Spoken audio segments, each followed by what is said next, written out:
You're not going to learn hyperdimensional physics now here. 2016 was the year of Standing Rock, when Native American protesters tried to block the construction of the Dakota Access Pipeline across the Missouri River. The tribes in this area feared destruction of burial grounds and pollution of precious natural resources, rightfully so, as all pipelines eventually fail. Putting land and wildlife at risk by building pipelines underground is nothing more than a trade-off of land that will become polluted. People are literally setting up a scenario of destroying the land and the environment where they live. They are taking the future away from their children for immediate financial gain. All pipelines will eventually leak. They cannot be regulated or prevented. 5% fail immediately. 10% fail after 1 year. 60% fail after 20 years. No one within the Standing Rock environmental movement has mentioned alternative clean energy resources. That's why the answer to Standing Rock is Nikola Tesla. Nikola was an inventor and electrical engineer that helped create our modern technological world. He invented X-ray technology, was able to transmit energy through radio signals, and discovered alternating current. He tapped into a clean, limitless energy source called zero-point energy with his Tesla coil. In summer 2023, Air Force Intelligence Officer whistleblower David Grush testified before Congress that he knows of a downed craft being kept secret by the government, that they back-engineered this same technology, that NHI, non-human intelligence, were found, and that this same technology being known about for 50 years could have provided us with a clean energy source yet has been kept from the public. These claims resonate with another controversial voice within the community, scientist and whistleblower Bob Lazar. Bob claims he worked at Area 51 on back-engineering crashed UFO craft in the late 1980s. He explains the propulsion of a UFO works by creating a torus magnetic field around the craft, working like a Tesla coil. The reaction of the unstable element 115 creates a strong magnetic field upon decay. This generates a mini space-time distortion that the UFO surfs on like you would imagine a bowling ball on a sheet. Grush describes the technology in the same way on several interviews. We already have the means to travel among the stars, but these technologies are locked up in black projects, and it would take an act of God to ever get them out to benefit humanity. Ben Rich, CEO Lockheed Skunk Works. David Grush's claims give even more validation to Rich's quote. 1950s Louis Whittle worked in Martin Corporation's anti-gravity research unit called Research Institute for Advanced Studies, RIAS. Martin Corporation was a precursor to what would eventually become Lockheed Martin. George Trimble, who was Whitten's boss, wrote in a 1956 article of James Weekly, "We are already working on nuclear fuels and equipment to cancel out gravity." In an interview, Whitten mentions a man named Townsend who found anti-gravity qualities in a type of bismuth. Townsend Brown was an anti-gravity researcher whose gravitator invention used circular disc shapes for the application of his technology. Townsend also formed the group Nickup, but largely concentrated on UFO sightings at the time. In 1942, Brown becomes employed at Martin Corporation in Burbank, 50 miles away from the area where Skunk works. A facility storing advanced aeronautical classified technology was formed a year later. The only evidence that we have of Townsend Brown developing anti-gravity craft is found in a March 1992 issue of Aviation Week and Space Technology. In this issue, the B-2 stealth bomber is described using the B-field-Brown effect, an electrokinetic effect in its wings. The B-2 surfs its own electrostatic wave, the negative cloud chasing the positive wind, an exact description of Townsend Brown's work. Mr. Chairman, ranking members and congressmen, thank you. I'm happy to be here. This is an important issue and I'm grateful for your time. My name is David Charles Grush. I was an intelligence officer for 14 years, both in the U.S. Air Force, both active duty, Air National Guard, and Reserve, at the rank of major, and most recently from 2021 to 2023, at the National Geospatial Intelligence Agency, NGA, at the GS-15 civilian level, which is the military equivalent of a full bird colonel. I was my agency's co-lead in unidentified anomalous phenomena and transmedium object analysis, as well as reporting to the UAP task force, UAPTF, and eventually, once it was established, the All-Domain Anomaly Resolution Office, AARO. I became a whistleblower through a PPD-19 urgent concern filing in May 2022 with the Intelligence Community Inspector General. Following concerning reports from multiple esteemed and credentialed current and former military and intelligence community individuals that the U.S. government is operating with secrecy above congressional oversight with regards to UAPs. My testimony is based on information I've been given by individuals with a long-standing track record of legitimacy and service to this country, many of whom also have shared compelling evidence in the form of photography, official documentation, and classified oral testimony to myself and my various colleagues.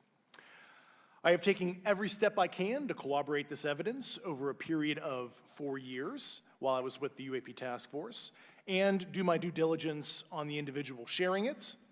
This is because of these steps, I believe strongly in the importance of bringing this information before you.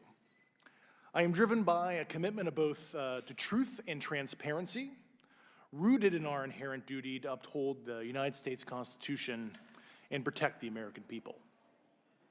I'm asking Congress to hold our government to this standard and thoroughly investigate these claims.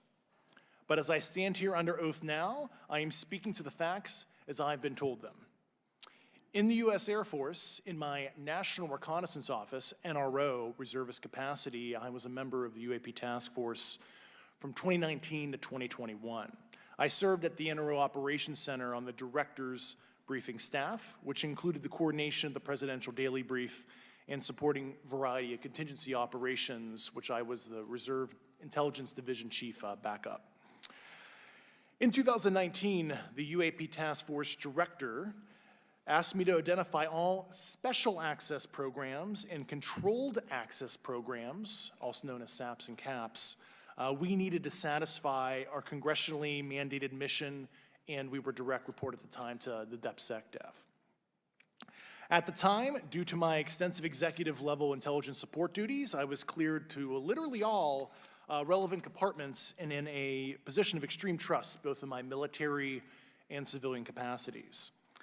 I was informed in the course of my official duties of a multi-decade UAP crash retrieval and reverse engineering program, to which I was denied access to those additional read-ons when I requested it. I made the decision, based on the data I collected, to report this information to my superiors and multiple inspectors general, and in effect becoming a whistleblower. As you know, I've suffered retaliation for my decision, but I am hopeful that my actions will ultimately lead to a positive outcome of increased transparency. Thank you, and I'm happy to answer your questions. There is David Grush, who's a former intelligence official. He has knowledge of a covert government program to recover crashed alien space. My name is David Charles Grush. I was an intelligence officer for 14 years.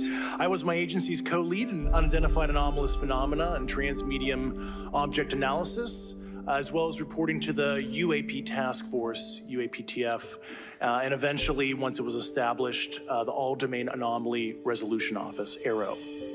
Why were you placed on the UAPTF? And the UAPTF, for the people that don't know, is Unidentified Anomalous Phenomena Task Force. The UAP Task Force Director funneled a request through the Ops Center, like, hey, is there any intel officer for your agency would be willing to be a representative on the task force to kind of fill that void with expertise from NRO and the Air Force. And my boss got the email, he forwarded it to me, and he's like, do you want to do this? And I thought, well, I'm a reservist. like I could put it on my performance report that I worked on like a task force. Yeah. I thought it'd be kind of an interesting thing to see what was going on. When did you start to realize that you weren't just kind of looking at, anomalous phenomena and trying to classify it in the air, but you were being sort of systematically lied to about an internal reverse engineering program within the government? Yeah, I mean, certainly going into it, I thought it was going to be, air trash, some prosaic natural phenomenon. I remember starting interviewing some military members that saw some really profound stuff, like, large, triangular craft, football field size that they, hovered over them. And I was like, whoa, and these people were very serious, very upset to actually divulge that, a personal thing. It's nothing classified. It was a personal observation they had on a drive to work. Yeah. And then, one thing led to another. I had, certain colleagues of mine that I'd known for years approach me, close the door in my office and was like, look, you need to know about some other stuff you guys are not, getting access to, and, kind of led down this. Why do you think they talked? Why do you think they spoke to you? Yeah, I think a lot of these guys were, they've kept the secret for so many years. They knew me. They knew what I was looking into. We reported to the Deputy Secretary of Defense in Congress at the time with the UAP task force. And I think they wanted some change. At least that's what they espoused to me is... Why do you think they wanted change? They felt that they were kind of limited in bringing people in, the support they were getting, their treatment was harsh sometimes. And I guess they weren't really feeling the love anymore. What's the first moment where you saw irrefutable evidence that what you're dealing with is truth, is reality? I mean, there were certain military cases, we were analyzing that I just really couldn't explain in a prosaic fashion. What can you tell me about these craft? Why do you know it's exotic? Based on the very specific properties that I was briefed on, isotopic ratios that would have to be engineered for it to be at those levels. And then, of course, read some, intel reports that were provided to me in that regard. And, I took that and I went to the agencies that, wrote those reports and asked for access. And when they deny you access, then it's a thing. Yeah. So it's and that's what happened to me time after time over a couple of years. So what, like, there wasn't a singular moment where you're like, just open the folder and you go, what the fuck is that? And it was kind of like a slow burn culmination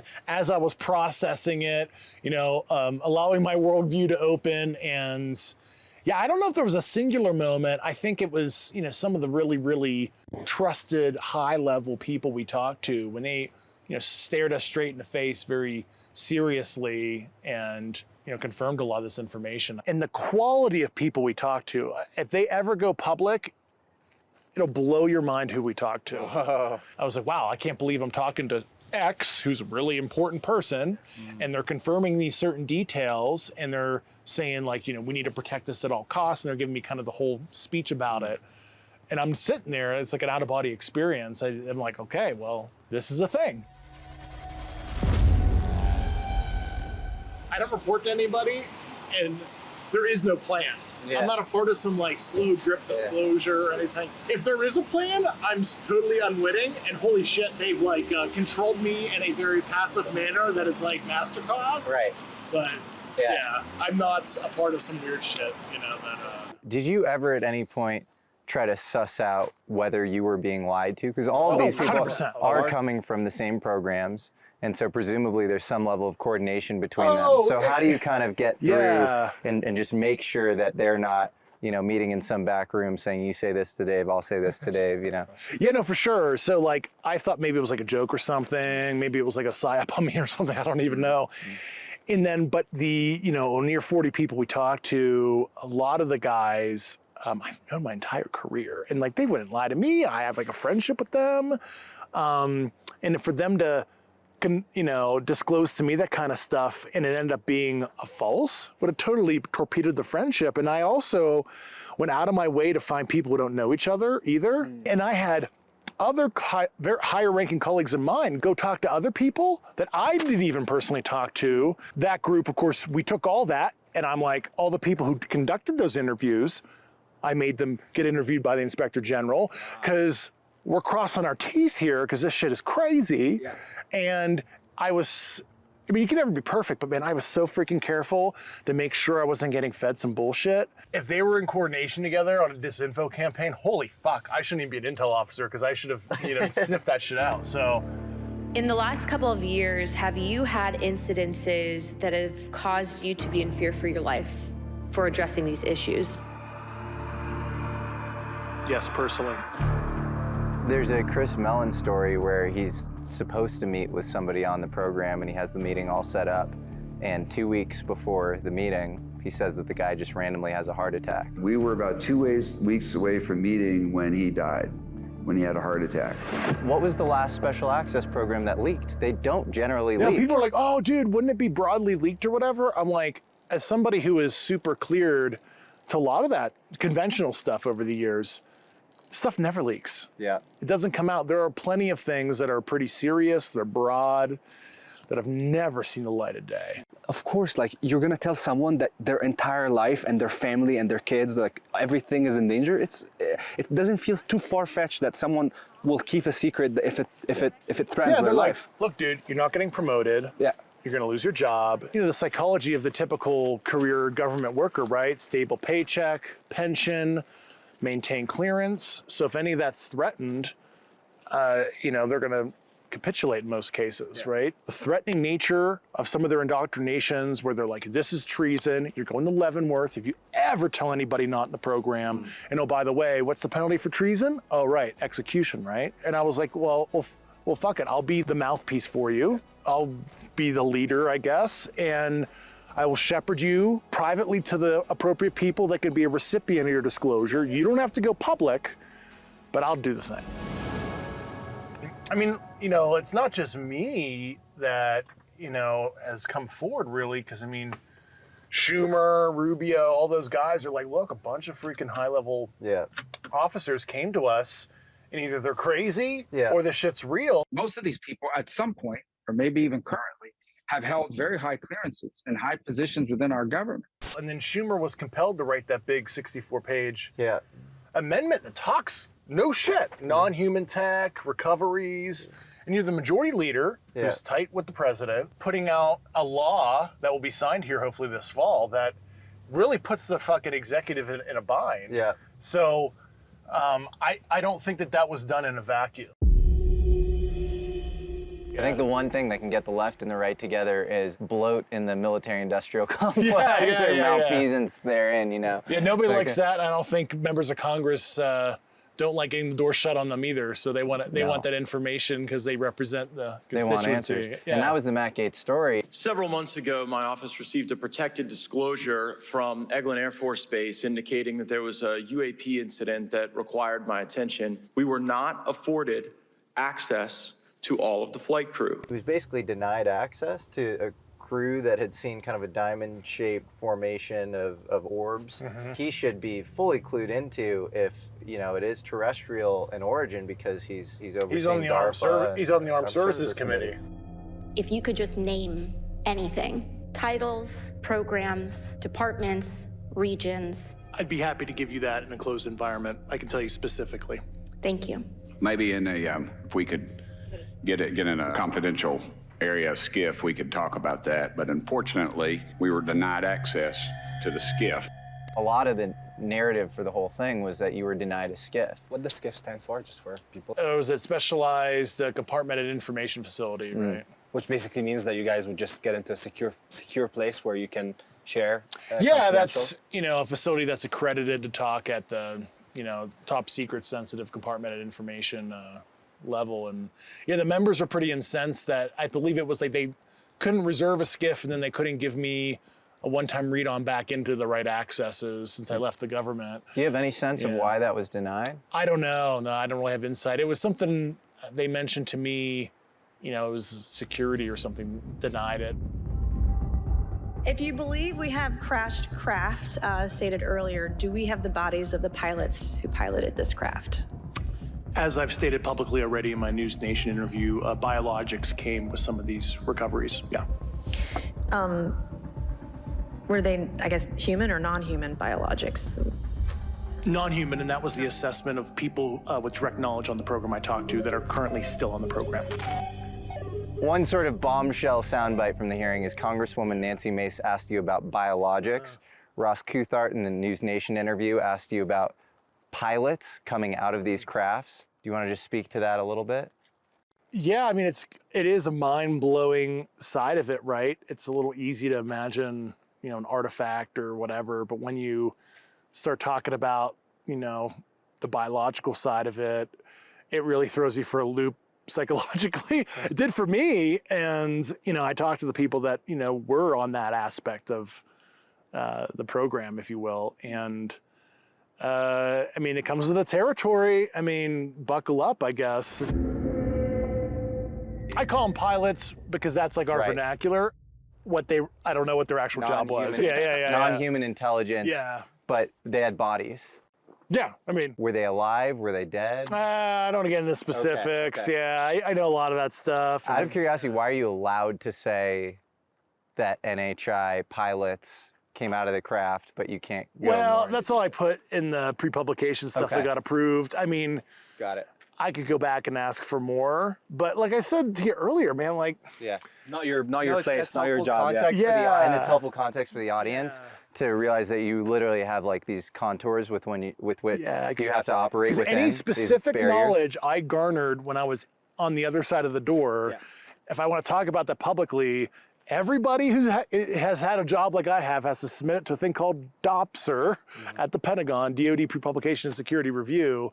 Even if it's about this stuff. I know it sounds insane, but you literally have to say this is what I want to talk about. Why do you think they approved it? Catch-22. So they'd have to self-identify and highlight their concerns to redact.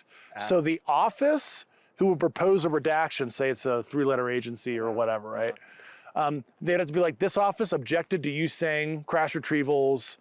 Here we're citing the security classification guide. No. And then you could litigate that, right, to get it unredacted if you think that's an inappropriate application of security. If it got redacted like that and it cited what organization and what security reason it is, I would just publish that. And then the public can make its own interpretation why, the U.S. government's withholding information about that kind of thing and wanted to sequester my speech. So it's a catch-22, honestly, for them. And damn if they do, damn if they don't. I just wanted to put enough out there, touch on all the most sensitive parts, like the biologic side and things that really need to come out. Yeah.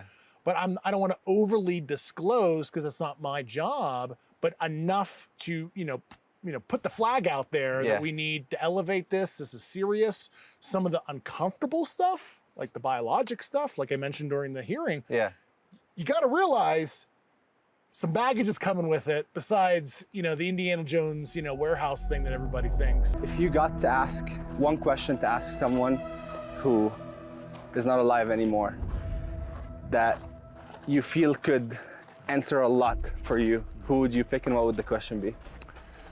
I would probably ask Sarbacher, Oppenheimer, and be like, what was your thought process in the 40s and 50s, squirreling this away? besides overlaying the Manhattan Project secrecy. Because Oppenheimer was the one who created the classification that included the UFO stuff? Oh, all those guys.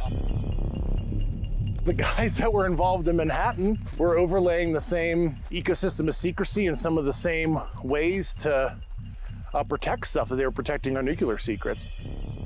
If you read the definition of special nuclear material in the Public Atomic Energy Act of 1954, it basically states any material that releases any kind of atomic energy. That would be retrieved crash material. So it's kind of a sneaky way. No, it is. If you actually read the Atomic Energy Act, if something is not a nuke, but it has radiological energy coming off it, alpha, beta decay, whatever. Same secrecy. Same secrecy. Until now, we haven't really had an exact understanding of the mechanisms of UFO secrecy. We do get a few hints throughout history though. In 1947, in the aftermath of frequent UFO sightings across the United States, Nathan Twining, the head of all aircraft development for the Air Force, wrote a famous letter. He writes that the UFO phenomena is something real and not visionary or fictitious.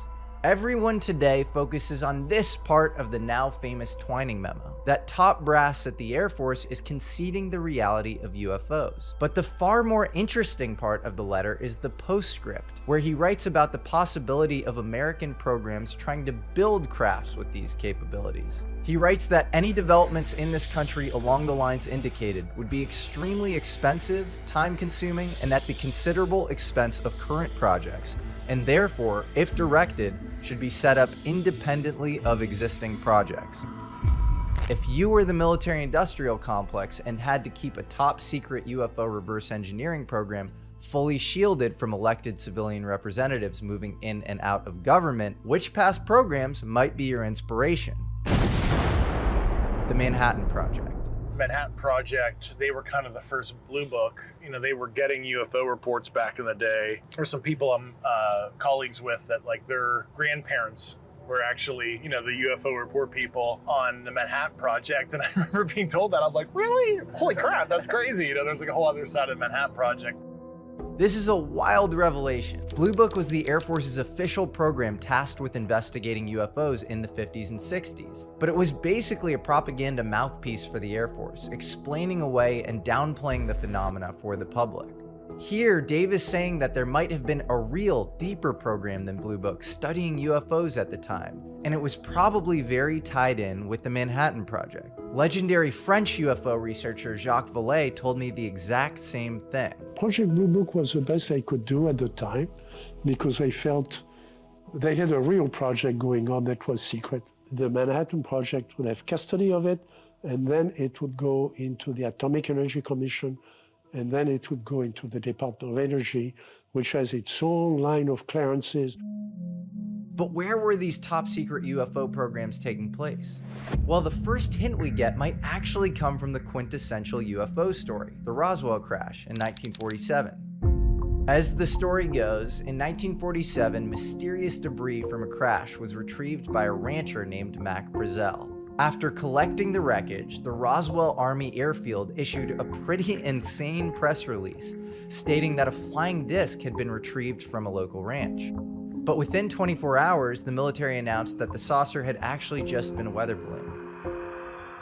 Cut to 1978, Lieutenant Colonel Jesse Marcel said that this was all just a cover story to divert public attention away from the truth, that the Roswell debris was extraterrestrial tech, which contained bizarre hieroglyphics and malleable memory metal. According to him, the materials were eventually taken to Wright-Patterson Air Force Base in Ohio. This actually makes sense. Wright-Pat was the place that the military would take enemy equipment in order to reverse engineer it. In fact, just a few years earlier, the base was used to successfully reverse engineer a German pulse jet engine.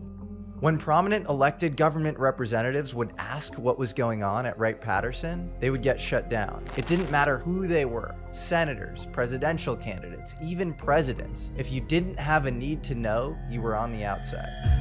I called Curtis LeMay and I said, General, I know we have a room at Wright-Patterson where you put all this secret stuff.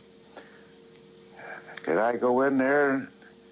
I've never heard him get mad, but he got madder than hell at me, cussed me out, said, don't ever ask me that question. It's like, well, what's going on? Why would General LeMay act like that to a sitting senator? So unless you're George H.W. Bush, Bush 41, who is director of the CIA, as the president of the United States, you probably don't even know. Yeah, unless you've done the blood oath and you were like the CIA director or something previously. Unless you have to stroke a pen to sign like an executive order or something, well, why would you have a need to know unless you literally, as the commander-in-chief, need to know it to make a decision? What else was housed at Wright-Patterson? Well, it would become a nuclear engineering test facility and an anti-gravity research center. It also was the site for Blue Book, the anti-UFO psyop that the Air Force ran in the 50s and 60s. So when you're running a secret UFO program, you have people working on the UFOs, and then you have people working on throwing the public off the trail, and basically ensuring that they have no idea what you're doing. The official Air Force reply has long been that there is no cover-up, no cover-up.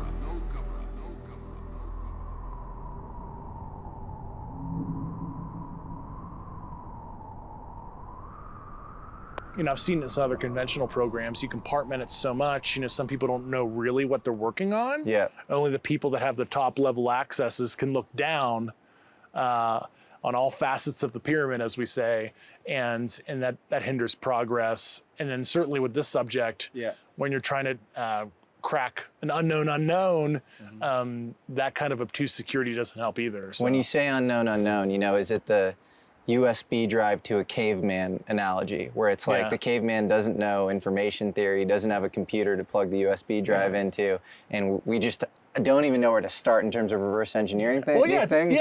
It's like other people have given the analogies, like giving Galileo a TI-83 plus graphing calculator. They open it up and they see circuitry and they're like, well, what is even this? I don't have a concept of a transistor. But even that, or like a monkey with an iPhone, you kind of know how to, if you open it up, sure, you're confused, but you kind of know how to press the buttons and you realize there's this graphical interface or whatever.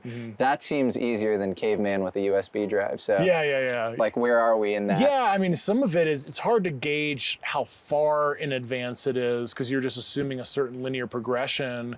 I think some of this is they made an asymptotal leap that, put them over the edge to a different kind of plane of... That's pretty fascinating, like a different timeline almost. If I was a betting man, some of this NHI, they're similarly as advanced as us, but they've just made, asymmetric evolution or whatever. They went a different path where we made nuclear weapons and stuff. They ended up making this like civil propulsion kind of equivalent discovery where they're able to do this now, but they're actually not that much more advanced than you and I.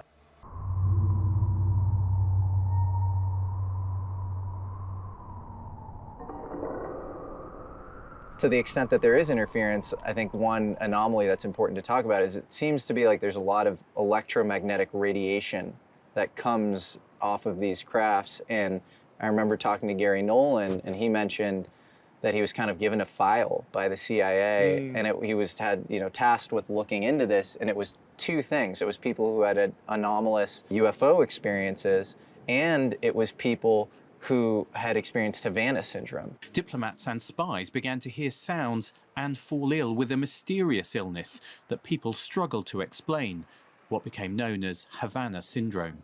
And in both cases, you have these kind of severe electromagnetic radiation effects, and often differences in the caudate nucleus and putamen, which is in the basal ganglia, the dorsal striatum of the brain, the scarring.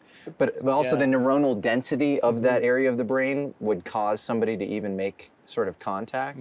But do we have any theories on kind of the electromagnetic radiation component? I mean, certainly if we were to look at it from like a relativistic perspective, well, that sounds like visible band light being blue shifted into the ultraviolet, and you're getting literally a sunburn. And if you look at an Occubair type thing where light's getting lensed around the craft, etc., stuff should be blue and red shifting. So things coming towards you would actually red shift spectrally, and the people getting like burns, so that's ultraviolet, that's like ionizing radiation. So that would be light being blue shifted into the ultraviolet as it's lensed across the bubble that the craft creates. And so we are seeing artifacts that seem to show that they're basically manipulating space-time. And I guess that's why you get this sort of skipping across time effect or something. It looks like the things are just, you're literally folding space-time, I guess, so you can get from point A to point Z. You're riding a wave, basically. You create a wave, and you're on top of the tsunami wave, and you're riding across space-time. That's fascinating. And then, of course, there's the other thing is, if it's like an Einstein-Rosenbridge thing, 2 points on a piece of paper, and you fold it, but the way they're jumping around and skipping is, if you're riding the wave, it looks like you're moving very rapidly and like punctuated kind of movements. Because if think of an accordion and the wave you're riding is the accordion. When you flatten out the accordion, like flat space-time, you would smoothly move across. But I think we're stuck with like Einstein stuff was amazing, and nobody's really. I mean, there's obviously people with string theory, M-brain, all these other different physics theories, quantum gravity, other theories, but there hasn't been something that's unified all the weak and the strong force, etc. And that's an ongoing thing, and they think, finding the Higgs boson is going to be the big answer. Yeah. But, we'll see. So speaking of string theory, it feels like it just hasn't shipped a product. You have our best and brightest, often really smart people getting into this sort of field that, maybe you can detect black holes with strings, but generally it's just not that useful. Well, string theory, mathematically, I get it works out, right? But most of the stuff you can't empirically observe because the strings are so small and subatomically, there's just no way of it's 11 dimensions. There's no way of verifying that.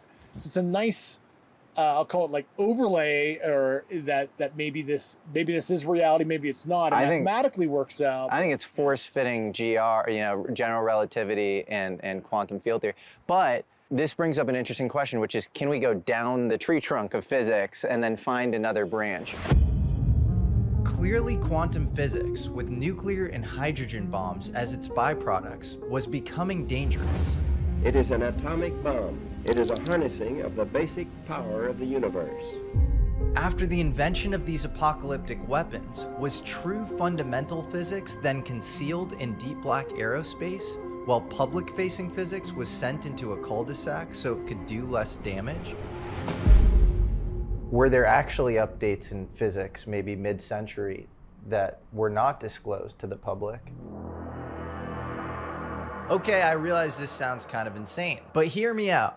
Imagine that this billiard ball is a proton. The golden age of relativity was a wild, forgotten time in the history of American physics.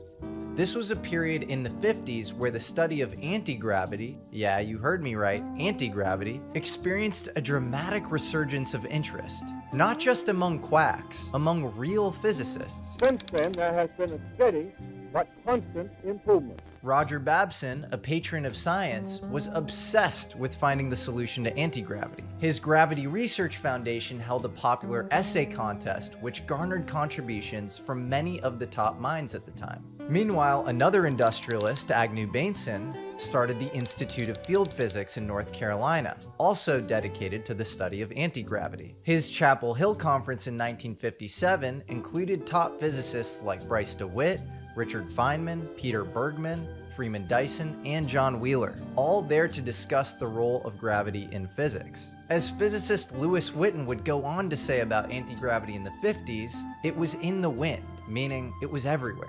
He said, "What are you doing about anti-gravity?" And I said, "Well, I'm not against gravity." Witten actually worked in Martin Corporation's anti-gravity research unit. That's right, they had an anti-gravity research outfit. It was called Research Institute for Advanced Studies, or RIAS for short. And Martin Corporation, of course, would later become Lockheed Martin. Lewis Witten's direct boss at RIAS was a guy named George Trimble. In a 1956 article found in Jane's Defense Weekly, George Trimble said, "We're already working on nuclear fuels and equipment to cancel out gravity," and added that the conquest of gravity could be done in about the amount of time it took to build the first atom bomb. By the time the 60s had rolled around, most people had kind of forgotten about anti-gravity. It quieted down because nobody ever got anywhere, or it quieted down because it did get somewhere and it went black. Yeah, it is kind of weird where, as far as I know, in my kind of, topological physics history knowledge, where, there was all these anti-grav groups up until the early 60s, and then they, totally vaporized. You know that there's physics knowledge held by aerospace companies that is not known. There certainly is materials knowledge. Materials, well, okay, material which science. Which involves topological physics or whatever. It's hard to say whether anything real was discovered in the realm of anti-gravity or if it went black. But when aviation journalist Nick Cook tried to meet with the then long-retired 80-something-year-old George Trimble through a friend of his at Lockheed Martin, this was the message he received back. Quote unquote, "I don't know who this old man is or what he once was, but he told me in no uncertain terms to get off his case. He doesn't want to speak to me and he doesn't want to speak to you. Not now, not ever. I don't mind telling you that he sounded scared." Did deep black aerospace secretly make a huge breakthrough in anti-gravity? Well, when he worked for Martin in the 50s, Lewis Witten specialized in nonlinear algebra and topological physics, the two things that you'd need to investigate gravity, and maybe how to beat it. He also did contract work on gravity for Wright-Patterson Air Force Base. The reason there was a laboratory at Wright Field was to find out what we were doing and to help us do it. And I got a contract from Wright Field to do it, to do gravity, which I did very happily. And who is Lewis Witten's son? Ed Witten, just the most formidable proponent of string theory, maybe of all time. Do you think that string theory, which Ed Witten worked on, is intentionally a bridge to nowhere? I have privately said to you that string theory was a very odd development because it both allowed physics to proceed as if it was doing something new while breaking no new ground in the physical world in which we live. I don't really know. If you were trying to stagnate the field, string theory is pretty brilliant. And remember that Chapel Hill conference that's thrown in 1957 by Agnew Bainson, who's obsessed with anti-gravity? Well, Lewis Witten was there, and the conference helped establish quantum gravity, of which string theory is an offshoot. In an interview with the American Institute of Physics, when anti-gravity gets brought up, Lewis Witten says, a guy named Townsend discovered that there was a type of bismuth that was repelled instead of attracting. There was a vice president of the Martin Company who brought that up. He said, I read about a guy in Indiana who says the rock of bismuth that shows anti-gravity. And where have we heard about bismuth with possible anti-gravity properties before? That's Gary Nolan, Stanford microbiologist and Nobel nominee, who claims to have UFO crash parts with isotope ratios that don't occur naturally on Earth. One of his pieces that we looked at together when I visited was magnesium bismuth. Bismuth layers less than a human hair, supposedly picked up in the crash retrieval of an advanced aerospace vehicle. Nowhere could we find any evidence that anybody ever made one of these. And who's this Townsend guy Witten's referring to? Witten had to have been talking about Townsend Brown, one of the country's leading anti-gravity researchers at the time.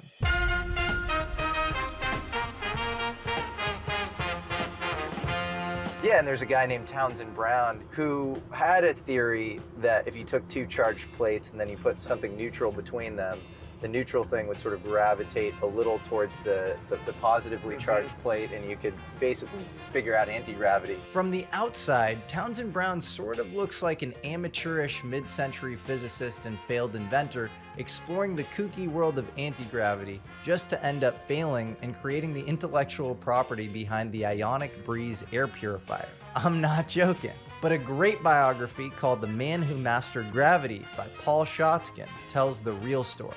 He parachuted behind enemy lines into Germany in 1944 and started looking into the German UFO reverse engineering program. That's crazy. OSS and MI6 super spies Bill Donovan and William Stevenson needed the Allies' preeminent anti-gravity scientists to investigate the notorious Foo Fighter phenomena. These were bizarre orbs that looked like intelligently controlled ball lightning popping up all over Germany in the early 40s and messing with Allied fighter pilots. I couldn't find a ton of corroboration outside of Schotzkin's book on this story, but here's why I think it's true. We do know for a fact that Eisenhower sent General James Doolittle to investigate Swedish ghost rockets. These were tons of UFO sightings in Sweden and Finland in the immediate aftermath of World War II. Curiously, Doolittle then went back to the United States just to found the Lindbergh Foundation, which researched novel aviation propulsion methods. So I wouldn't be totally surprised if Townsend Brown was tasked with the same thing with Foo Fighters. I mean, there's some other stuff too that I can't talk about that was way before that you're like, oh shit. But what did Brown's work in anti-gravity have to do with UFOs? Well, his gravitator looked exactly like a flying saucer. He found that circular craft were better for that application than winged craft. And behind closed doors, Townsend Brown was obsessed with UFOs. He even created NICAP, the National Investigations Committee on Aerial Phenomena. When Townsend's daughter, Linda Brown, and his biographer requested the scientist's records from the Navy, they were at first very uncooperative, and then eventually they hinted that a lot of Brown's work was still classified. But why would Brown's work be classified if he was just a failed hack? The National Secrecy Act prevented scientists like T. Townsend Brown from commercializing or even publicizing any technology which could potentially be interpreted as having a military application. Well, we know from Shotskin's biography that Brown actually had meetings with the highest level officials in American atomic programs. People like Edward Teller, the father of the hydrogen bomb, and General Curtis LeMay, both deep insiders when it came to atomic secrets. Townsend Brown's daughter Linda even recalls that he was often taken home in a black Cadillac, driven by a man that she would eventually come to know as Robert Sarbacher. And where have we heard that mysterious name before? Sarbacher, somebody purportedly involved in the stand-up of the stuff that I uncovered, right? But if you look deeper, things get even weirder with Brown. In the naval records that we do have, it shows that Brown was suddenly terminated by the Navy in 1942 with no explanation, despite strong performance. 2 weeks later, he mysteriously pops up as an employee at Martin Corporation in Burbank, just 50 miles from where Skunk Works is founded a year later by legendary aeronautical engineer Kelly Johnson. Skunk Works was created to house Martin's most advanced secretive work. Over 80% of its current projects are still classified. Is it a coincidence that Townsend Brown joined Martin Corporation a year before its founding? And guess who else funded Brown? None other than Agnew Bainson, the same anti-gravity financier who helped send physics into a dead end by popularizing quantum gravity. Okay, Townsend Brown. Remember that. I wanted to look that up. I've heard it in one of the documentaries, I believe. Because there was this golden age of relativity in the 50s, and then everything sort of went silent. And I think that's an interesting axis for you guys to look into. Okay, this is all interesting, but I know, right? We don't have a smoking gun that any of Brown's work actually got implemented by Deep Black Aerospace. Well, that's actually not true. We kind of do have evidence. In March of 1992, Aviation Week broke a story about the B-2 stealth bomber. It used an electrokinetic effect in its wings, producing a Byfield Brown effect. The B-2 surfs its own electrostatic wave, the negative cloud chasing the positive wing. This is an exact description of Townsend Brown's work, and the Byfield Brown effect is literally named after him. And the B-2 was built by the merged Northrop Grumman, whose major investor, Floyd Odlum, was the same guy that invested in Townsend Brown's company, Guidance Technologies, in the 60s. I guess Townsend Brown isn't just the wacky fan guy anymore.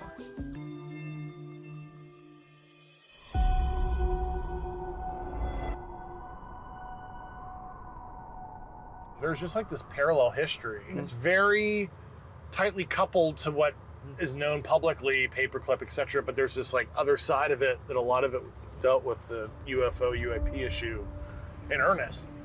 Operation Paperclip was a secret CIA program that took more than 1,600 former Nazi scientists and engineers and placed them in senior leadership roles in American military, intelligence, and space programs in the wake of World War II. Germans made more progress than anybody at the time just in aerospace generally. The V-2 flying rocket was 20, 30 years ahead of anybody. ME-262 jet fighter and the whole Wunderwaffe arsenal. And one has to ask, why do we have such a pressing need to get Wernher von Braun and Arthur Rudolph and all these guys? The NASA Saturn program was literally a transplantation of the Nazi program. Why was there such a pressing need to get all these people in the U.S.?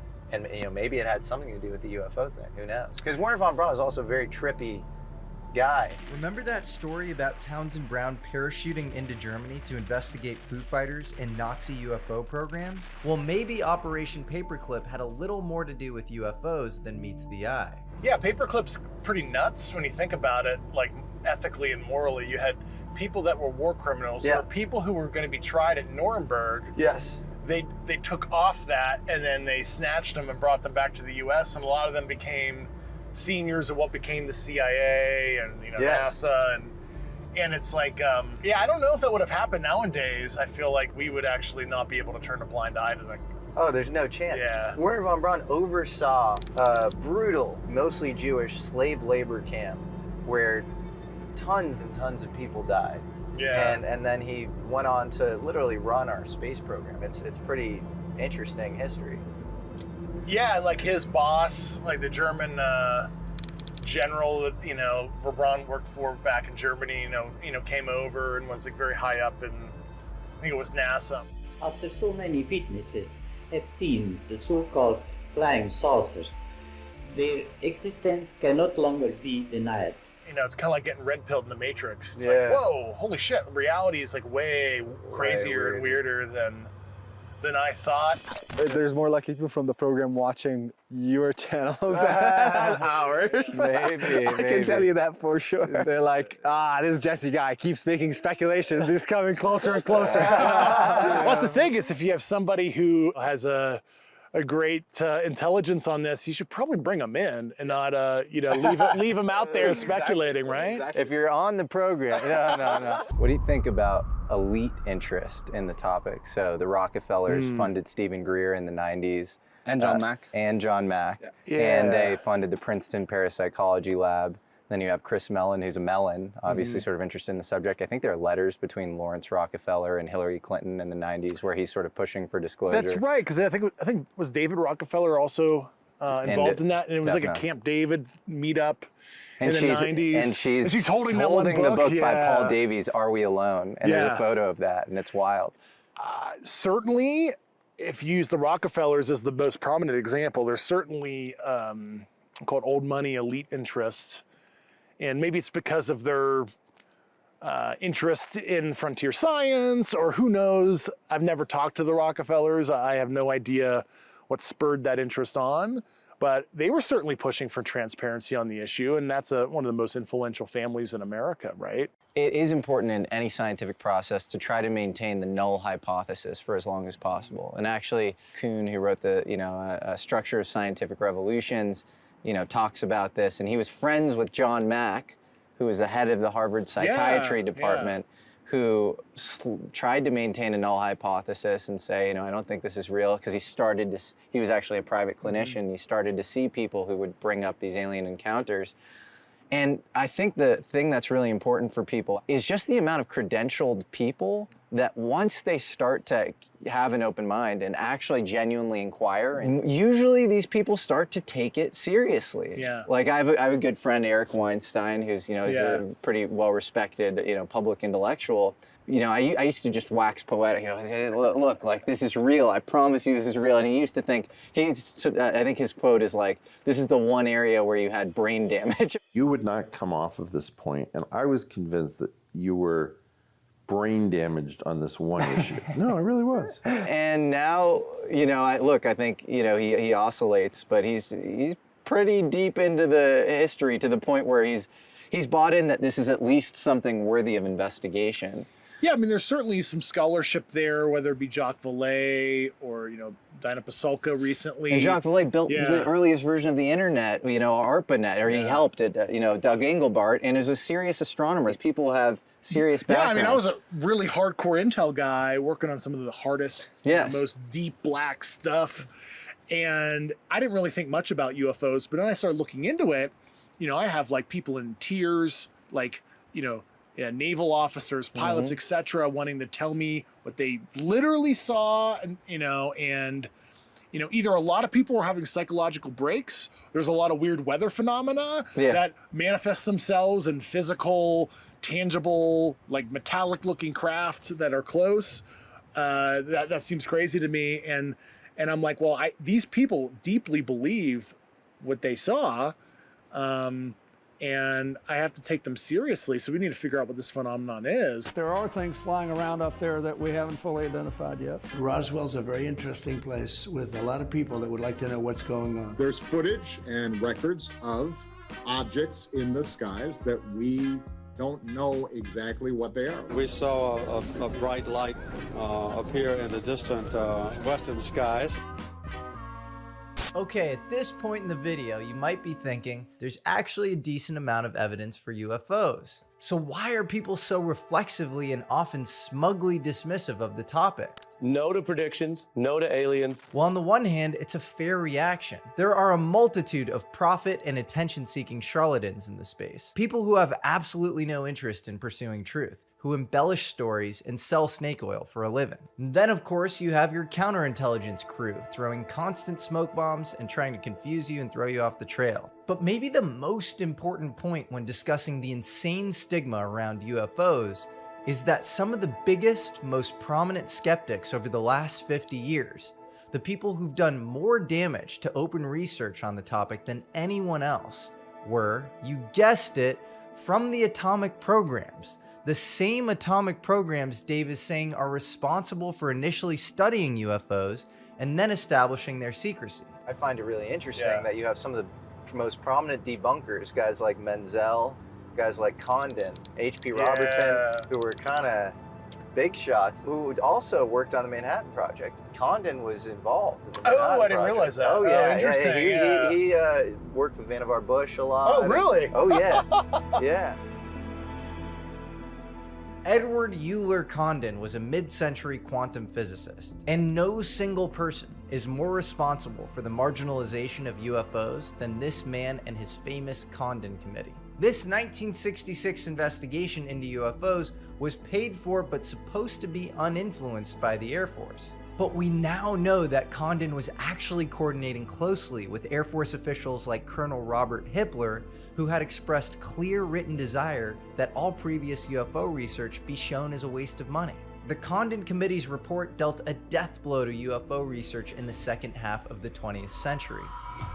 The backstory here is that Condon was very deep in the world of atomic secrets. Not only did he study with Robert Oppenheimer under Max Born in Germany together in the 20s, he's sometimes credited for helping Oppenheimer pick Los Alamos as the site for the Manhattan Project. Condon knew the area well, having grown up around the corner in Alamogordo. He also recruited a lot of the project's early staff and wrote the Los Alamos Primer, a document all employees had to read before arrival. Then, in 1946, Condon helps draft the McMahon Atomic Energy Act, which again, Dave is literally saying establishes the framework for UFO secrecy. The McMahon Act of 46, which was the predecessor to the Atomic Energy Act of 1954, the guys that were involved in Manhattan were overlaying the same ecosystem of secrecy and some of the same ways to protect stuff that they were protecting our nuclear secrets. So Condon was probably clued into high-level UFO secrets from the start. And how many people were deterred from studying UFOs because this one high-prestige quantum physicist told them it was a waste of time? So was Condon just an insider who knew the truth behind UFOs? And was he used by the original atomic UFO programs and by the Air Force to downplay it? Bob Lazar said he worked at a secret facility near Groom Lake where alien technology was being reverse engineered. Do you think Bob Lazar is full of shit? Bob Lazar is by far the most famous case of somebody who publicly claims to have secretly worked on reverse engineering UFOs. He outed himself in 1989, and since then has remained remarkably consistent in his story, even while detractors cite that he possibly faked his educational credentials at MIT. He ended up actually recently going on Joe Rogan, and it's still like this bizarre split where like so many people are like, he was right, and people are now using your testimony to say he's totally vindicated. And then the verdict's still out, because a lot of ufologists or UFO people that I really respect are just pretty skeptical. So I don't know if you have a take. I mean, I'm certainly different than him. I came at it from a different angle. I have no information on Bob Lazar. It wasn't in the scope of my looking into it kind of activities. If he actually ever experienced what he experienced, I literally have no idea. Bob Lazar would hang around some interesting characters, guys like John Lear, who flew cargo planes for the CIA in the 70s. Lear definitely seemed to spread disinformation in other cases. He was also the son of Bill Lear, inventor of the Learjet, who may have been involved in the original UFO program. My question is, did John Lear manipulate Lazar into spreading a bunch of pure disinformation? And so Lazar's claim that he worked on UFOs was all a complete lie? Or was Lazar just a disclosure test for Lear and others around him? There's probably a small contingency out there that says the US needs to maintain primacy. You have this exotic tech that we've found, in the case of whatever crashes that have occurred. We don't know exactly what to do with it. Maybe we made more progress early on than we have now. We need to kind of refresh the talent pool and maybe out ourselves as a program and front-run immunity, through legislature to do that. What do you say to those people? Yeah, because I mean, that's something I tried to espouse on News Nation, and I can't remember how they edited it or whatever, but it actually hurts national supremacy to keep it obtusely secret. Yeah, that's what I'm saying. You can't even bring the right people on it. Say the best theoretician in quantum chromodynamics just happens to smoke marijuana, so he can't get a clearance and he can't get on the program. So it actually hurts, national security by not opening it up, at least in an appropriate way that we're not compromising anything that somebody could use illicitly to hurt people. But at least, and that's why I use the nuclear physics example. Yeah, the program should want to out itself. Yeah, it's like, protect what could be weaponized, but generally allow it to be studied openly. But there's absolutely no cogent plan that I'm aware of to do so. Number 3, we're past public-facing UFO debunkers, just atomic insiders who were involved in UFO reverse engineering programs all along. One of Oppenheimer's close friends and colleagues was a quantum physicist named Edward Condon. Condon did more damage to the public perception of UFOs mid-century than maybe any other academic scientist. Condon and Oppenheimer go way back. They studied together under Max Born at Göttingen in the 20s. Condon then helped pick Los Alamos as the location for the Manhattan Project, even writing the Los Alamos Primer, a document that all employees had to read upon arrival. After leaving the Manhattan Project, Condon even helped draft the McMahon Atomic Secrecy Act of '46, which was the Atomic Energy Act of '54's predecessor. So clearly the guy was clued into atomic secrets. Again, the Atomic Energy Act of '54 is what Grush is saying governs UFO secrets. So clearly Condon was an atomic insider, and if the atomic programs had anything to do with UFOs, he probably knew a thing or two about UFOs as well. Now, the public-facing story is that Condon clashed with General Leslie Groves over just how extreme the atomic secrecy was at the start of the Manhattan Project. In the 50s, Condon then loses his clearance, like Oppenheimer, over communist sympathies. He then goes on to work on civilian science outreach initiatives. Then randomly, he pops back up in 1966, and his clearance is mysteriously restored. He's then placed on a panel, which deals a death blow to UFO research, claiming it's all a waste of time and money. Why would an open-minded scientist, committed to civilian outreach, be so dogmatically opposed to UFOs? Well, maybe he was blackmailed. You see, while being investigated for communist sympathies in the 50s, a dossier of field reports was being created on him in the background by an FBI field agent named Guy Hoddle. Hoddle is now famous for his 1952 Hoddle Memo, the most read document on the FBI's website. It describes an Air Force officer writing to Hoddle about a crashed UFO with an alien crew inside of it. So Hoddle definitely knew about UFOs. Was he just building blackmail on Condon and forcing him into becoming a UFO debunker? Remember, Condon wrote the McMahon Secrecy Act of 1946, which basically went on to govern UFO secrecy if you believe David Grush. The McMahon Act of '46, which was the predecessor to the Atomic Energy Act of 1954, the guys that were involved in Manhattan were overlaying the same ecosystem of secrecy and some of the same ways to protect stuff that they were protecting our nuclear secrets. Number 4, who is Townsend Brown? This mysterious anti-gravity inventor has traditionally been dismissed by mainstream scientists and academics as a kooky amateur that never got anywhere. He built these gravitators that look a lot like flying saucers, and a lot of his work was likely classified by the Navy. But in 1942, the Navy fires him without cause, and mysteriously he shows up at Martin Vega Corporation a year before Skunk Works is formed. Skunk Works was created to house Lockheed Martin's most secret advanced aircraft projects. And notably, their response to Grush's testimony was pretty telling. They said questions about UAPs are best answered by the federal government. That's not a flat-out rejection of the premise that they might have UFOs in their possession. But back to Townsend Brown.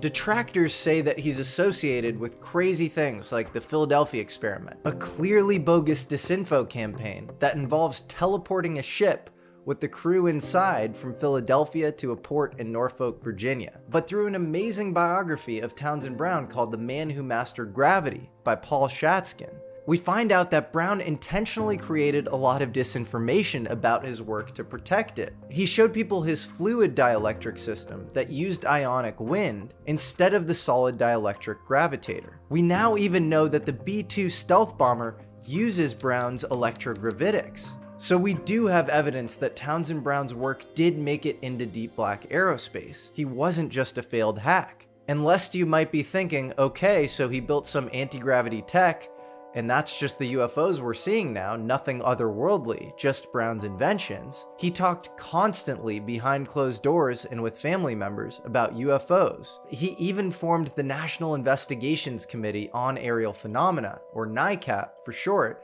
the first civilian UFO study group. Number 5. What was going on at Wright-Patterson Air Force Base in Ohio? It's where the Roswell crash materials were reportedly taken. It becomes an anti-gravity research center in the 50s, and when civilian politicians would inquire about it, they'd consistently get shut down. I called Curtis LeMay and I said, General, I know we have a room at Wright-Patterson where you put all this secret stuff. Could I go in there? I've never heard him get mad, but he got madder than hell at me, cussed me out, said, don't ever ask me that question. Number 6. Did UFOs have anything to do with JFK's death? In 2006, a document was supposedly released under the Freedom of Information Act, showing JFK asking for more information on unknowns in space, and it was written to CIA Director John McCone. The letter is dated November 12, 1963, just 10 days before JFK's death. Is this document real? Can somebody please verify or falsify it? Another CIA operative, a guy named E. Howard Hunt, also claimed that JFK's death had to do partially with his inquiries into UFOs. Okay, that's the list. Now have at it. Or maybe Congress can get its act together long enough to just get Dave Grush his clearance back so we can get him into a skiff and he can give them all the information they need on UFOs. We were denied access to the skiff, James Bond stuff. You leave your phone, your Fitbit. The final thing I'll say is just in response to all of the very smart people out there that think that this is just a psyop.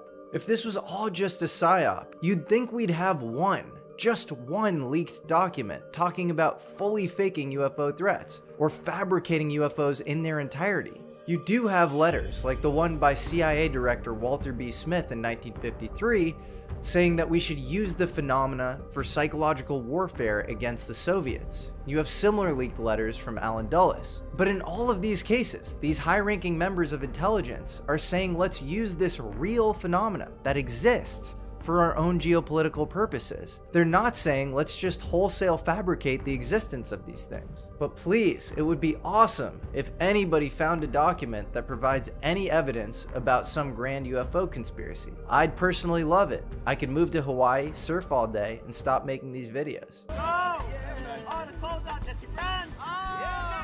As the great Carl Sagan said, extraordinary claims require extraordinary evidence. But I actually think that's completely misapplied to the UFO question. We have tons of open source evidence. Aerial sightings from average people, fighter pilots, nuclear security, politicians and military on both sides of the aisle. So instead I'll say, when extraordinary evidence is provided, extraordinary investigation is required. And right now the investigation on UFOs is downright embarrassing.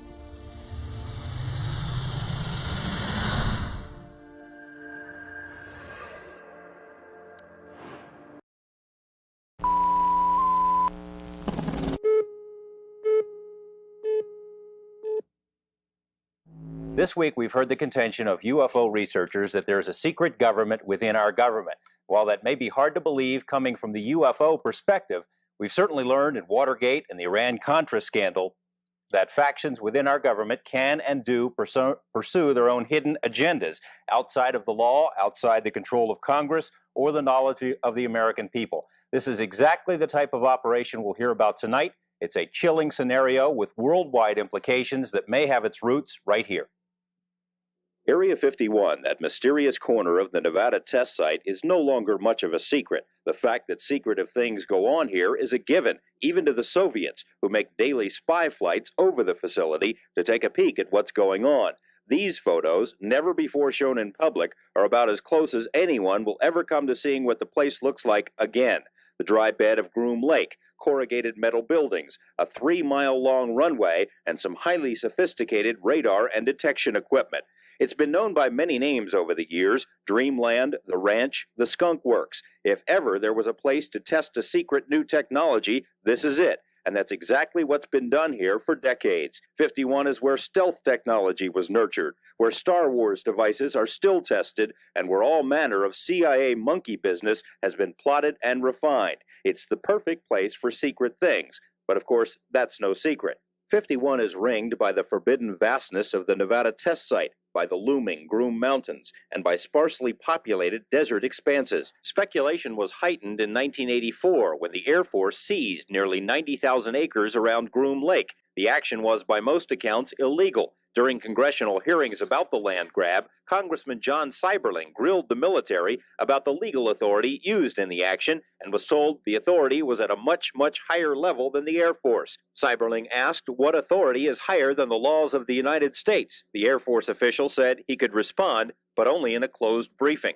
In 1987, when the Air Force sought to renew its stranglehold on the Groom Range, news articles once again mentioned the talk about alien spacecraft, and subsequent articles in national magazines quoted unnamed sources about things of alien origin flying in Nevada, things that would make filmmaker George Lucas drool. Despite the speculation, no one who knew Area 51 from the inside ever talked publicly about the saucer stories. Well, there's several, actually 9 flying saucers, flying discs, that are out there of extraterrestrial origin. The live interview with the shadowy Dennis drew international attention. Portions were broadcast by radio in 6 European countries and in a nationally televised TV special in Japan. Actually 9 flying saucers, flying discs. Despite numerous inquiries and feelers, Dennis has remained anonymous until now. His real name is Robert Lazar, a young scientist with eclectic interests. The choice of Dennis was an inside joke. He says that's the name of his superior at Groom Lake. It wasn't a joke to Dennis. He called right after and he said, "Do you have any idea what we're going to do to you now?" And I said, "Well, no." He hung up the phone. Lazar's story is, by any standards, fantastic. He says he's telling it in order to protect himself. He says he was hired to work at an area called S4, which is a few miles south of Groom Lake. At S4, he says, are flying saucers, antimatter reactors, and other working examples of technology that is seemingly beyond human capabilities. Right, this came from somewhere else. I mean, as bizarre as that is to believe, but I mean, it's there. I saw it. I know what the current state of the art is in physics, and it can't be done. Checking out Lazar's credentials proved to be a difficult task. He says he earned degrees in physics and electronics, but the schools we contacted say they've never heard of him. He also said he worked as a physicist at Los Alamos National Lab, where he experimented with one of the world's largest particle beam accelerators, a half-mile-long behemoth capable of generating 700 million volts. Los Alamos officials told us they had no records of a Robert Lazar ever working there. They were either mistaken or were lying. A 1982 phone book from the lab lists Lazar right there among the other scientists and technicians. A 1982 clipping from the Los Alamos newspaper profiled Lazar and his interest in jet cars. It, too, mentioned his employment at the lab as a physicist. We called Los Alamos again. An exasperated official told us he still had no records on Lazar. EG&G, which is where Lazar says he was interviewed for the job at S4, also has no records. It's as if someone has made him disappear. Well, they're trying to make me a non-person. Explain. You called where? Well, the schools that I went to, the hospital that I was born at, past job, and essentially nothing comes up with my name in it. He smiles, but out of futility, knowing the whole thing must sound ridiculous. I did not believe that this should be a security matter. Some of it, sure. But just the concept that there's definite proof, and we even have articles from another world, another system. You just can't not tell everyone. George Knapp, Eyewitness News 8.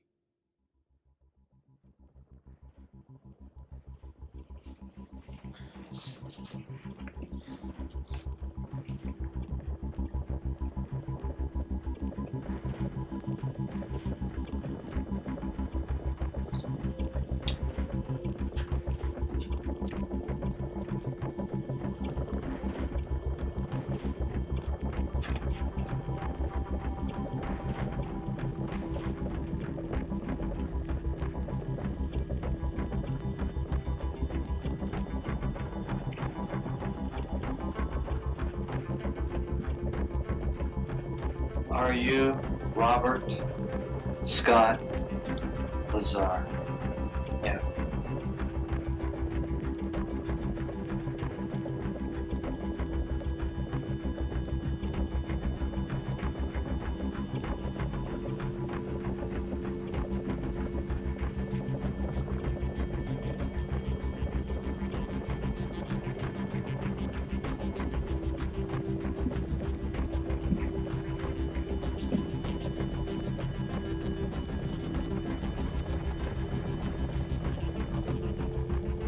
About whether you have lied about flying saucers or antimatter control, do you intend to answer my questions truthfully?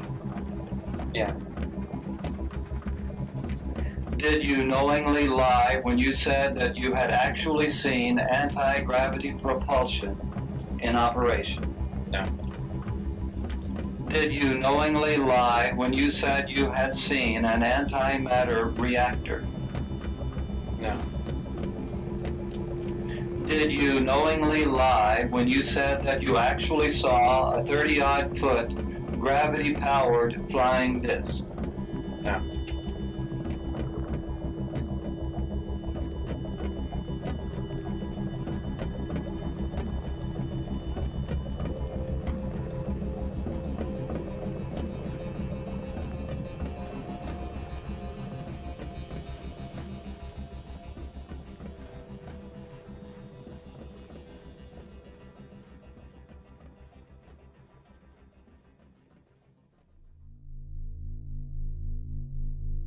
This is the hard part of the story for people to understand. It's they don't really get a sense of what it was like, because really, literally, you had to be there for some of this. I lived through it. I know what it was like, what Bob was going through at that time. They were breaking into his house and playing mind games. You know, they'd leave the doors open, they'd leave drawers open, nothing's taken. They'd write things on his blackboard or erase things, move things around. He goes to the gym with his buddy, and he's kind of scared, so he's got an Uzi in his car. He comes out an hour later after working out. The doors to the car are open, the windows are down, the glove box is open, and the Uzi is laying there on the front seat. That wasn't a burglary. That was somebody messing with him. That stuff really happened. It's both frightening and infuriating. Do you, on a deeper level, trust Bob's story now than before? What you take away from it 25 years later, after sitting down with Bob and hearing him tell this story with the same details. He's not adding any stuff to it. Doesn't have to worry about remembering the truth, because he remembers the same version, the same story, the same way, same details. And he's telling things that actually happened to him. I tend to, it carries a lot of weight with me. 25 years later, still telling the same story, reluctantly, by the way. This is a reluctant UFO messiah. The only reason he came out to talk to us again is because I bugged him about it relentlessly. Come on, Bob, when are you coming out? Are we there yet? And he finally relented and came out, but he wasn't happy about it. Nothing good comes from the UFO field for him. It does nothing but cause him trouble. If he had to do it over again, I suspect he wouldn't do it because it changed his life. And there was a part of him, as he said in our most recent conversation, there's a part of him that would really like to still be working on that stuff. I mean, it's really amazing technology. The most amazing technology he's ever seen. I think I believe the story more than I did before. The idea that Bob was a disinformation agent or part of a program to mislead the public is wrong. He's not. And I can say that after knowing the guy for a quarter of a century. The story he told then is the story he tells now. He didn't add to it. He's not making it more elaborate. He's not remembering new parts of it. It's the same story. It's consistent all the way through.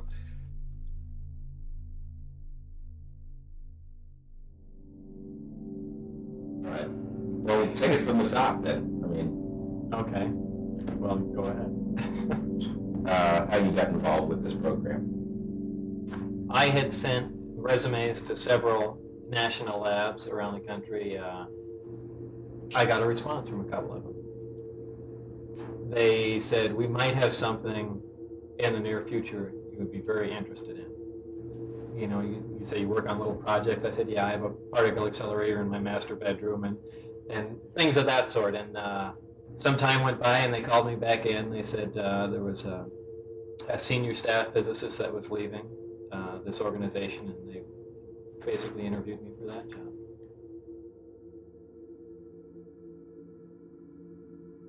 Okay, you're there on the first day. What happens on the first day? First day was when I read most of the briefings. 121 of these things. Right. How long were in them? What did they say? Through some reaction, it produces a gravity field that's not completely understood. One of the things that they were teaching me was the physics that connect all this together. To create fields and power such as these disks required to do what they do, to lift off the ground and, without a audible propulsion system, requires just a tremendous amount of energy, and this is the only way they could achieve it. How does that work? I mean, how does that field become useful? It's the most potent energy source that there can be. Just as a rough guesstimate, a kilogram of antimatter is equal in energy to 47 10 megaton hydrogen bombs. It's an extremely potent energy source. It's a direct conversion of matter to energy. If you want to tell the full story of John Lear, you have to cover the story of Bob Lazar. And the only way to do that is to talk to Bob. And I don't know if he'll talk to you or not, but you need to try.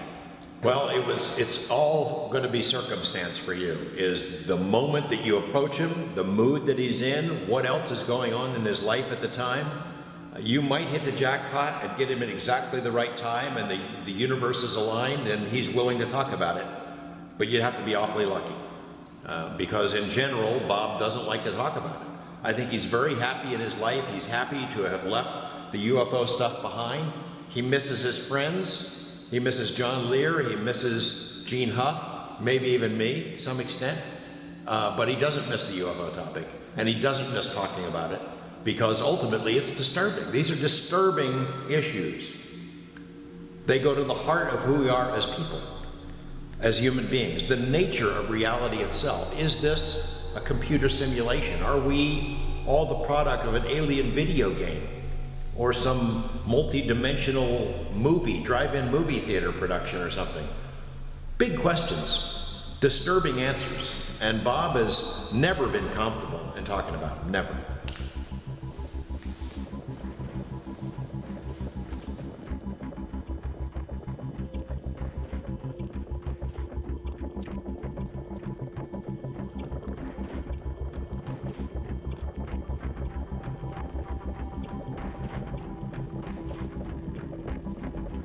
You know, look, you can nitpick anything, you know, to the point where you find inconsistencies, and then you can add those inconsistencies up and say, you know what, this can't be true. But the thing is, you can do that with factual events. And this was a factual event. Where the project is now, where the parts are now, you know, this is all 20 years ago. So I know there are alien craft here from another planet. I saw other ones, but I was inside one. I know it was not made on Earth. I know it was made with materials that we cannot fabricate, we cannot duplicate, and we've never been able to. I know it uses a power source that's so advanced that we could only dream of something along those lines, and the energy density on it is phenomenal. It's nothing that I would ever expect to see. I know that, you know, this is done in the highest levels of security, and, you know, that they use all kinds of methods to keep it quiet, from disinformation to, some exotic ways of just hiding things. Like I said, the installation itself was buried in the side of a mountain, and, you know. I also know that there's lots of nonsense information that has gone around, and whether it was started by the Navy or military or whoever's at the absolute bottom, you know, of the project. And I truly suspect that be the case, because, look, disinformation is the most powerful, you know, way to distort facts. You just throw a bunch of useless stuff out there, and they just take the real facts along with the nonsense and bundle it together and say, well, this is just impossible, and there, your security is maintained. But I also know that at some point they've examined or had bodies of alien creatures somewhere. So I know that stuff for a fact, and that's the bottom line. Well, I am telling the truth. I've tried to prove that. What's going on up there could be the most important event in history. You're talking about contact, physical contact and proof from another system, another planet, another intelligence. That's got to be the biggest event in history, period. And it's real. And it's real and it's there.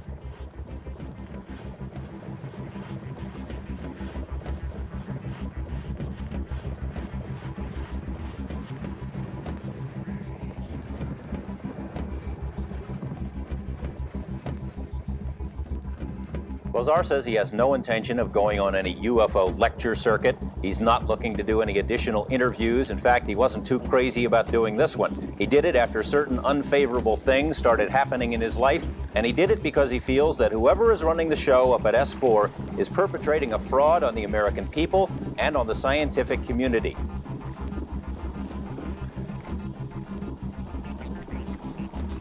You believe his story, don't you? Yeah, I do. Yeah, I've got to know him pretty well over the last couple of months, and I believe he's telling the truth.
the work that Hutchins has been doing, he has Tesla coils, he has Van de Graaff, and he has, very frankly, static electricity generators. Notice that data doesn't have to make sense. Right.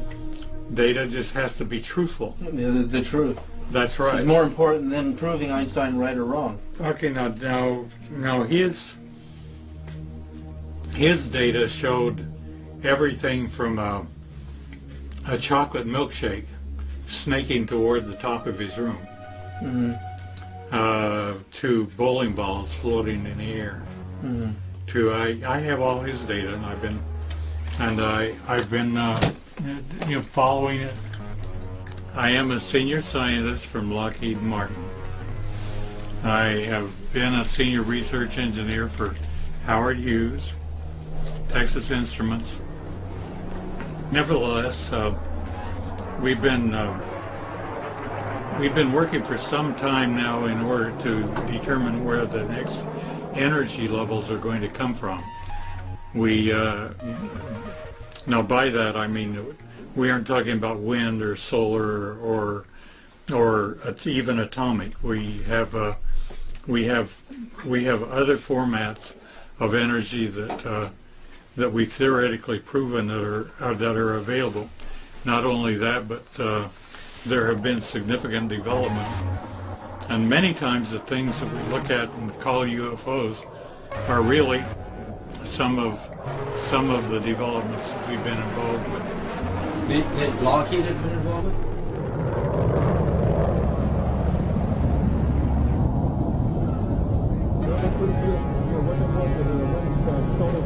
That were open.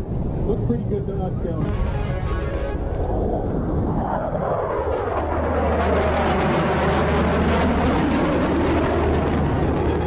So are these some of the UFOs we're seeing you believe are ours, that are United States military?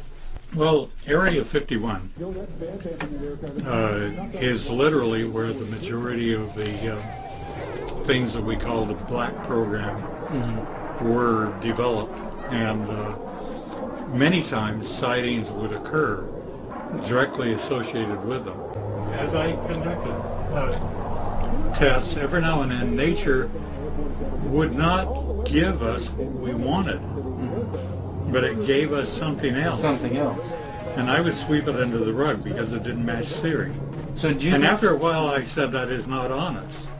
That is not proper.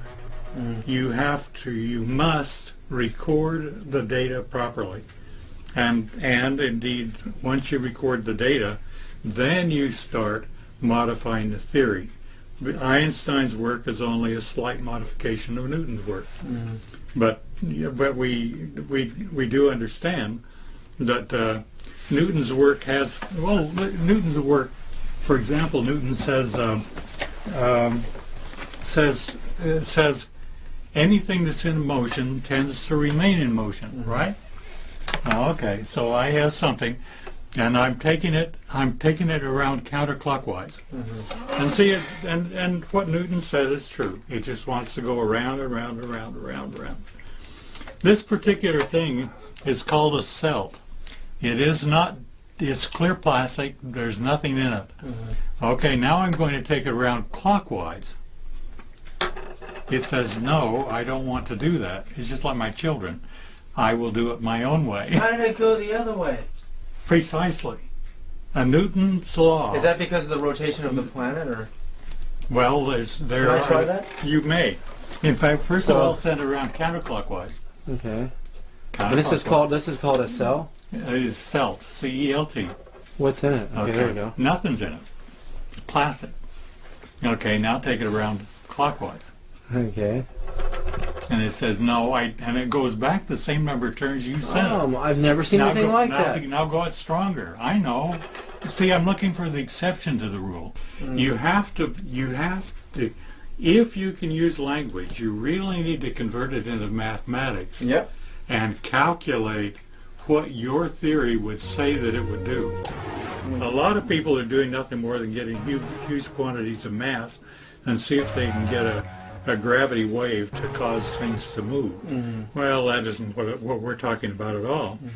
So I wondered if gravity could be related to its cousin magnetism. Mm-hmm. And so I found that when I take two magnets together, I have some neodymiums around here that I'm actually afraid of. They're so strong. They can danger you. Mm-hmm. But anyhow, you take a magnet, you go to put them together and they go clunk, right? Mm-hmm. But you take one of them, move it around, and all of a sudden it doesn't want to go right. together. The repulsive.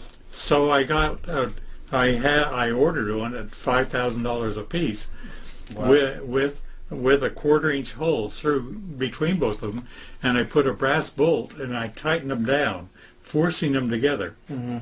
And then I put them together in a thing that looks kind of like a rock. Mm-hmm. Okay, and then I got another one that didn't have magnets in it. Mm-hmm. And Galileo, in all his endeavors, he went up to the Leaning Tower of Pisa. And dropped the... And he dropped a big rock and a small rock. Mm-hmm. And his buddy down at the bottom kept telling him that the large rock and the small rock arrived at the same time. Well,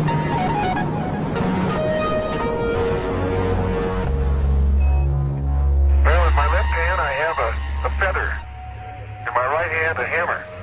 And I guess one of the reasons we got here today was because of a gentleman named Galileo a long time ago who made a rather significant discovery about falling objects in gravity fields. And we thought that where would be a better place to confirm his findings than on the moon. And so we thought we'd try it here for you. The feather happens to be appropriately a falcon feather for our falcon. And I'll drop the two of them here, and hopefully they'll hit the ground at the same time. How about that? That proves that Mr. Galileo was correct in his findings. Well, I went up to in the Lockheed Building 501 by the side of escalators and elevators. Oh, wow. And I got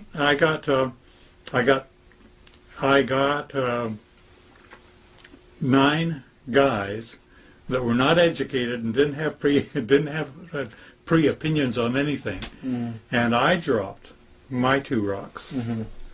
And I said, what I would like you to do is, I told them what I would like you to do is I would like you to take whichever one arrives first, get it in your hand, and when I come down the elevator, hand it to me. Mm-hmm. Now, they looked identical, except for... So, and nobody knew what was inside? No, absolutely not. Mm-hmm. All the 9 times that I tested it, it's as though the one with the opposing magnet field extending out 3 feet on each side, I actually measured how big the field is. How big the field was, and on each side of one rock, I had a total of 6 feet. At any rate, the other rock arrived first. Which one arrived first? The one that had no magnetic field in it. So you were able to cancel out gravity to a certain degree. You were able to cancel, precisely, reduce the mass gravity effect. Precisely. By opposing fields. Isn't that nice? You bet. And got 9 signatures and I always skip. You did that at Lockheed. What year was this? Oh, at least 8 years ago. This is the actual document of Boyd's where he proved that by altering the field in a falling body, the magnetic field, it reduced its mass gravity equivalent and canceled out the effects of gravity to a certain percentage. And he did a building 500 drop test conducted from a height of 59 feet. The location is in White Solomon, Texas, and the time was 12:20 p.m. and this was in 1995, December 12th. Nobody knows this. I know it. So gravity, mass gravity is not, you can alter it. Well, gravity within itself has to have, gravity goes through anything that is solid and anything like iron or anything else. But it has to have a magnetic component, which may be canceling out within itself. But as soon as it got around my rock, it all of a sudden recognized the presence of my rock. One of Einstein's students tried to merge electromagnetism and gravity, and he rejected it. But he didn't have an experiment like you did. No, I understand. I know that. Yeah. But see, nature never uses English. It doesn't speak. It doesn't speak any language. But yet it's talking to us all the time. Right. And the key thing is to identify what it's saying. Hi, I'm Bob Lazar. During late 1988 and early 89, I worked on the propulsion systems of extraterrestrial vehicles for the United States government. The hardware and technology I was exposed to should be placed in the proper hands of the scientific community, and it is the right of every person on Earth to know that there is physical evidence which proves that there is life elsewhere and that at least one form of that life has been here. For those of you whose information about me is limited to this video, I'll give you a brief background. I'm a physicist. I have degrees in physics and electronics technology. I've worked in a number of scientific programs, some of which require top secret and above top secret security clearances, of which the most easily verifiable is my early 1980s job here at the Los Alamos Mason Physics Facility in Los Alamos, New Mexico. Between December of '88 and April of '89, I worked as a senior staff physicist in what has to be the most secret project in history. My place of work was a facility at an area known as S4 on the Nellis Air Force Range in central Nevada. Area S4 is located approximately 15 miles south of the infamous Area 51 installation at Groom Lake, where the U-2 and SR-71 spy planes were developed. For the duration of my employment at S4, I was paid by the United States Navy. At the beginning of this first section, I'm going to give you 3 short science lessons, and once you've learned them, you'll not only know more about interstellar travel than almost anyone else in the world, but you'll know the actual method another civilization is used to travel from another star system to the planet Earth. Now, during the course of this, I'm going to have to relate information that I've learned at S4 to information that we're already aware of. And when I say we, I mean the general mainstream scientific community.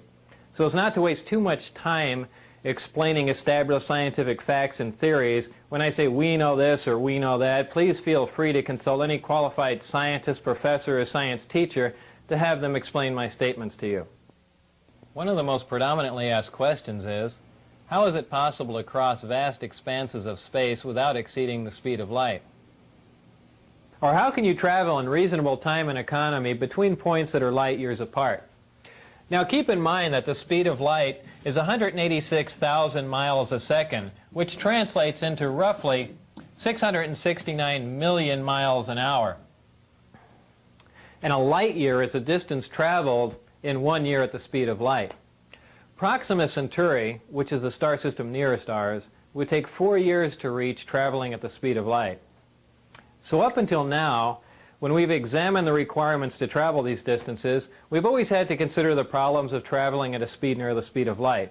This poses problems with propulsion, navigation, fuel capacities, and even when you consider the effects of acceleration on space-time, which include time dilation, mass increase, length contraction, and a whole host of other things, it quickly becomes evident that this type of travel would require a level of technology that man has not yet achieved. The truth of the matter is that traveling these distances does require a level of technology that man has not yet achieved. But it has nothing to do with flying in a linear mode near the speed of light. We know that the shortest distance between 2 points is a straight line, so in our universe we've always assumed that the fastest way from point A to B was to travel in a straight line at the speed of light.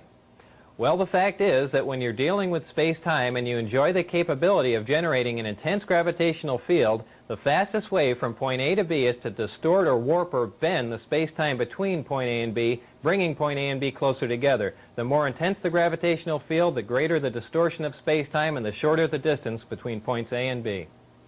Most of us think of space-time as the void or as nothing. And remember, it wasn't that long ago that man considered the air in our atmosphere to be nothing. Yet with time, we've become aware of the elements and properties of the air in our atmosphere. Well, indeed, space-time is an entity, and one of its properties is that it can be distorted or bent by a gravitational field.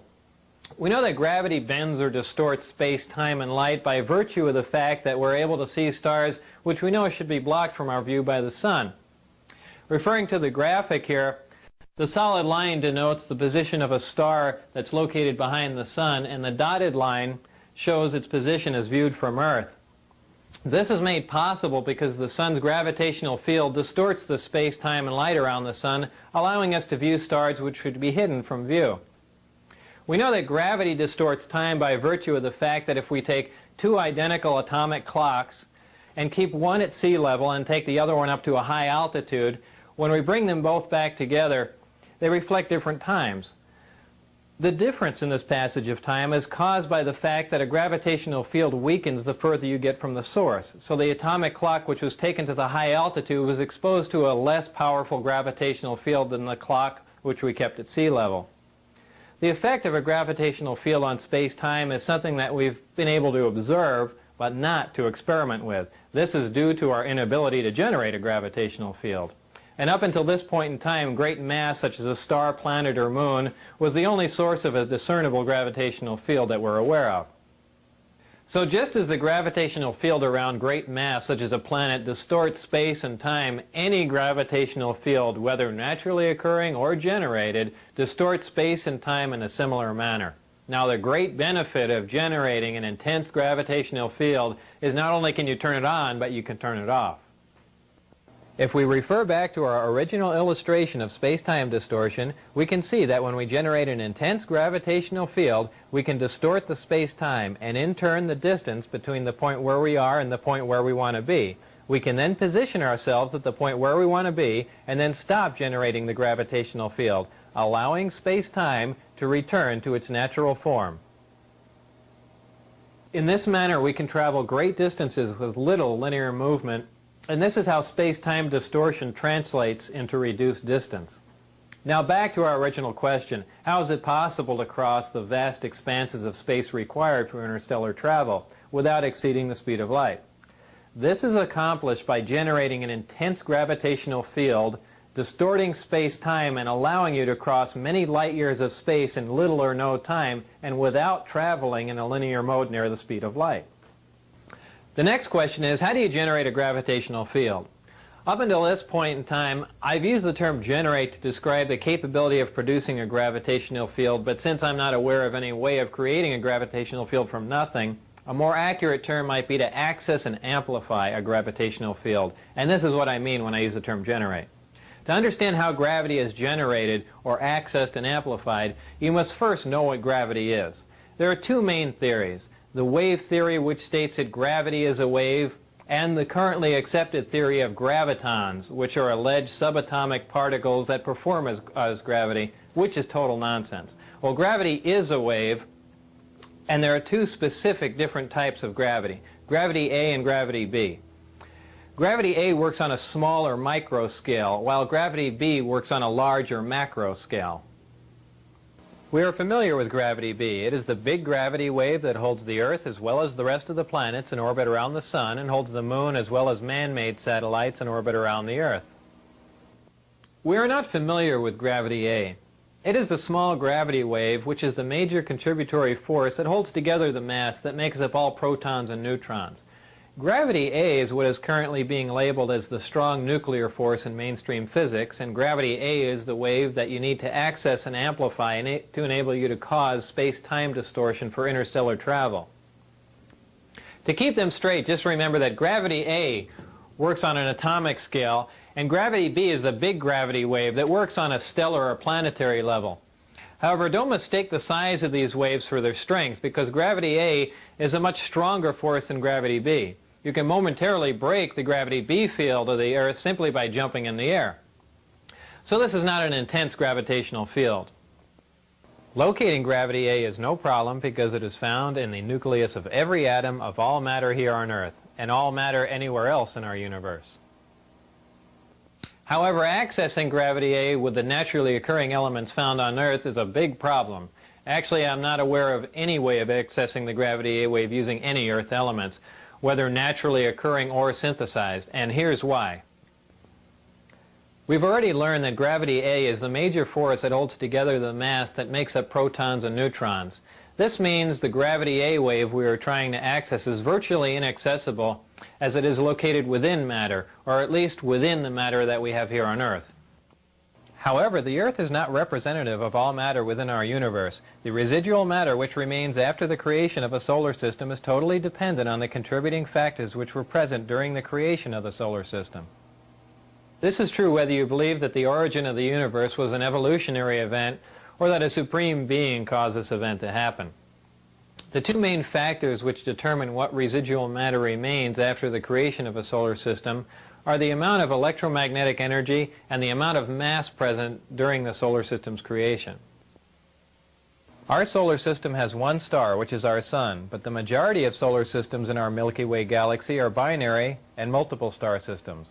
In fact, many single star systems have stars that are so large that our Sun would appear to be a dwarf by comparison. Keeping all this in mind, it should be obvious that a large single star system, binary star system, or multiple star system would have had more of the prerequisite mass and electromagnetic energy present during their creations. This makes it possible for these systems to possess elements which are not native to the Earth. Scientists have long theorized that there are potential combinations of protons and neutrons which should provide stable elements with atomic numbers higher than any which appear in our periodic chart, though none of these heavy elements occur naturally on Earth. 88 of the first 92 elements on the periodic chart occur naturally on Earth. Some heavier elements do occur in trace amounts, but for the most part we synthesize these heavier elements in laboratories. Generally speaking, the stability of these synthesized heavy elements decreases as their atomic number increases, but experiments at the Lab for Heavy Ion Research in Germany have shown that this may only be true up to a certain point, as the half-life for element 109 is longer than that of element 108. The point is that our observations and theories are accurate. The fact is that heavier stable elements with higher atomic numbers, which have more protons, neutrons, and electrons than any Earth elements, do exist.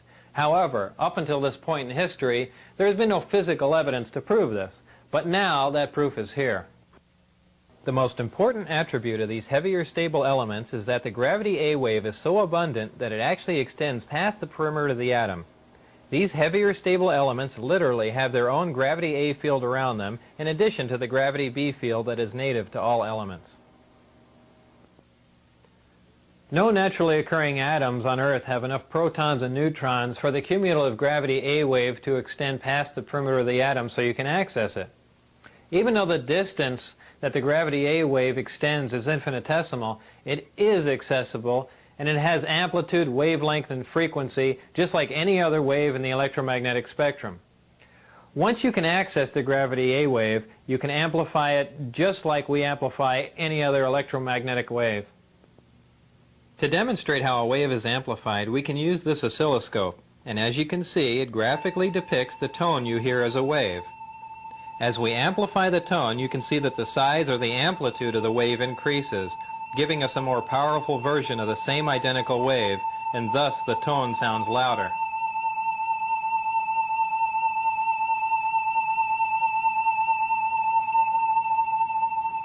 In like manner, the gravity A wave is amplified and then focused on the desired destination to cause the space-time distortion required for space travel.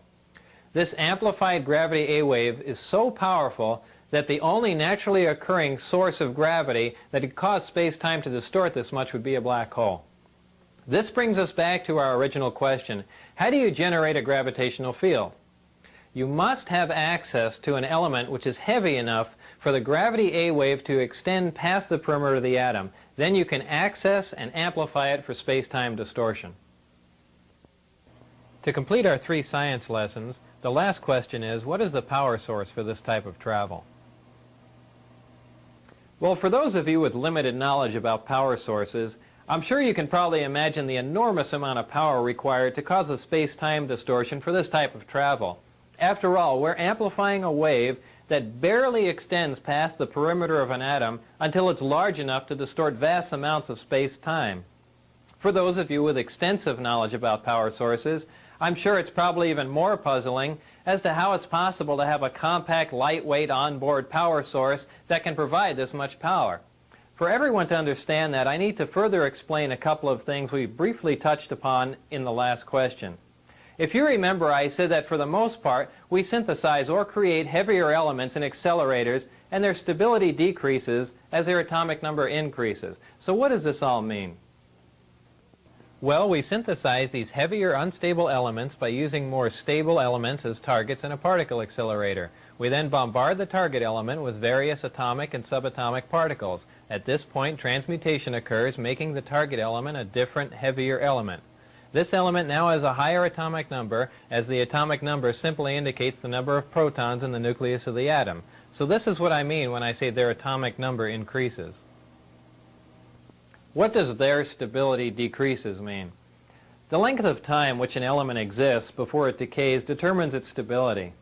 Atoms of some elements decay faster than atoms of other elements, so the faster an element decays, the more unstable that element is considered to be. When an atom decays, it releases or radiates subatomic particles and energy, which is the radiation that a Geiger counter detects. As you can see, this Geiger counter is detecting the radiation from this uranium, which literally means that the Geiger counter is sensing the subatomic particles which are being released or radiated as the uranium decays. Those elements in which nuclear radiation can be consistently detected are radioactive elements. These heavy elements, which we synthesize in particle accelerators, are of the radioactive variety, and they decay very rapidly. Since we're only able to make a few atoms of these elements, and because they decay so rapidly, we're not able to observe much about them. This is what I mean when I say their stability decreases. However, there are elements with higher atomic numbers which are stable, even though they don't occur naturally on Earth, and we can synthesize them in particle accelerators. These are the elements in the 114, 115 range which don't appear on a periodic chart. Beyond element 115, the elements become unstable again, and in fact, element 116 decays in fractions of a second. This finally brings us to the power source. The power source is a reactor which uses this element 115 as its fuel. In this reactor, element 115 is used as a target and is bombarded with protons in a small particle accelerator. When a proton plugs into the nucleus of an atom of 115, it increases its atomic number and becomes an atom of element 116, which, remember, decays instantly. What element 116 releases as it decays, or what it radiates, is antimatter. What is antimatter? Antimatter is the exact counterpart of matter, which has a charge and a spin that is in the opposite of all matter.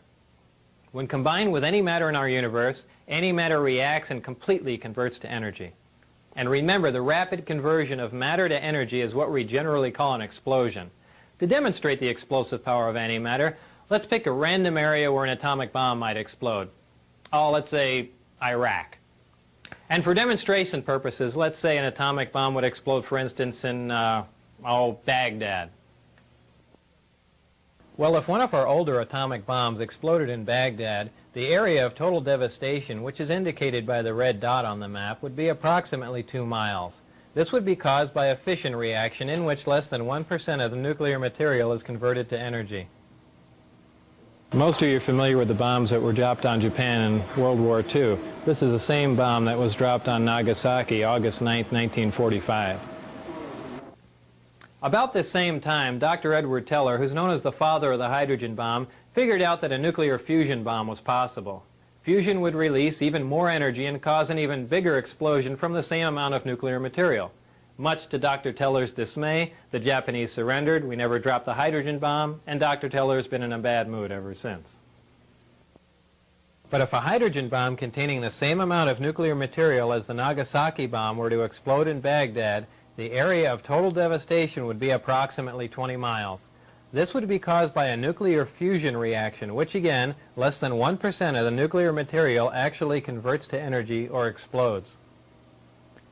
The other 99% of the nuclear material on this type of bomb is dispersed, but is not involved in the actual nuclear fusion reaction. Now, if a bomb was made with the same amount of nuclear material as the Nagasaki bomb, and that material was antimatter, when that bomb exploded in Baghdad, the area of total devastation would include parts of Africa, Europe, and Asia, with the exact area of total devastation being very difficult to calculate. This would be caused by a total annihilation reaction, which is the complete conversion of matter to energy. 100% of the nuclear material on this bomb would explode or convert to energy. We currently have no practical way to harness antimatter into a bomb, and generally speaking, we can only isolate antimatter in a particle accelerator and store it for a short time. This demonstrates the enormous amount of power released when you totally convert matter to energy, which is what happens when antimatter and matter are combined. So back to our power source. Inside the reactor, element 115 is bombarded with a proton, which plugs into the nucleus of the 115 atom and becomes element 116, which immediately decays and releases or radiates small amounts of antimatter. The antimatter is released, in a vacuum into a tuned tube which keeps it from reacting with the matter that surrounds it. It is then directed towards a gaseous matter target at the end of the tube. The matter and antimatter collide and annihilate, totally converting to energy. The heat from this reaction is converted into electrical energy in a near 100% efficient thermoelectric generator. This is a device that converts heat directly into electrical energy. Many of our satellites and space probes use thermoelectric generators, but their efficiency is very, very low.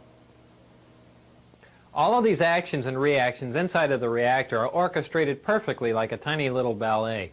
And in this manner, the reactor provides an enormous amount of power. So back to our original question. What is the power source that provides the power required for this type of travel?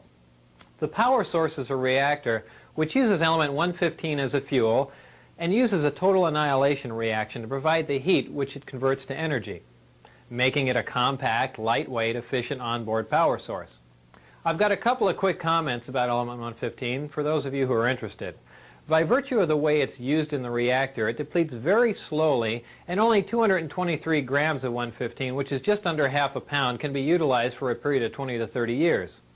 Element 115's melting point is 1740 degrees Celsius. I need to state here that even though I had hands-on experience with element 115, I didn't melt any of it down, and I didn't use any of it for 20 to 30 years to see if it depleted. So we've learned how space-time is distorted by a gravitational field. We've learned how that gravitational field is generated, and we've also learned where you get the power to accomplish all of this. Now it's time to link all we've learned in our science lessons to the vehicle that utilizes all of this technology. And a few years ago, I never thought I'd hear myself say this, but that vehicle is a disk, which is generally referred to as a flying saucer. I had at least partial views of the 9 different disks out at Area S4, but the one I'm going to describe to you now is the one in which I not only saw 2 of the 3 interior levels, but I also saw it fully functional in flight. And no, unfortunately, I didn't get to go for a ride in it. This particular disc appeared to be in excellent condition, and because of its sleek appearance, I nicknamed it the Sport Model. The Sport Model is about 16 feet tall and 40 feet in diameter. The exterior skin of the disc is metal, which is the color of unpolished stainless steel. The Sport Model sits on its belly when it's not energized. As you can see, the hatch is located on the upper half of the disc with just the bottom portion of the door wrapping around the center lip of the disc. The interior level of the disc is divided into 3 levels. The lower level is where the 3 gravity amplifiers and amplifier guides are located. These are the things used to amplify and focus the gravity A wave that we learned about in our science lessons. The reactor is located directly above the 3 gravity amplifiers on the center level and is in fact centered between them. The reactor is similar to this half-scale model. The element 115 is machined into triangles like this and is then inserted into the reactor. This piece of element 115 is the source of the gravity A wave as well as the target that is bombarded with protons to release the antimatter, both of which we learned about in our science lessons. The center level of this disc also houses the control consoles and seats, both of which were too small and too low to the floor to be functional for adult human beings. The walls of the center level are all divided into archways. At one point in time, when the disc was energized, one of the archways became transparent and you could see the area outside of it just as if the archway was a window. After the panel had been transparent for a while, a form of writing which was unlike any alphabetic, scientific, or mathematical symbols I've ever seen, began to appear on the transparent archway. And I was never informed as to how all of this was achieved, not that any of that would have required alien technology. I was never given access to the upper level of the disc, so I can't enlighten you as to what the porthole-like areas are, other than I can assure you that they're not portholes. Now, before I go any further about the disc, I'm going to show you where and under what circumstances I saw it tested. My job in this program was to be part of a back engineering team. Back engineering is the act of taking a finished product and tearing it apart to find out what makes it tick. The goal in this program was to see if the technology of the disc could be duplicated with Earth materials. When I went to work, I was flown from McCarran Airport in Las Vegas to Area 51, which is a highly secure government base on the Nevada test site. Area 51 is located about 125 miles north of Las Vegas near the Groom Mountains and the Groom Dry Lake bed. From Area 51, I was bused to an even more highly secure facility located about 15 miles south of Area 51 called S4.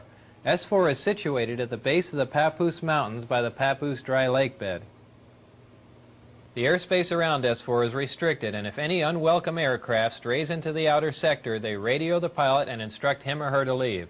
If that pilot continues and strays into the middle sector, jets will be scrambled to escort the intruding aircraft out. If for any reason whatsoever that aircraft penetrates into the inside sector before jets can be airborne, ground-to-air missiles will neutralize the intruder. The moral of this story is, don't try and fly into S4. The S4 installation is built into the mountain, and the 9 hangar doors are angled at about 60 degrees. These doors are covered with a sand-textured coating to blend in with the side of the mountain and the desert floor. As you can see in this representation, my ID badge had a white background with 1 light blue and 1 dark blue diagonal stripe in the upper left-hand corner. At the bottom of the badge, there were letters and numbers designating various areas, including S4. On my badge, there was a star punch through S4. The back of the ID badge was dark blue with a vertical mag stripe running down one side. The hangar that housed the sport model was like a typical airplane hangar with the exception of the angled doors that I mentioned before. The hangar was equipped with typical tools and extensive electronic equipment. It also had a machine with an X-ray emblem on it and an overhead crane rated at 20,000 pounds. Equipment in this hangar was marked with a black number 41 with a white circle around it. It was outside of this hangar that I saw the sport model tested. Now, when the disk travels near another source of gravity, such as a planet or moon, it doesn't use the same mode of travel that we learned about in our science lessons. When a disk is near another source of gravity, like Earth, the gravity A wave, which propagates outward from the disk, is phase shifted into the gravity B wave, which propagates outward from the Earth, and this creates lift. The gravity amplifiers of the disk can be focused independently, and they are pulsed and do not stay on continuously. When all 3 of these amplifiers are being used for travel, they're in the delta configuration, and when only one is being used for travel, it's in the omicron configuration. As the intensity of the gravitational field around the disk increases, the distortion of space-time around the disk also increases. And if you could see the space-time distortion, this is how it would look. As you can see, as the output of the gravitational field from the amplifiers becomes more intense, the form of space-time around the disk not only bends upward, but at maximum distortion actually folds over into almost a heart shape around the top of the disk. Now remember, this space-time distortion is taking place 360 degrees around the disk. So if you were looking at the disk from the top, the space-time distortion would be in the shape of a donut. When the gravitational field around the disk is so intense that the space-time distortion around the disk achieves maximum distortion and is folded up into this heart-shaped form, the disk can't be seen from any vantage point, and for all practical purposes is invisible. All you could see would be the sky surrounding it. The program out at Area S4 consisted of 3 projects: Project Galileo, Project Sidekick, and Project Looking Glass. Project Galileo dealt with gravity propulsion and was the source of all the information you've learned in this first section. Project Sidekick dealt with a beam weapon that had a neutron source and was focused by a gravity lens. Project Looking Glass dealt with the physics of seeing back in time. Now, I was not personally involved with the hardware of Project Sidekick or Looking Glass, and those projects are beyond the scope of this video. So this brings us to the end of this first part, in which I'm presenting to you as fact. At this point, we begin our second part, which is the section that contains what I call excerpts from the government Bible. I call it that because, as you can tell from part 1, there's a small segment of the United States government that makes scientific and technological judgments from a knowledge base that is not available to the general public.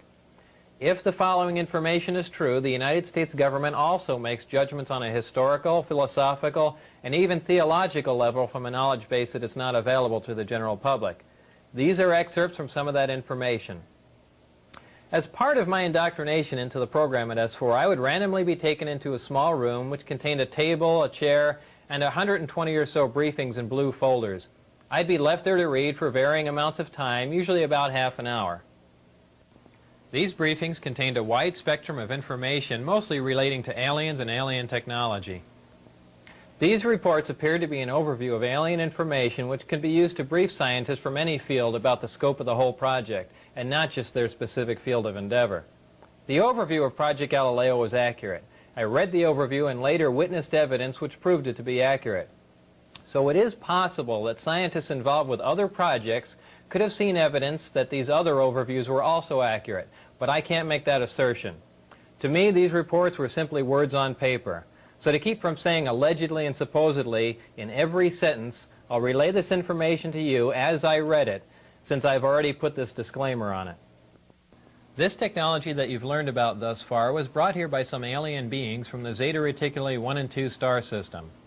These stars are located in the constellation of Reticulum, which can only be seen from the southern hemisphere. Zeta Reticuli is a binary star system, which means it has 2 stars, and is located approximately 30 light years from Earth. These beings are from Reticulum 4, which is the 4th planet out from Zeta Reticuli 2.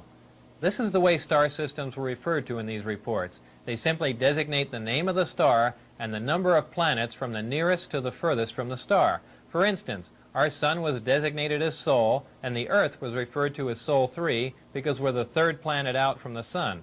A day on Reticulum 4 is 90 Earth hours long.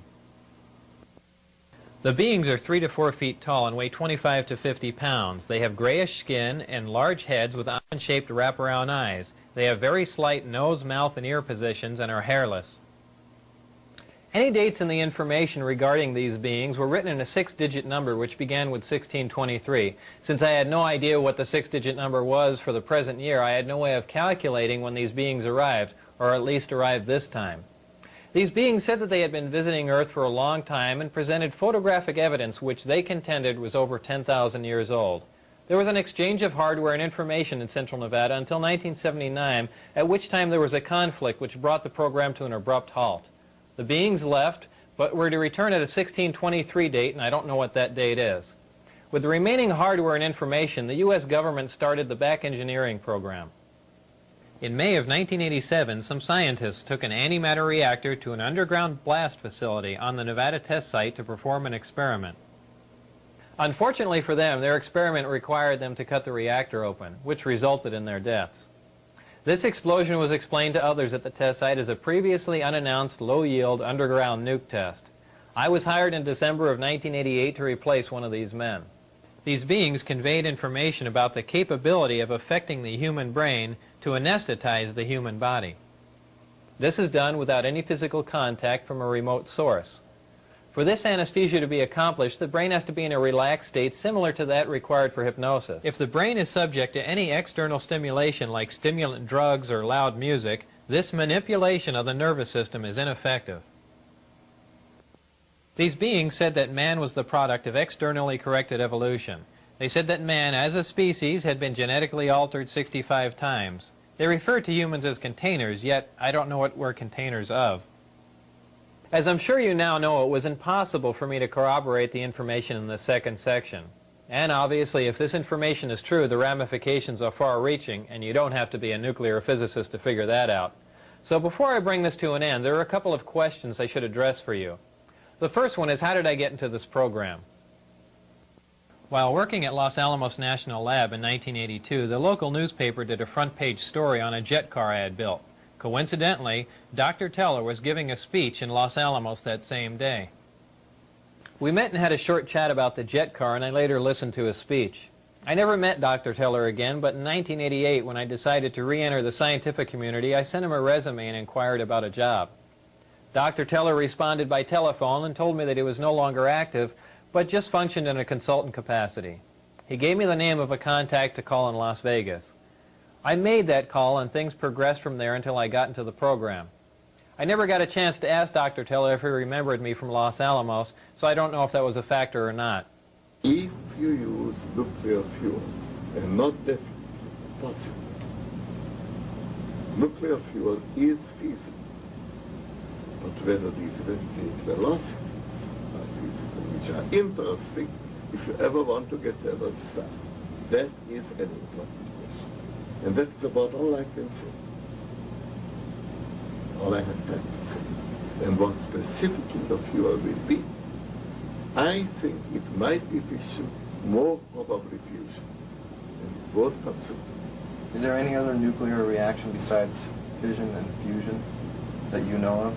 No. Is there anything such? Look, please, you try to explore the things. about which I only will have to tell you it is not interesting, it's a waste of time. Above plutonium or Look, it is, in my opinion, not interesting. I don't intend to answer it. If you ask me that question on camera, I will shut up.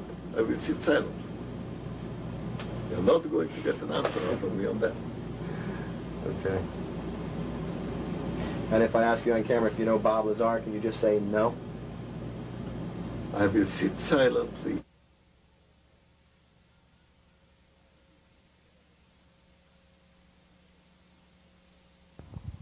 The second question is that if all I've just presented to you is true and the government is keeping this a secret, how can I make a video telling you about it? Well, the bottom line is, if there are any repercussions from making this video, it would simply confirm that what I told you is true. So what you do with this information is up to you.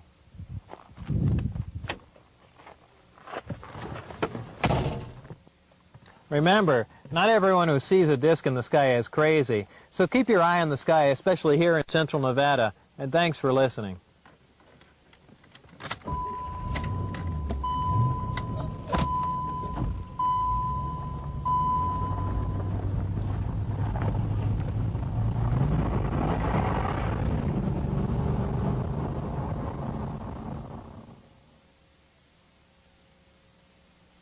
I'm going to go back to your roots. You were contracted to be a CIA pilot. Do you think, obviously we mentioned, and you brought it up, that the phones were tapped from Lazar, you, Mr. Huff. Now, do you think you've already been on the radar from the moment you signed the deal to start flying for the agency?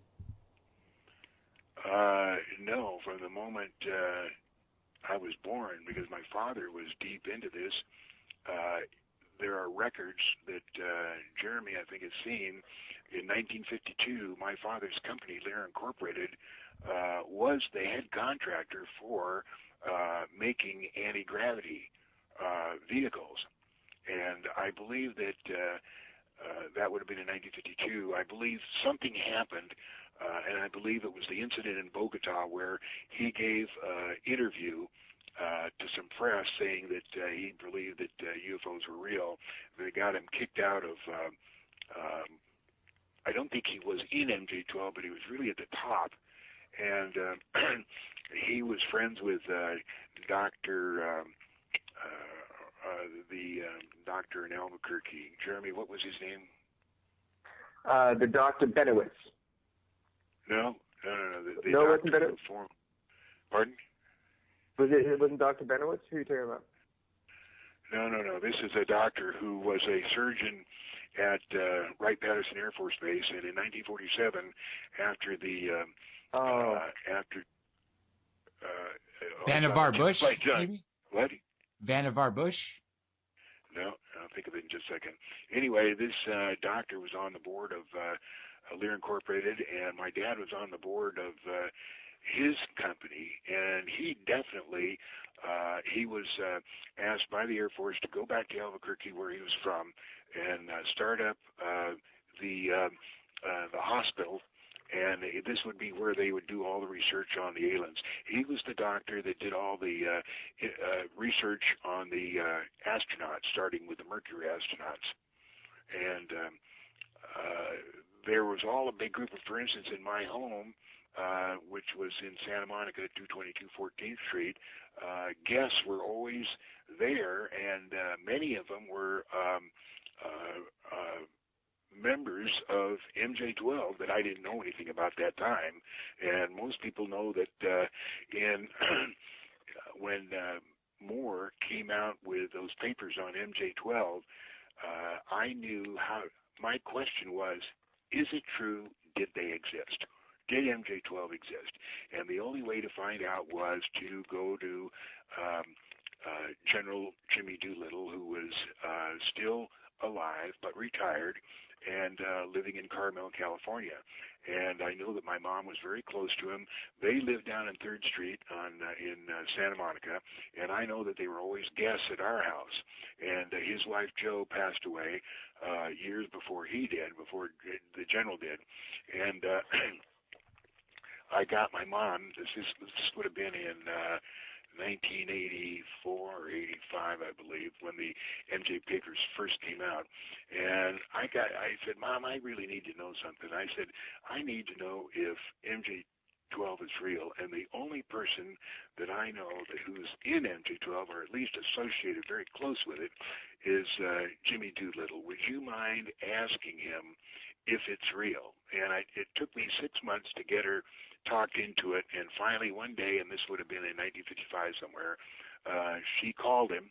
She told me later that she said, and she called him often, so it wasn't like she called him out of the blue, and said, Jimmy, John's getting involved in something, and I don't know whether it's the right thing or not, but I would like to know if MJ12 is real. And he said, yes, Moya, it was, but I can't tell you anything about it.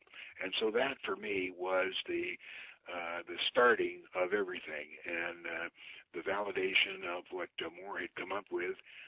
Whether or not the papers were real, I believe they're real, but a lot of people have said they weren't, and we're talking about the Eisenhower briefing. But I believe they were real, and that phone call from my mom to Jimmy Doolittle was the start of everything. And I have a picture on my frame on my den wall, which Jeremy has seen, and it's from Jimmy Doolittle, and it was written to me after I had an airplane crash in 1961 in Geneva, Switzerland, and I had been flying aerobatics in a Bucher Youngman, and I really got into a bad accident, and Jimmy Doolittle, who's a close friend of our family, wrote me, and he said, there's everybody goes through these accidents, but he said what it's important is to profit by these accidents and make sure that you have learned something. And I have that framed on my den wall with a picture of him taking off on the aircraft carrier to bomb Japan. You mentioned the documents, and the irony is these are the Eisenhower briefing documents written by President Truman for as he was leaving office, incoming to Eisenhower. Ironically, Stanton Friedman, who says he doesn't believe Bob Lazar's story, validated the MJ12 existence by finding in the National Archives a memo, I think it was either to or from Nathan Twining, and it referenced MJ12. So to me, just like to you, and just like Mr. Corbell, if I'm not mistaken, and Mr. Webb, Johnny Webb, that these MJ12 documents were real. And not only were they sent to Moore, they happened to coincide when the final member of the list on the MJ12 died. Within weeks of his death, of that last person, that's when these were arrived in a film to Mr. Moore's home, to the higher end of the military, down to the military, and finally into the white market, the civilian market. Do you think that we're actually making progress using alien technology, or is it still all bundled up in private corporations, private military contractors, and, of course, the United States military bases? Yeah, it's all bundled up, and it will be bundled up forever. There's no possible way that it will ever be released by our military or whoever has control of it. They're just bound and determined not to advance, giving us electricity at a reasonable price and gas at a reasonable price and propulsion at a reasonable price. It's just not going to happen. And yet they could. Oh, yeah, sure. They have the technology themselves. They have it up at Groom Lake. But as I said, Groom Lake is the United States of Area 51, and it has its own little country there, and they have their own rules and regulations. And if you're going to work there, you have to sign your total rights away. You don't have any rights under United States law. And when you go to work there, if they don't like what you're doing, they either kill you or they can put you in prison. They used to put them in prison up in that federal prison that's northeast of Reno. I can't remember the name of it. But anyway, the problem was that some of the guys that were in there were telling the other inmates about the physical dimensions and workings of Groom Lake, and those guys were passing it along to other people. And so they had to make a prison, and it's a gigantic prison, and it's in the very center of the Nevada test site, and that's where the people go that violate the discretion of, when you get off the plane, there's a blue, yellow, or a red line or a different color line that you're supposed to follow, and if you get more than 1 foot from that line, you're taken out and put in that prison, and you never get out. In that sovereign nation, and that correlates exactly to what you said about Lazar speaking about, and of course not using United States military, using private military contractors such as Wackenhut. Janet Air, sorry John, Janet Airlines, the people that pick them up from McLaren Air Force Base or airport and then take them out to the Air Force Base. Who is it that runs Janet Air? Is it a private corporation, a contractor? Why isn't, if we say, look, we can't get into Area 51, the president doesn't have permission to go to Area 51, then let's blockade their planes and their buses. And so, who runs these corporations? Who are they? This is what I don't understand. The questions that's very simple should be asked. Who runs Janet Air, and how is Janet Air allowed to feed people in and out without the government's permission? It's a fair question. That's the big question, and nobody knows the answer. Nobody can get the answer because there's nobody brave enough or has enough power to answer that question. And if anybody tried to force the issue, they'd just be eliminated. Or sent to that prison where essentially you'll never be heard from again. Does Lockheed Martin or does anybody possess working anti-gravity technology right now? Or are we still trying to understand how these ET craft are working? Have we reverse engineered the technology at Roswell successfully? Which would mean some of the UFOs we're seeing now that are silent and hovering. I've given you the Lazar tapes, and that's as far as I can talk. Okay. That's good. It's only because I got the Lazar tapes from a White World forum. Right. And but you can't say anymore. Well, people kept encroaching on Area 51, such that Area 51 is now being moved to Tooele, Utah. But here's one thing, this makes sense to me. If you can cancel out gravity in a falling body, and you can even reduce a percentage of the effects of gravity for aircraft, it would take less fuel, they would be more efficient, and they could hover with less energy, and that much I can figure out. And the atmospheric edge of the Earth will be meaningless. Would you like to see a picture of the nuclear-powered aircraft? Oh, yeah.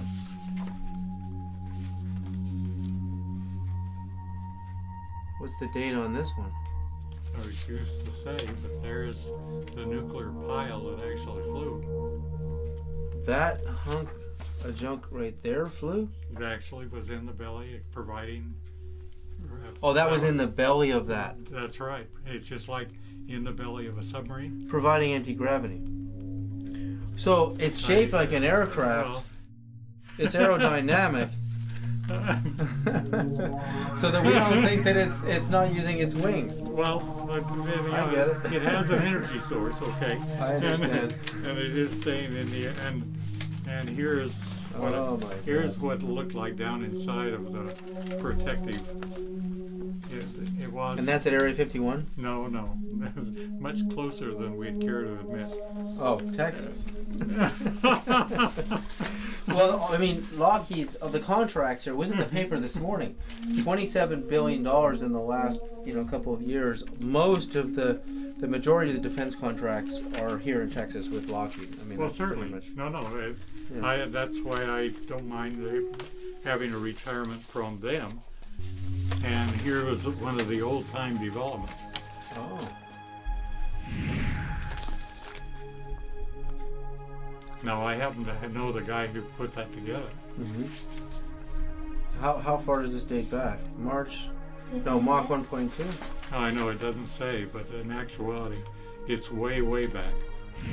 The first, we must be at least 30 to 40 years. 60s? After the Roswell crash, in the first week of July of 1947, it is alleged that the alien bodies in the craft are taken to Wright-Patterson Air Force Base in Dayton, Ohio. That's where the alien bodies in the craft were taken. What Boyd Bushman is holding up is a document that states that a reverse engineered nuclear powered flying saucer that has a ceiling of over 60,000 feet, a range of 3,000 miles, nuclear powered anti-gravity saucer that we reverse engineered from the alien craft, and he knows who did it. He's testifying. Boyd Bushman is the man who designed the Stinger missile for General Dynamics. He worked for Howard Hughes. He worked for 20 years. He was at Lockheed Martin. He had access to above top secret and top secret files. He knows how to develop and reverse engineer anti-gravity technology and is actually demonstrating it in front of us. And here we are for the first time in history. He is showing us proof that at Wright-Patterson Air Force Base, we reverse engineered flying saucer technology. In 1959 was the first date this thing flew. I mean, this is incredible. He's giving us what no one has ever been able to find before. And, you know, he won't say, you know, that it was an alien craft, obviously. I mean, it could have been something that was ours. But if we have anti-gravity, if we've developed anti-gravity at Lockheed or, you know, any level, secret level of the Black Ops, you know, divisions of research, why aren't we using it in the war? Why doesn't the F-117 levitate? Or does the F-117 levitate? Well, the key question from a physics point of view is a matter of another force. Mm-hmm. The question is are there more forces beyond the 4 or 5 forces that we're all acquainted with? Mm-hmm. The strong force, that's holding the strong force, I understand that. The strong force and weak force, electromagnetic force and gravity. Well, we have been under some development recently where the astronomers have begun to analyze the motion of galaxies apart. Right. And we have identified that indeed the galaxies are being impelled apart. Mm-hmm. We used to say at increasing velocities. The recent data and the better data says that there's still a repulsing force. Well, a repulsing force is an anti-gravity. It's stronger than gravity. Literally. Mm-hmm. Newton says for every action there's an equal and opposite reaction, right? Well, okay. If that's true, then I don't know. Don't let me get this thing lost, but if I let this fall on this carpet, mm-hmm. if I had a concrete, if its elasticity mm-hmm. was the same, then the best that it could do would be to come back to the same height that I drop it from, right? Right. And if it came out higher than that, then I would have violated Newton's law of equal and opposites, right? Okay, I need your hand. This is a standard tube, and you're going to catch these. These are magnets. Mm-hmm. Okay, now do notice that this is copper. Mm-hmm. It does not care about copper at all. It is not like iron. This one just straight plunks through. right on Less through. than a second. And this one, 1,000, 2, 1,000, 3, 1,000, 4, 1,000, 4 4 seconds. No, that's true. So now, so you're canceling out gravity. Well, by something that cares little about magnetism. The two opposing forces in here. It's a matter of what is the aluminum doing. Why does it care about moving electrons? I find that were Sir Isaac Newton to be alive after Einstein, rather than the reverse. Right. Isaac Newton had a form of mathematics called the binomial expansion, where basically you can take anything that's mathematic, your sines, cosines, even the definition of pi, and you can put them in the expansion format. Mm-hmm. And if you add them all up, you get the correct definition of pi or sine and everything else. Mm-hmm. But it's usually meant for a binomial expansion. If you really take Einstein's equation, mm-hmm. it is a binomial expression. Right. It's mass and energy are equivalent. If you do nothing more than shove that into Newton's series expansion, Mm. you will and you multiply it like Einstein did by m0c squared. You multiply every one of the series expansion by that. Mystically, the first term, which is 1, when it's multiplied times m0c squared, is the large force. The second one turns out to be kinetic energy. I mean, 1/2 mv squared, not c squared, because Einstein had v, but the c's cancel. It goes on ahead and basically shows that there are as many as 7 significant forces. Really? And the first, if you can include the kinetic energy, it turns out to be the first 5 we know. Right. The 6th, 7th, and 8th we don't know. Right. So you're saying... But we're taking the expression associated with the binomial expansion and taking a look at it. And it looks like that indeed there are, we believe that anti-gravity is there, that it's one of them. It's one of the forces, one of the... But we have forces that are yet to be named.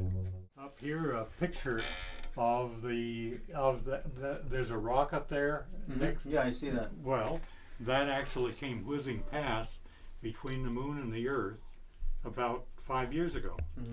It's going to come back again in 2029, yeah, 2029, and then it will come back and just between the Earth and Moon, and it will come back the next time in 2036. So the orbit is decaying. It will collide someplace between Siberia and Africa, and it will be a huge impact.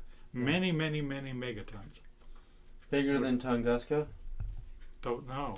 How big is that thing? It depends on its velocity, but it's there. We know it. We're tracking it. Oh my God. And I said, and number 6, veer its orbit. No, because I 1, 2, 3, 4, 5. Notice that it floated above the aluminum. I mean, something mystical inside the aluminum was doing something like happened inside of copper. You can't run current through aluminum like a wire. Yeah. And traditionally it's said it's non-conductive, but actually you're saying it is conductive. Well, something occurred. Actually, what's happening is that this only works if it's AC electricity. Alternating current. Alternating current. Okay. Notice that this only worked if it was moving. In other words, when I'm working with this, it doesn't care a thing about each other. Right. But when I have motion, something happens. Right. Because I knew you were coming, I called a friend of mine who was a Navy doctor during the same time period we're talking about. Slightly after that, and he all of a sudden was healing a pilot, a person who had been a pilot, and he began to tell him a story, and he basically said, one day I was up in one of the faster airplanes that we had, and I had something that was a spherical object that was ahead of me, and I called back and I said, are there any friendlies over here? He actually took off from a Texas location, headed off that way, and towards New Mexico. And he said, they said, well, no, there's no friendlies here. He said, not only that, but he's accelerating away from me, and yet I have the fastest airplane that's been designed. And which at that time was... And therefore it can't be one of us. Well, that was... And he said, well, they said, well, you have the weapon on board. It was a new design. Oh. And he said, go on ahead and shoot it down. And so he did. He shot down the Roswell craft. Do you know who did it? He said, don't give the people my name, nor give you know this nor man? you certainly. He shot it down. He's a very dear what kind of a weapon? The doctor is a very dear friend of mine. What kind of a weapon? I don't know. We have all kinds. Because bullets were only 1,500 miles an hour back then. We have all kinds of things out there.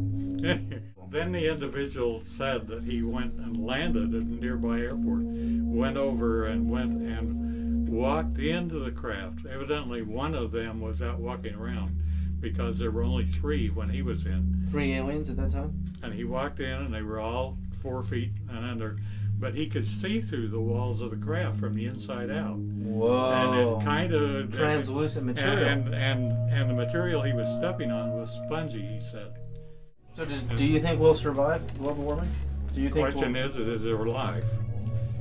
The people that are alive will figure out how to escape this I know place. what you're saying, yeah. And actually, every nature wants to tell us how to escape.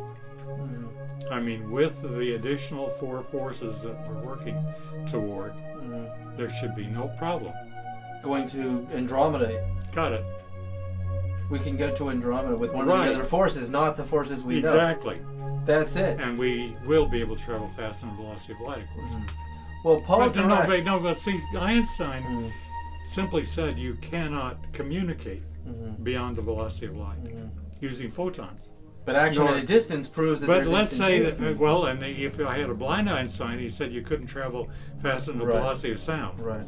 If a seeing blind Einstein says you can't travel faster than the velocity of light. Right, I guess so. But if thoughts could travel faster, right, then he would say there's another you force. can't travel faster than the velocity of thought. That's incredible. Action at, you know about spooky action at a distance. Yep. And singularity. Now that's, you tied them all together. It worked in your mind. Because Paul Dirac said in this... Perfectly right. When Paul Dirac saw the birth of electron, anti-electron, electron-positron pairs coming from super gammas, that he believed he found this substratum to the universe that was non-dual. It was pure negative. And I don't even know if it was really negative. It was just single. And he said, my God, if you could become one with that, you could be anywhere in the universe in 0 time because there's no resistance in that singularity because there's no polarity. Well, there is another universe called the neutrino universe, of course. Right, neutrinos. And we know that it's there, and now we're seeing if one of the additional forces matches it. So the neutrino universe is another universe, not just... Not only that, we know that we know that what we have is we're about 5%. Everything that we see is about 5%. And then there's dark matter that we don't see. Right. And then beyond that is about 70% of dark energy. And that's what we're talking about. The energies that we don't now have cataloged.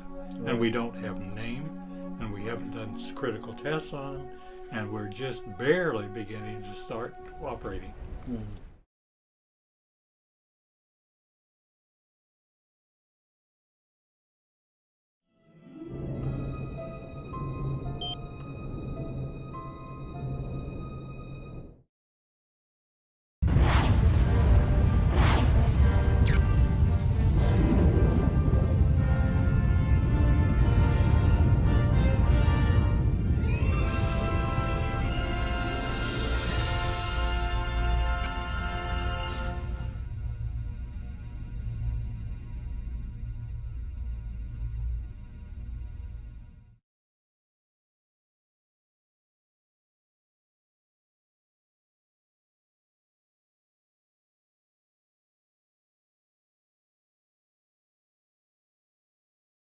All right, breaking news. We've got more explosive information that's coming out of the John Podesta emails from WikiLeaks every day. And I came across a couple emails in there that are unbelievable. These emails prove there's extraterrestrial intelligent life out there. They absolutely prove it without a doubt. These emails are from Edgar Mitchell. All right, this guy was an astronaut, and he was the 6th man to walk on the moon. And if anybody knows anything about astronauts, they are of sound mind and sound body. These guys are vetted out from the best of the best to be an astronaut. You're not just a normal guy. You're the best of the best. They don't let anybody be an astronaut, let me tell you. So this guy's not a kook. He's not a conspiracy theorist. He's not a nut job. This guy's the real deal. If you don't believe an astronaut, and I want you to comment down there, but if you honestly don't believe the word of an astronaut as being honest and true, then I don't have any hope for you, because astronauts are probably the smartest and the best of the best in the human race. They don't let these guys fly billion-dollar craft into space unless you really are the best stuff out there. All right, with that all being said, recent WikiLeaks revelations exposed explosive emails between John Podesta and astronaut Edgar Mitchell. All right? Now, if you go through the emails, it's hard to do, so that's why I'm making these videos about it.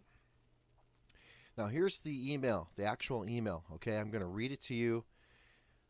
And it's sent to John Podesta from Edgar Mitchell, okay? And it says, "Dear John, as 2015 unfolds, I understand you are leaving the administration in February. It is urgent that we agree on a date and time to meet to discuss disclosure and zero-point energy at your earliest convenience." And it says, my Catholic colleague Terry Mansfield will be there also to bring us up to date on the Vatican's awareness of ETI. Okay? Now I'm going to read that again. My Catholic colleague Terry Mansfield will be there too to bring us up to date on the Vatican's awareness of ETI. Now what is ETI? That's extraterrestrial intelligence. Okay? Now, to go on, it says, another colleague is working on a new space treaty citing involvement with Russia and China. However, with Russia's extreme interference in Ukraine, I believe we must pursue another route for peace in space and ZPE on Earth. Now, ZPE is zero-point energy, okay? Now, I know people out there, oh, zero-point energy, and people are just, oh, you can't get something for nothing, and the physics of it. I've seen all the hate comments, okay? You're not getting something from nothing. Zero-point energy, zero-point doesn't mean you're getting something from nothing. There's an ether.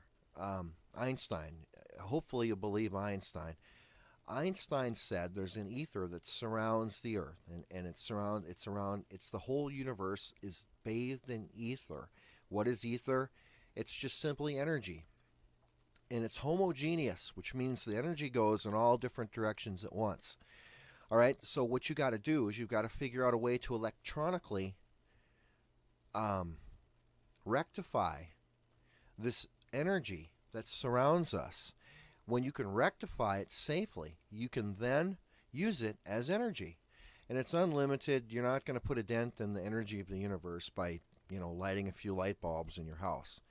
The situation, though, is with zero-point, with the ether, in the wrong hands, it's too much energy for evil people. Evil people, if they figure it out, they can do great harm to mankind with this energy. That's why all the governments of the world suppress it, because, yes, people have figured it out. Look at Moray. Look at this guy named Moray, M-O-R-R-A-Y. He figured it out. He figured out how to do it. And he was suppressed. He was attacked. He was shot at. And finally someone took his device and smashed it. And he decided it wasn't worth it. They were attacking his family.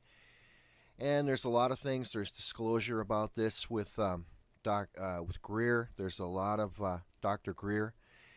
He had a guy come on there in his show and said that his dad worked with Area 51 and he figured out a way to rectify this, and he actually blew up a building. They didn't do it right, so they stopped the project. They probably are still working on it, but at the time they stopped it. It was too dangerous. It is dangerous, but if you figure out how to do it correctly, it'll supply the energy for the whole world with no cost. But anyway, sorry I went off on ZPE, zero-point energy, but I wanted to explain that. I know a lot about it.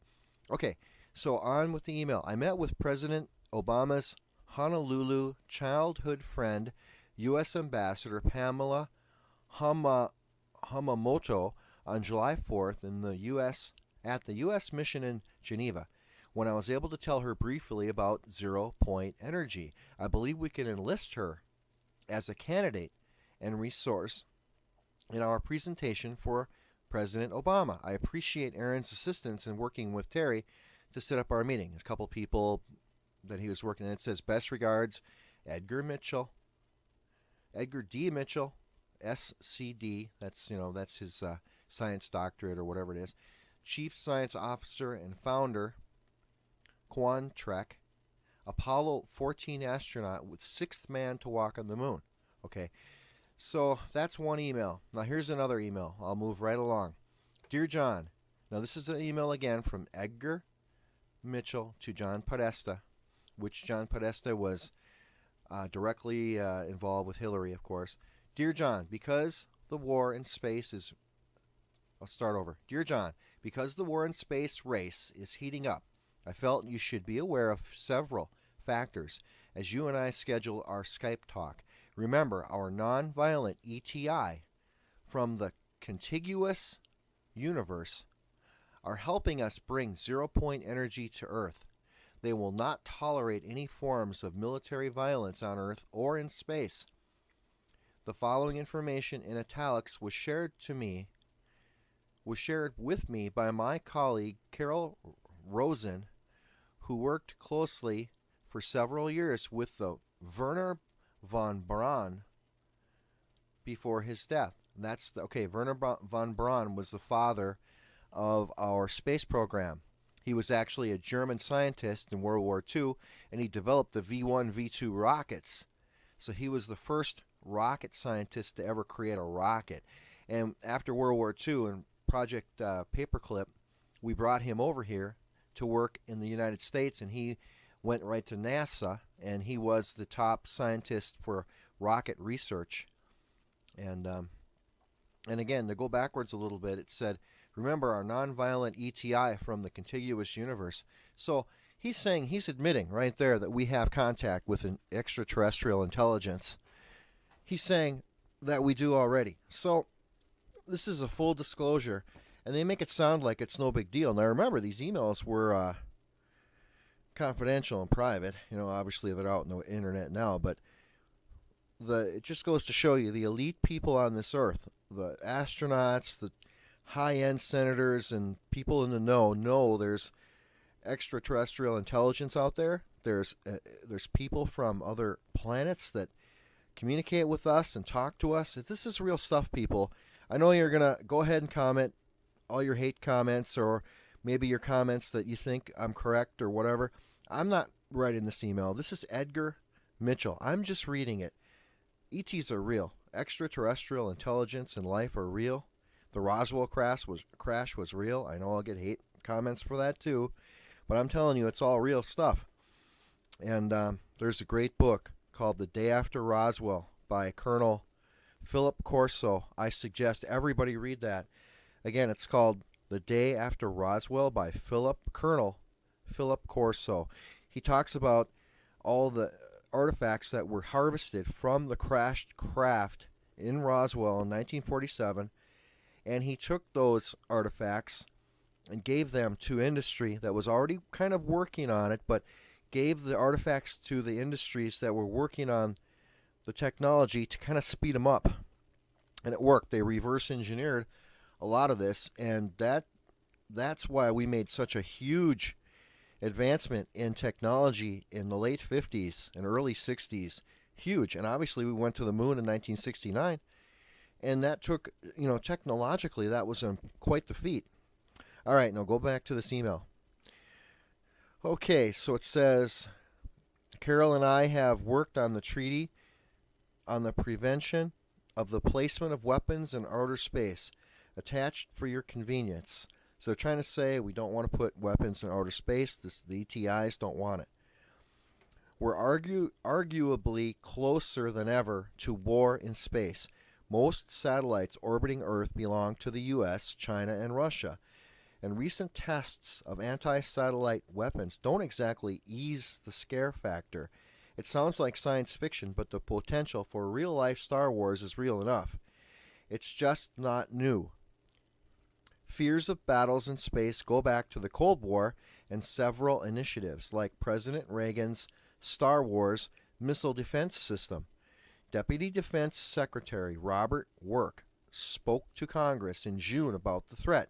He said during a speech the technology the U.S. developed during the Cold War allows it to project more power, more precisely, more swiftly, at less cost.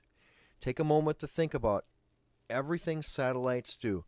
GPS, surveillance, and communications all depend on them. And the Scientific American notes you can disable satellites without missiles. Simply spray painting lenses or breaking antennas is enough. President Obama requested $5 billion for space defense in the 2016 fiscal budget. $5 billion. Can you believe that? And a former Air Force officer told the Scientific American that most of the United States capabilities in space have been declassified to send a clear message. There are no rules for war in space. And then he says, best regards, Edgar D. Mitchell, SCD, Apollo 14 astronaut, sixth man to walk on the moon, 0 Point Energy consultant. All right. So this is Edgar Mitchell basically telling you that, hey, extraterrestrial intelligence is real. And all the major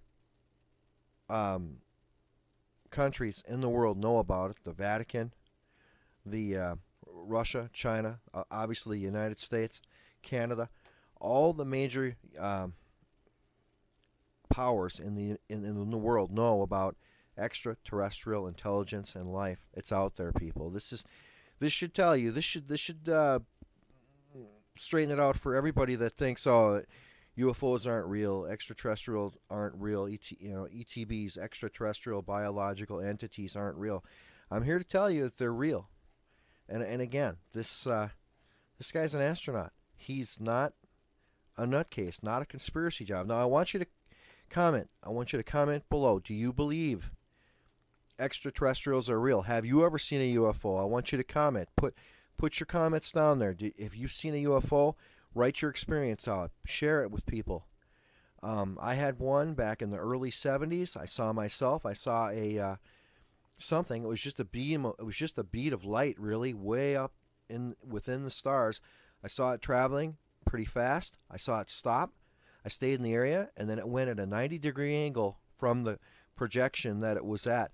Now, that was in the early 70s. We did not have satellites that moved like that, and this was deep into space.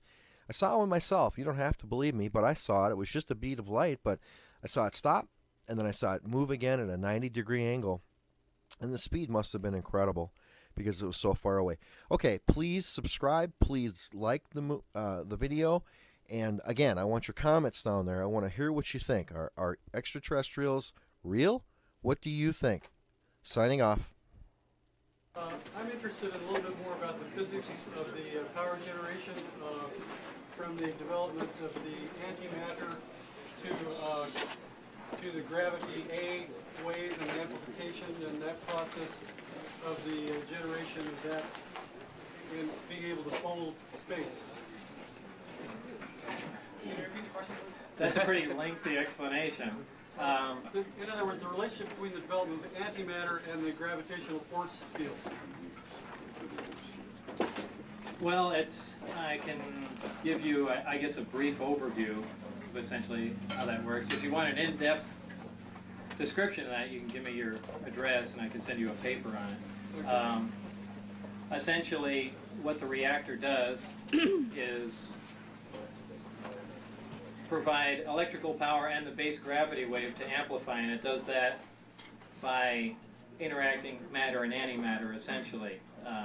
The way it does that is injecting an accelerated proton into a piece of 115 that spontaneously generates antihydrogen, essentially.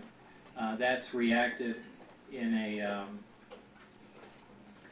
a small area. It's a compressed gas, probably a compressed atmospheric gas, and the antimatter reacting with matter produces the energy, mainly heat energy, and that is converted into electrical energy by a thermionic generator that appeared to be 100% efficient which is, you know, a difficult concept to believe anyway.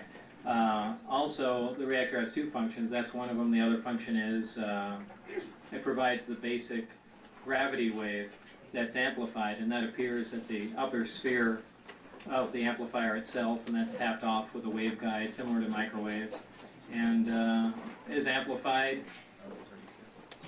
and focused, essentially. So how is the electrical energy related to the amplification of the gravitational A-wave energy? The electrical energy is transmitted essentially without wires, and I related it to almost a Tesla setup. It seemed like each subcomponent on the craft was attuned to the frequency that the reactor was operating at. So essentially the amplifiers themselves receive the electrical energy like a Tesla coil transmits power to you know, a fluorescent tube. What was the rest of the question? Yeah, in other words, what is the relationship between, I think that's, you basically answered it. Yeah, that's how the amplifiers receive the power. Through the waveguide, they receive the basic wave. It's very, very similar to a microwave amplifier. And, you know, for more technical description, yeah, I can send you drawings or things along those lines, but that's basically how it works. I understand you took some 115 home with you to do some testing on your own. I obtained it, yeah.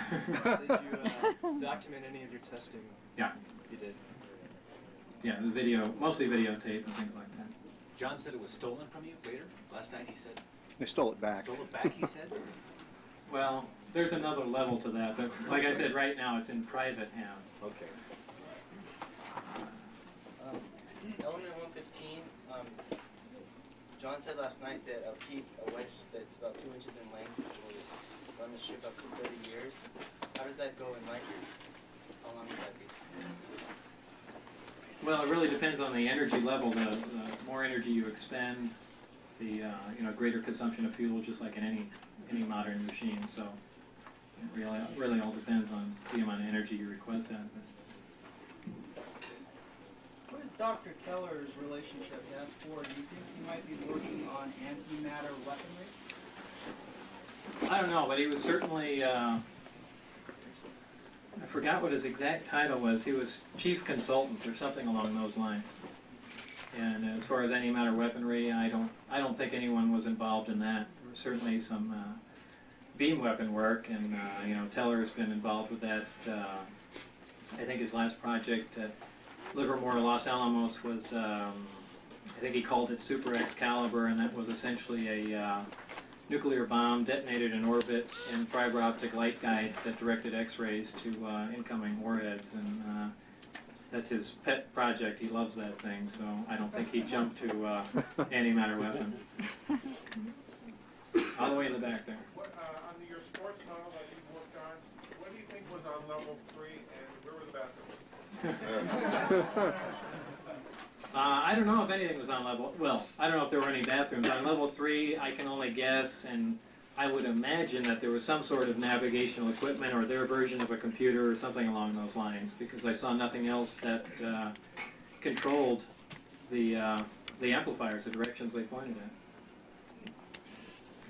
Bob, how do you foresee that mankind can develop this type of machine?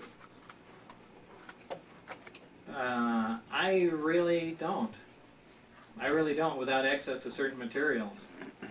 Or maybe new manufacturing techniques that can produce those, but until those problems are solved, you know, the fact that we even know how to deal with it or even duplicate it, you know, is pretty useless. How many other materials might be necessary besides 115 that you know of that were contained on the ship? That might be it. The rest of it might be just essentially polishing up manufacturing techniques, making things smaller, you know, just general increase in technology, getting a small accelerator running at a higher energy level. I don't know about the metallurgy aspect of the craft. I don't think any exotic metals are necessary, though they may be employed. I imagine you could make a craft out of aluminum if necessary, but what part that plays, I don't know. Is there any significance to the saucer shape, the geometry, having to do with any resonance or anything of that nature? Not any resonance, but it's important most of the edges on the craft are rounded because a high voltage field does appear at most of the craft, except for the last upper bump. There's a little ring before that. Now I'm only talking about one craft, so I don't know about the rest, but there's a small ring before that, a darker black one, and that's an insulator ring, and that's the only place above that upper section, the third level, is where high voltage does not appear. Did any technology that came from the aliens resemble anything that we can do today? Have we advanced to any degree that they are?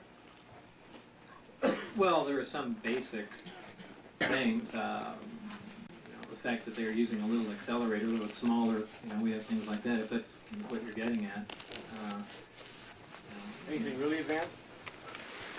Well, as far as controlling gravity waves, Yeah, other than the fact of just the way the craft operates, by manipulating gravity, that's about it, really. Well, I wanted to ask you, talking about metallurgy, what you observed in terms of the structure, the skin of it, the thickness, because there were reports from Roswell and otherwhere that there was a very thin type of metal skin that was really undamageable and so on. What was this construction of it like? Well, I called it metal, and I really can't say that's what it was. I called it metal because I slid my hand across it, and it was cold, and it was semi-lustrous. So. Did you notice any place like where, on an edge or something where it may have been a lot thinner than your standard metals that are balloon that's used in aircraft? It's hard from the outside. You can't tell. When you walk in, the way the archways are inside, they're probably about 4 inches thick anyway. So you really can't tell how thin the skin is itself, or if it's exotic or inside. Yes, more on this element 115 and your contention that it couldn't be made here on Earth. What if you found the right bombardment speed, the right target shape, and the right containment? Well, I imagine with enough time you can make a small amount of it. I mean, my analogy is look at how long it takes to make gold in an accelerator from bismuth or something like that. But that may just be a technology that hasn't advanced far enough yet. Right, but the bottom line is you have to sit there and plug in protons and neutrons, for that matter, into an existing atom, and you have to do it, essentially on an individual basis, and they're not all going to catch on. Some are going to. But how do you think they got their first piece of it? If it was in a dead star, how going from? I think it was naturally occurring somewhere. On their planet. Just because it's stable, yeah, probably so. That's just a guess on my part, but if that technology was harnessed quick enough, chances are they didn't have, when they came here, our levels of technology were probably fairly new to them. They probably never even considered an internal combustion engine, or for that matter, when they came flying into the atmosphere and saw little cigar-shaped things with fire coming out the back, they probably couldn't conceive of how they were powered. So it was, it just all depends how, what materials, raw materials you have. But, that's just an opinion that was a naturally occurring moment. Probably true. Are you aware of any long-distance flight tests that have been done on any of this? As of the time that I was there, I was told that they really didn't take them any great distance at all, other than right outside. Have you heard the rumor of the pilots that were killed by flying the atmosphere? No. If we had a working agreement with the aliens at one time, why didn't they give us a user's manual for these ships? Why have we had to work so hard back engineering them? I haven't the slightest idea. Have they assisted us at all with any of the technology and learning it? I really don't know. It almost seems like there had to have been some assistance or some information found, but who knows? Your information didn't indicate that. No. Yeah, with such tight security around there, supposedly only 500 pounds of this material, how is it somebody can get some of it out of there? Because not some of the material is that they have there is essentially raw. The material it has to be machined into discs. These discs have to be stacked up and then cut into a cone shape and then sliced along the long axis of it. That work is done at Los Alamos. I'm not exactly sure Los Alamos knows what they're doing. Apparently they think that they're developing the little coins they're working on is some new type of armor. And having worked at Los Alamos and know people around that area, that's how I obtained some of it. Can you say anything about Project Looking Glass and the relationship between gravity and time? Well, gravity and time are almost essentially the same thing. And Looking Glass dealt with using gravity essentially to distort time, and as I've said before, I really know very little about that, but they were only talking about milliseconds or even less microseconds of time distortion. They're not like looking back in time to see who killed Kennedy or something. The craft that are you talking about, the scout craft, is that the one that's like the Adamski picture with the 3 domes underneath? And if it's not, I'm not exactly sure what the Adamski okay, picture is. it's the saucer shape that has This is the one underneath. that looks like one of the Meyer craft. Did you see any others than that one, or is there 9 up there? Yeah, I saw 9 total, but that's the only one I got close enough to. Did you see the one with the 3 domes underneath that, 3 balls underneath that has the central housing underneath? No. And then the second question was, did anybody give you any indication as to who was driving or any information on that? I assume that it was humans that were piloting the craft, though it could have been remote control, but at the one test flight that I saw on the ground, they were in radio communication with someone, and I assumed it was someone in the craft. I imagine it's possible that it could have been a remote observer somewhere, but I just assumed that the seats were retrofitted, or they were sitting on the floor for that matter. Are you familiar with, I have a couple aspects of the question. Are you familiar with Howard Menger's electrocraft and Otis Carr's saucer design? And how are their devices, how do they generate their gravity fields and compared with what you've described? And lastly, can you speculate how why the commercialization of some of these crafts hasn't been possible with so many different patents applied for these kinds of design crafts? Because they don't work. Are there any G forces encountered No. by the pilots inside the craft? No. No. From your interviews, you seem to feel that the Area 51 or the S4 test site was kind of slipshod in how it does its research. It really doesn't have the facilities there to actually do the research correctly. And also, I'm wondering, could you comment about that? And also, I'm wondering what you could tell us about the other types of ships you saw there that you felt were alien in origin. Well, as far as the research at S4, that was kind of slipshod. Just because mainly it was being done from a military point of view. If anything, it was a weapons development program, and they were more concerned about with duplicating the technology, not really duplicating the technology, duplicating the hardware, as opposed to back engineering the technology to find out how these theories actually work and what's going on with them. And so they really weren't taking the scientific approach, and that was causing some dissension. I don't remember the second part of the question. Just what other types of ships did you see that might have been alien in origin? I only saw them, and they varied in shape, but I was told they had the same identical power and propulsion system, and that's the extent of my knowledge on it. What about shape? They varied completely in shape.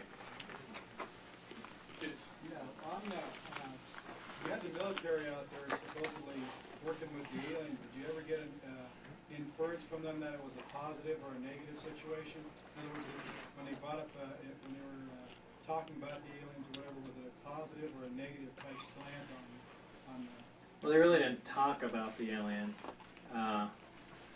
The only time I ever heard anybody mention anything about an alien, someone, and I'm just assuming that, someone called it, or called the thing, a gourd. And that was it. I heard it in the middle of a conversation, and they stopped talking when I got up to them, so that was the thing. Just a question from the interior of the sports model. I know you have was in the center of the craft. There were small seats that were low to the ground. How about consoles or displays or any kind of instrumentation? Nothing along those lines, but what I call the console, there are 3 seats. If you look at the bottom level, there's the 3 amplifiers in a triad formation. Directly above each one is something I call a console, and I think that's a secondary part to the amplifier. And an analogy to that would be the actual amplifier, and the thing hanging underneath would kind of be a speaker if you're talking on audio terms. So. Is there any kind of control or light mounting? No. No on switch? Good. Not that I could find. Did it seem like there was any place or even a need for a light support of any kind? Not that it was obvious to me. Good question. How do they navigate and how do we converse with them? I haven't the slightest idea how they navigate. You know, like I said, I think if that, whatever controls the configuration of the amplifier is the focusing, which is basically their navigation, is most probably on the upper level of the craft that I didn't get to look at of. And as far as the conversation between them, your guess is as good as mine. Was the local means of propulsion the same as this across great space differences? What was the local means? The local means of propulsion is essentially them balancing on an out-of-phase gravity wave. And it's not as stable as you would think. When the craft took off, it wobbled to some degree. It's, I mean, a modern-day Hawker Harrier or something along those lines, a vertical takeoff craft, is much more stable than them in the Omicron configuration, which is that mode of travel. The Delta configuration is where they use the 3 amplifiers, and those are the only 2 methods I know about for moving the craft. Can one pilot, as far as you know, pilot this craft, or does it take 3, or do you know anything about that? I don't know. Okay. Oh, and back in the red? Yeah. You're both in the red. Number 15, was that stable? In other words, does it give off the radiation, or can you hold it? No, it's stable. Stable, so you can hold it right in your hand? Yeah, theoretically, elements should reach a stability around anywhere from 113 to 116, somewhere in there, and apparently that's true. And again, they should reach a stability somewhere up around 220 some odd. But whether those elements will ever be synthesized or found naturally. Yeah, it's unusually heavy. Yeah. I want to know what you think of monuments of Mars, and do you think we have bases also? Do I think we have bases? No. The monuments of Mars are interesting. That's about the most I can say. They're suspicious, and I really don't know until there's more information. I've seen pictures of them and things along those lines, but the most recent Mars probe is taking low-altitude photographs of those, so I guess everyone will know in about a year.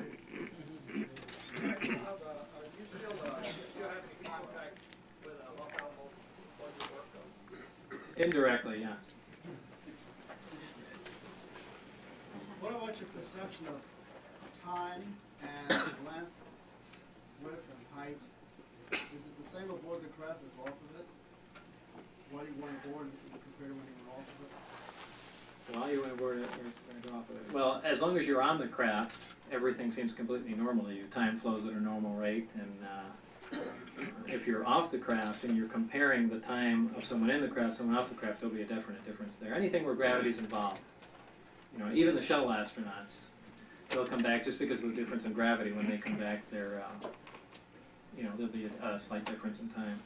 Did you learn of any other well-known civilian scientists who were involved in this? Yes, not involved in this, but involved in the gravity work. And he's at Los Alamos, and we've had a little bit of contact. You name names? I'd rather not, just because so far no one's bothering him, and I'm sure he wants to keep it that way. You said that the skin on the craft would become transparent. You said the wall inside the craft would become transparent. Only one place, yeah. Only one, so the whole craft can become transparent? No, there's only one place where the seats faced, and You know, there again, I said that's advanced technology, but it's not that advanced because, you know, we have something along the lines of that liquid crystal that we could, you know, make transparent and also use as, you know, a display of sorts. So that's, but this was metallic, and we haven't anything along the lines of the toughness of, you know, metal that you could drill into that can become transparent. What was the time period when the walls became transparent and self-assembly? Probably about 30 seconds or so. Yeah, two related questions.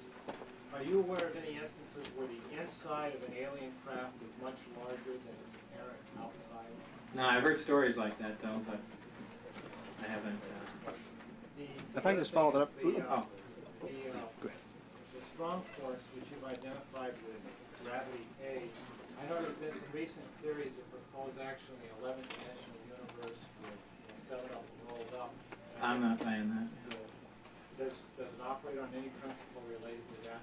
Yeah, my main problem with that, and Stephen Hawking for that matter, is that once you start creating other dimensions, it's like an excuse. I mean, in particle physics, they do that too. When they can't figure out something, they say, well, you know, we don't know what gravity is. Well, it's caused by the graviton. Yeah, they make up particles like that. You know, and you can do that with dimensions too. Well, where'd it go? I went into another dimension. Yeah, it's like an excuse. The bottom line is, you know, as everyone has said, every physicist has said, the answer to everything is always simple. And there's not an 11-dimensional universe. It does. First of all, there doesn't need to be, because all this technology works, you know, one-dimensional, essentially a 4-dimensional universe, and you know, there's no need for it. Yes, I have a few questions, please. You said in your video tape that due to work from Las Vegas to Green Lake, is that right? Yeah. How did you get from Green Lake down to Tucson? In a bus.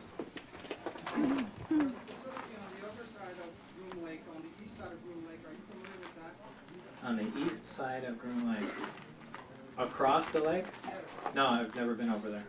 Did you get anything of the work that was done on the west side of Groom Lake? No.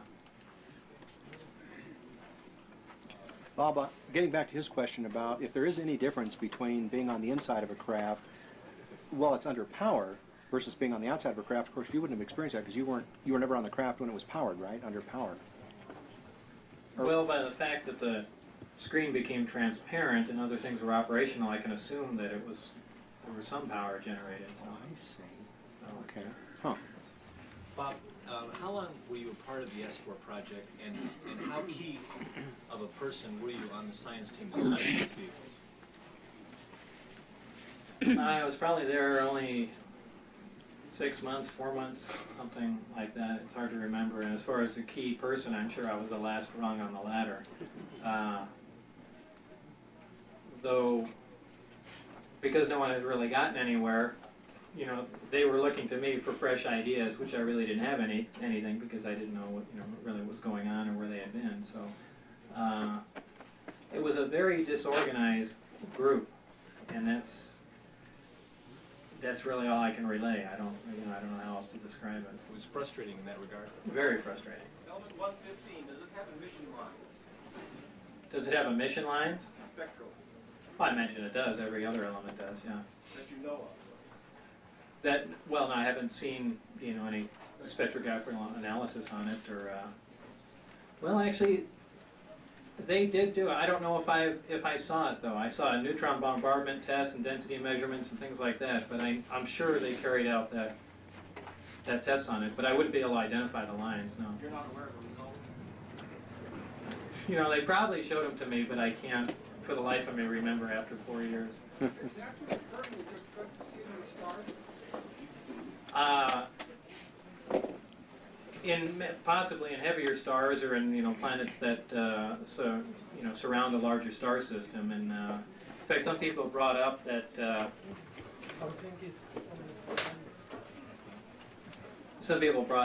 you know, that's ridiculous because, you know, all the elements that we know of are found on Earth, and that's, you know, that's not true. I think it's technium or something along those lines is not found on Earth, and it's on the periodic chart, so it's not that.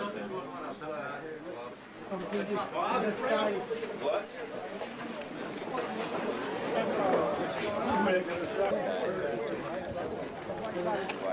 Hello, Dad. And Doug, and they mapped it out in the south of France. They looked back and looked, and it has to fall where the natural belt of uranium is there. And I was wondering if you had anything that would lead you from what you saw with that propulsion system to think that aliens may have come here at one time to do that.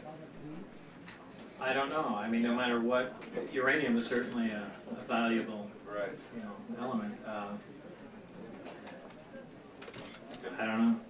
Did you get to see any aliens at all? No. Back when you talked about low-level flight, you were talking about a wobble. Mm-hmm. Have you ever seen Billy Meyer?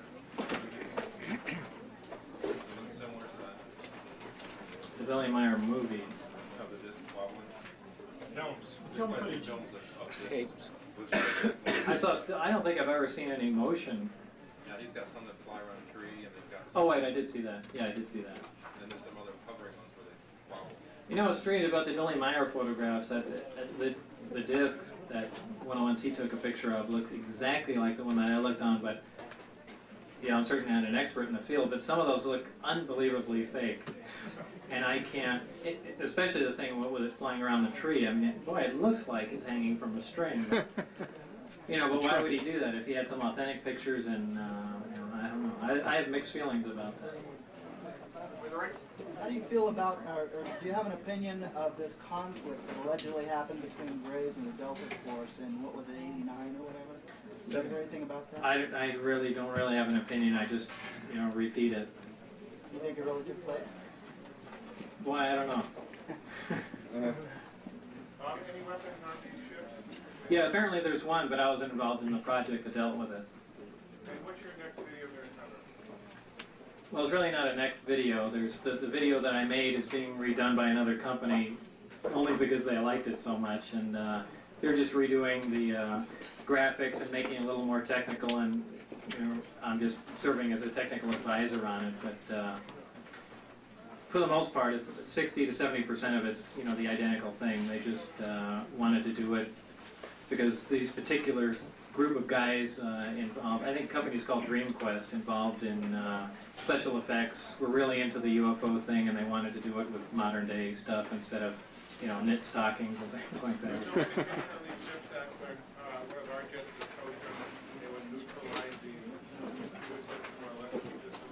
Well, it's certainly possible. I don't have any information on that, but just by the EMP generated, by the systems on the craft, that makes perfect sense to me. I was going to ask you, what type of weapon do they have? It's some sort of directed energy weapon, and I think it's a... like a laser beam? Well, no, a particle weapon, probably a neutron. How many levels does that S4 have, do you know? Just one, or just below ground? Or? There might be two, but I know there's one, because obviously I was on one, but I can't actually remember if there's any direct mention from there of there being a lower level. But I really wasn't allowed to roam freely around the whole place, so I don't know. I really don't know. Could you tell us about your education? Not just a couple of different conflicting things I'd like to hear from you. That varies widely. As far as electronic technology, my degree there is from Caltech, and physics is from MIT. When did you graduate? Did you go to Pierce College? Yeah, I did. Okay, that's just Where did you hear that? A friend said something that, somebody I don't even know. I just thought, well, it's something I want to ask because it's clear in my mind. Yeah, I went to Pierce and Northridge, and then I'm terrible at dates. I don't remember what date I was at Pierce. Probably like in '76 or something. I was at Pierce, and then '77 or '8. I went to Northridge just for a short time for some classes, and I was at Caltech, and then MIT after that. Yeah, some critics have suggested that there is not a Department of Naval Intelligence as shown on your IRS record. I wonder if you could address that. Yeah, I've heard people say that before, but the bottom line is if you, and I've let other people check into that. Bob Exler is a guy that managed to trace that down through the IRS, and if you write the zip code number on the bottom of it, or NC-101 or something like that, or NC something. Anyway, it gets to somewhere in the Navy. You know, as far as if there's a department of there, you know, I don't know. But you know, that's the W-2 that I got sent. So. Well, that same person was saying though that the zip code that was on there was someone that was in reserve, unused in Washington, some zip code. That was unused? Yeah. Well, no, he had correspondence with someone in the Navy through that address. I'm not talking about Bob Exler, I'm talking about Bill Moore. Oh, Bill Moore, I don't know, Bill Moore. I know, he's an enigma himself. Yeah, I'm just saying that was his point. I guess he disputes everything I say. He said, well, there's two different types on here and this, and I said, well, you know, I don't know. So, you know, that's basically what I get sent, and, you know, I've seen enough information to where that zip code works, and that's all the information I have. I really haven't pursued it myself. But maybe clarify for them why you think this is a legitimate document because of the certain elements in it that are correct. Oh, because of the amount of money. Right. Yeah, no one would know the amount of money except me and the that was people correct. that, you know, so that's all the information I've got on it. I have two questions. They're not related to each other, but one is, are they silent or noiseless? And B, who signed your paychecks? As far as are they silent or noiseless, there's a slight hiss before they take off, and up to a certain altitude, and that sounds like a high voltage hiss of sorts. That's all the sounds that I've heard. I've heard lots of reports about, you know, weird flying saucer type sounds, but you know, I've never encountered that. Who signed my paycheck? There was a signature on it, but I don't know, you know, whose it was. It never even, you know, at the time that I cashed the paycheck, it never even concerned me tracing anything down. So there wasn't a company name up in the corner like those paychecks? Well, when I worked for the federal government years ago, all you'd No, it get said that, is a green treasury check. There would be no other papers with it or anything from the Department of Treasury. no, this said the Department of Naval Intelligence on it. On the check? Yeah, on the check. Okay. Thank you. Bob, when a craft like that comes into our atmosphere, would you expect a loud report that might be explained? Well, it's solely dependent on the velocity that it enters. So, if you're dealing with something that manipulates gravity and doesn't have to slingshot into the earth, you know, you can come in at a low speed, not heat up, not really encounter But it's any. velocity dependent, is that so? Right. Well, yeah, if you're traveling at supersonic, then you get a report. If you're not, you don't. You know, it's pretty straightforward. When you were at S4, to your knowledge, what was the approximate percentage of civilian versus military personnel, and in what kind of job categories? The civilian personnel were scientific in nature, and the military personnel were only security. And as far as the percentage, it was a small percentage of scientific to military personnel. Are there any secretaries? I'm sure there were offices all over the place, but when I came into the facility, I was essentially escorted right to where I work and worked there, other than the few amount of times that I got to walk into the hangar and under an escort too, and when I left it was the same. So like I said, there might be offices, there might be bunkers in there, there might be underground levels, there might be an alien nest in there. I have no idea. Excuse me? How did you eat? How did you eat? The only place I ever ate was at Area 51. So if there was a cafeteria there, I never got to eat in it. You come and go with other people? I usually came with Dennis Mariani, who was my supervisor. Now, I wasn't on a full-time swing, essentially. I flew in usually between 4 and 5 o'clock at night and left by 11. So I was only there for a short time each day.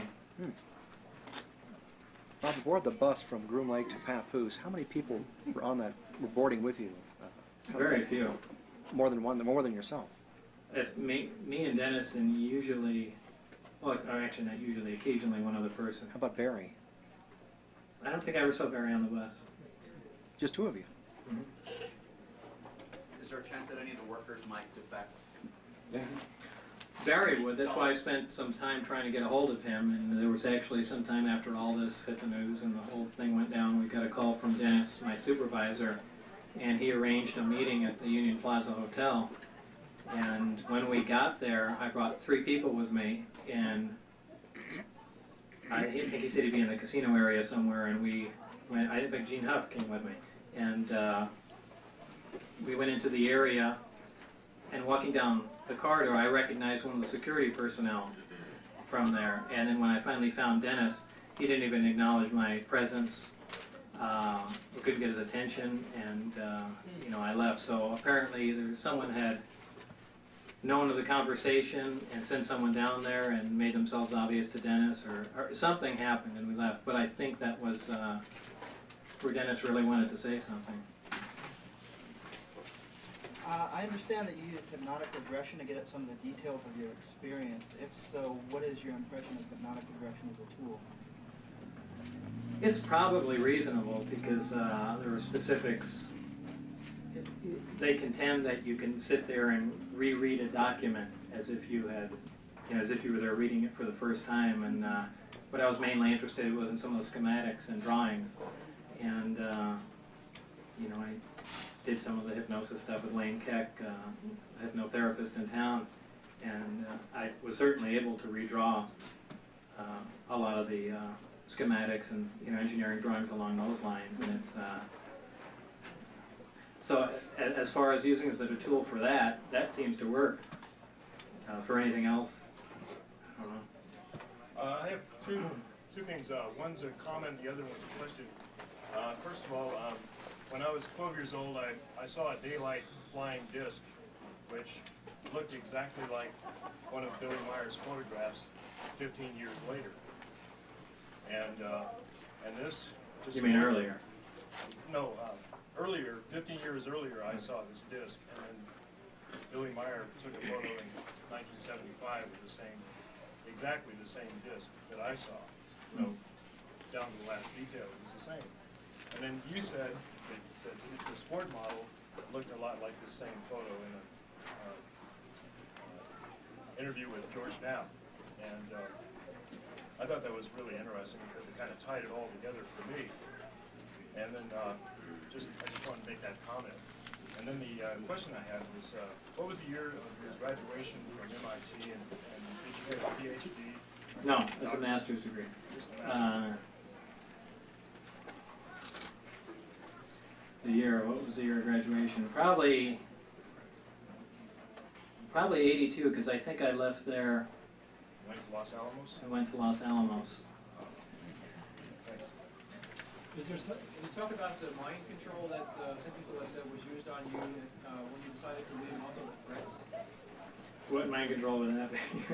Someone made the comment that you might have been victim of some sort of mind control, or that came about by when I was first brought there. They had a doctor, or nurse actually, in a medical setup there, and right after I had signed all the release papers, when my first time out there, I went in and they did what I perceived to be an allergen test, because they put a grid on my arm and different, you know, pricked me with different chemicals, and you know, it was their contention that, well, boy, there's a lot of strange elements here and unusual things you'd be working on, so they're trying to see if you're going to have any adverse reaction to them. And I was given something to drink. I said it smelled like pine, which it did. You know, that's the best way I can describe it. And a lot of people jumped on that, saying, aha, well, that's the mind control substance. When you leave work, you're going to forget everything. When you come back, you can remember everything. But, you know, I think if anything, it was an anti-allergen drug or something along those lines. how about the threats? What kind of threats being used?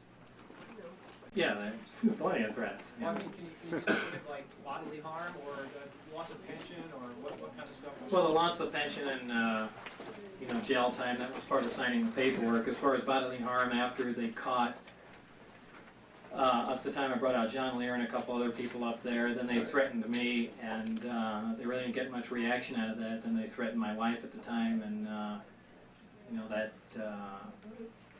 they really threw out everything they could, you know, without physically, you know, attacking me. Well, that's what I was wondering. And once they knew it was Billy, you, not Dennis or someone else or anything, why didn't they just arrest you under charges of, you know, violating the act? Well, they can't arrest me because they'd have to admit, you know, that this is classified material. Well, you were they'd have talking to, about. Yeah, they'd have to release it. You know, why didn't they, you know, kill me? Right. That I really don't know. Maybe that had to do with how I got the job, or referencing the connection to Ed Teller or something along those lines. But I don't know. Were there any contractor names, departments, divisions that were mentioned, or signs on the wall, or anything like that, referring to any companies or anything like that? No, but I know EG&G had nothing to do with it. That's the only light I can shed on that, because I had mentioned that to him once, because that's where I was interviewed, at the EG&G building, and I thought that it was part of an EG&G project, and I think it was Dennis who said that we don't let those people anywhere near this place or any, they were just a sore thumb to them. Well, as one way of getting this information out, and at the same time to have the government stop harassing you, did you ever consider bringing them to court? Suing them, charge? well, threatening you and your family, harassing you, and as a result of that, forcing them to... With what evidence would I do that? I mean, it's hard enough to prove it to, the layman in general, but taking it to court, it's impossible. I mean, there's plenty of people that don't believe me anyway. So you never sought out legal counsel with regard to any of this?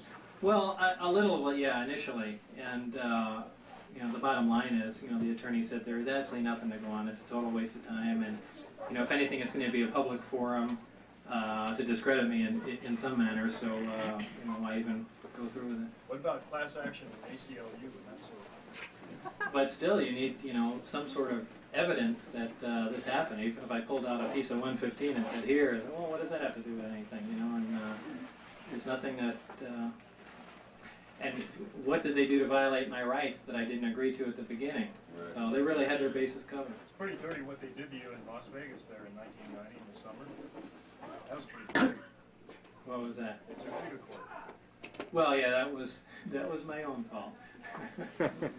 So you've been through your counseling. Yeah. By saying that, right? How would someone get a piece of paper explaining the physical properties used in this mode of transportation? The physical properties, I you mean? I mean the formulas used in the gravity. You're being watched currently. Do you have any interaction with It's strange you should mention that. There's been nothing for probably these 4 years or 3 years, whatever it's been, but the other day, one of my phone lines has not been working, and the other one was breaking up, so I called Centel down, and they checked the house out and said there's nothing in the wiring here, and they called me down from Charleston Boulevard from the telephone pole, and they said my individual line was cut, and that the other wires were stripped and twist tied together. So, of course, me being paranoid thinks, well, someone tapped in there, but I really can't think of another excuse as me being, just my single lines being played with. But that's what he said, and they filed a report on that, so that's one form of documentation. You say your records at Caltech and MIT have somehow disappeared? And Los Alamos and probably everywhere else. Is there any way you could reconstruct your coursework and your professors? Oh, sure. I've got people that that I went to school with, and George Knapp has spoken to some of them, and he even flew with me up to Los Alamos and spoke to my colleagues there, and it's just. Could you reveal some of your professors at MIT and Caltech? Yeah, if you want. I don't have a list of them here. Dr. Duxler, I think, was one of them, and Hosefield was another. Hosefield? Hosefield. Hoshsfield or something along those lines. They remember you? Oh yeah, Hosefield I know well. These were at MIT or Caltech? Hosefield was at MIT. Duxler was at Caltech. Yeah, who's Barry? Barry's a guy I worked with. He essentially worked on the buddy system there, and someone you have ideas to bounce off of, and Barry Castillo or Castile. Was he there before you, or? Yeah, a long time. Still there, or? He's probably still there. Did you get any information from him? Well, he essentially taught me everything that they had done up to date. In the course of your work, did they ever mention any other facilities, installations around the country where associated work was being done? No, they did mention, though, that this was the place that all of this stuff was brought to, and it was really purposely condensed here to keep an eye on everything and have you know, immediate access to everything that dealt with this, you know, the alien technology. Regarding the craft, the alien craft, is there any test personnel that crashed them? And if so, do you know about what the causes were? I didn't read about any crashes during tests at all. Though you'd think that there would be some, but I didn't. When you were at Caltech, were you affiliated with any of the student houses? No. When I first heard of S4, it reminded me a lot of disk testing that I've heard of that goes on in Australia at Pine Gap. And I was wondering if you know anything about Pine Gap. Did you read anything about Pine Gap that you could tell us about? I really don't keep abreast of the UFO information. As far as officially, I never read anything. I've heard the name Pine Gap mentioned, but I haven't heard anything about that. Has anybody ever approached you with a screenplay offer? Oh, God, yeah. Constantly. Constantly? You ever considered it? Yeah. The main problem, Columbia Pictures last year really wanted to do it, and they said we're making a screenplay, and my only problem is that if you guys are going to make a movie, it has to be exactly what happened and not the Hollywood version. I don't want to see Steven Seagal in it or anything. I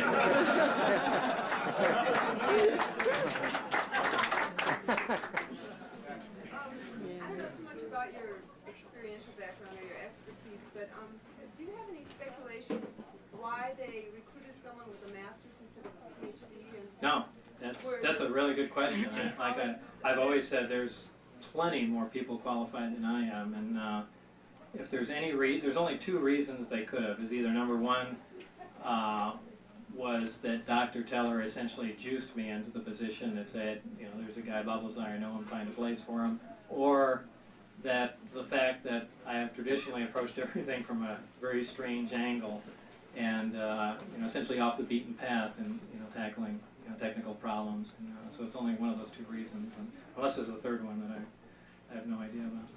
Two things. Do you think they'll ever release this information? And if they don't, how do you think it'll ever come out? Besides people like, you know, or will it be something like what you're doing? Well, hopefully it's not this way. Hopefully there's going to be a release of information eventually, but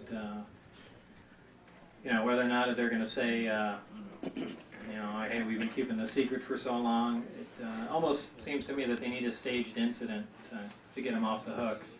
Take a flying saucer up in a C-130 and push it out the back and say, look, it crashed. You know? How would they overcome the G-forces and the rapid changes of direction? They don't apply once you've distorted. Distorting gravity, essentially having a gravity amplifier, distorts time and space, and those really don't apply. There's no interaction. So there would be no effect on humans either? No, there's no effect inside at all.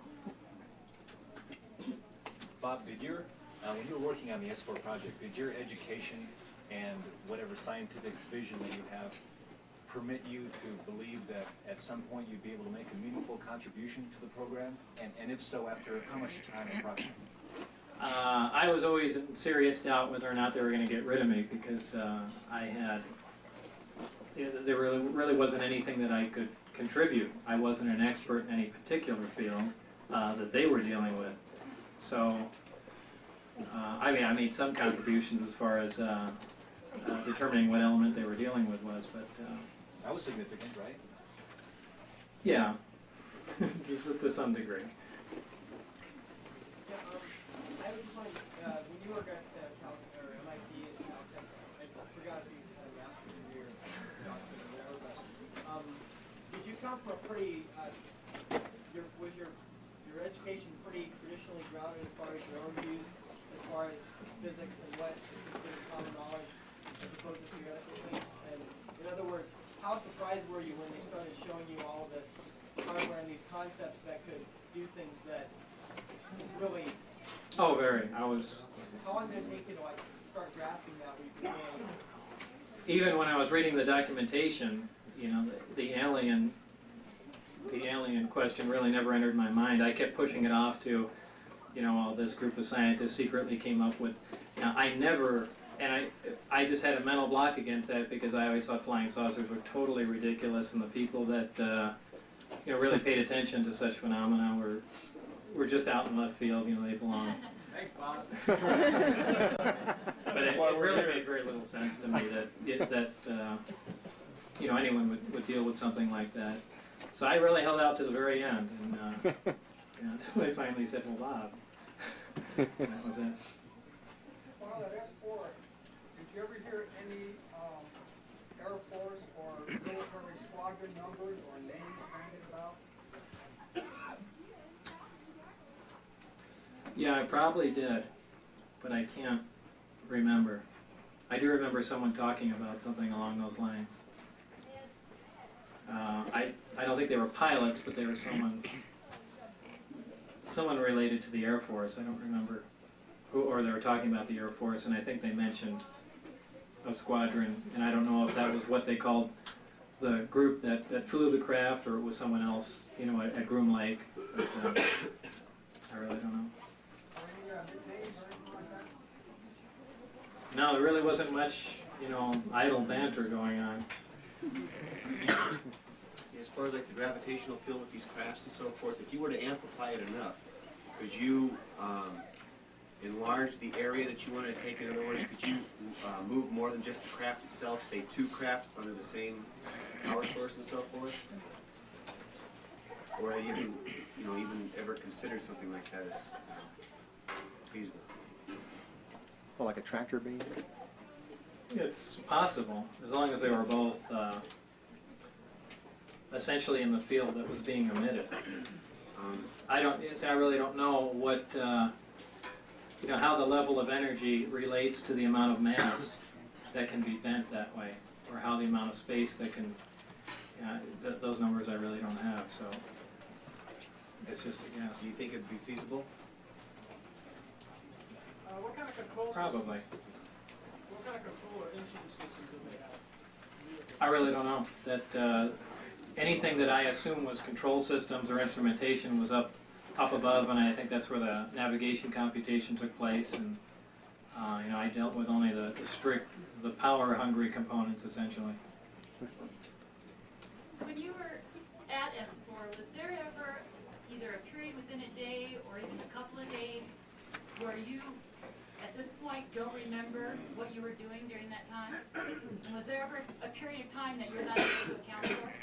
Yeah, I said that, and again, that's been taken and bent a lot of different ways too. There were times that I left, and it's because so much stuff I was exposed to, I was essentially drowned in information, and when I got back home, I really couldn't remember what day anything happened. But did I forget big chunks of knowledge? No, I just. Now, were there like periods of days where you haven't recalled what happened during those days? I mean, you No. weren't able to recall. And second, you probably don't want to get into this, but I'd really appreciate if you would. When you were walking either by the hallway or down, by the door with the window in it, and you look through, will you go into that and describe what you did see? I mean, even if you're not sure, say, just state it as exactly as it was. Well, this has to be taken in the right context too. First of all, being surrounded by the, flying saucers, knowing that the alien thing exists and all this technology. When I was walking down a hall to the, I don't remember where I was going anymore, but the different doors to the hangars are small 9-inch square windows with wire mesh running through them, and I looked in one as I walked by and was told to keep my head forward, and I saw the backs of 2 guys, and they were talking to a child, or I thought it was a small child, and of course when I told that to John, Larry said that was an alien, there's no doubt. And I don't know what it was. I don't know if it was a small guy, but it just looked weird and it was a glance. So do I think it was an alien? No. Did you see the quote small guy? Did you see the small guy, or you only saw the 2 guys looking downward? No, I saw the small guy. You saw the small guy that they were talking to. Yeah. What did it? Well, it was just a glance. I have no idea. That's why I said, but believe me, if I had a rounded head and big eyes, I'd say, hey, there's an alien there. But I can't say that. But it was a small. It was something. Small person or someone they were talking to. See, I don't think anyone could bring their kids down there, so I don't know. But for that matter, they could have been holding up. I realize you're talking to a crowd that has had a lot of personal experience. A lot of these people. Right, but also look at it from a technical viewpoint, that it could be a model, a life-size model, and they were trying to see how the size relationship works in the seats and other parts of the craft, and what's accessible. So it doesn't necessarily mean that it was a living being. Thank you. Would you mind speaking at all about how this body of knowledge has affected you emotionally or maybe spiritually? Are you frightened by the implications of what all this means, or No. You've no doubt thought about the overall agenda? You've speculated, I'm sure, on your own. Yeah, but it's difficult to really, put a finger on it, since there's so little evidence to go on, and really 99% of the stuff that I hear, I really don't even come close to believing at all. And it's not just because I'm skeptical, it's because it's absolutely ridiculous. I even, though it's stepping on a lot of people's toes, I think 99% of the sightings out here are absolutely not flying saucers. Most people are watching 737s come into Groom Lake, and they may turn up there and there's lights on the planes. And along the other same lines, there's these parachuted flares that they fire off near the Papoose Lake area, and they're an orange color, which is pretty coincidental, and they're on essentially a modified small hot air balloon, so the burning heat of the flare keeps it afloat longer. And whether they're doing that for disinformation or practicing how missiles lock onto heat-seeking targets, I don't know, but I think 99% of that stuff is what people that come around this area are seeing. It seems as if even knowing that we possess alien technology hasn't even made you a believer. That's probably true. But it has. I mean, I believe the stuff that I worked on, there's absolutely no question in my mind. But I think everyone can only go so far, and I just hate to speculate because I hate to be wrong. I don't want to say, well, they had to be given to us because we didn't shoot them down, and it's so I just stop right there. I think we forget sometimes you're a scientist. Maybe so. I stop with what I'm pretty sure with them, and that's it. What is your synopsis in a nutshell? Based upon what you saw and what you experienced. Well, I can't. Like I said, I stopped before that. I have lots of possible ideas in my mind, but based only on what your experience was, only on what you saw, what is your synopsis? My synopsis of what I know to be true, yes, that the government is holding 9 alien spacecraft that are propelled by a modified gravity generator. The work is being conducted 15 miles south of Groom Lake, at that isolated area only, designated as S4, that at least one of those crafts operate, and that's about it. Okay, thank you. Bob, did you ever see the... No, not at all. Did you ever see the word S4 written anywhere? Or the letters S4? That's a good question. Did I see S4 written anywhere? What was it? What was the question? The question is, did he ever see S4 written anywhere? On your badge? Yeah, the S4 was punched out on the badge. Punched out, so you never saw it then? That was more along the lines of I was thinking was a sign, and I think,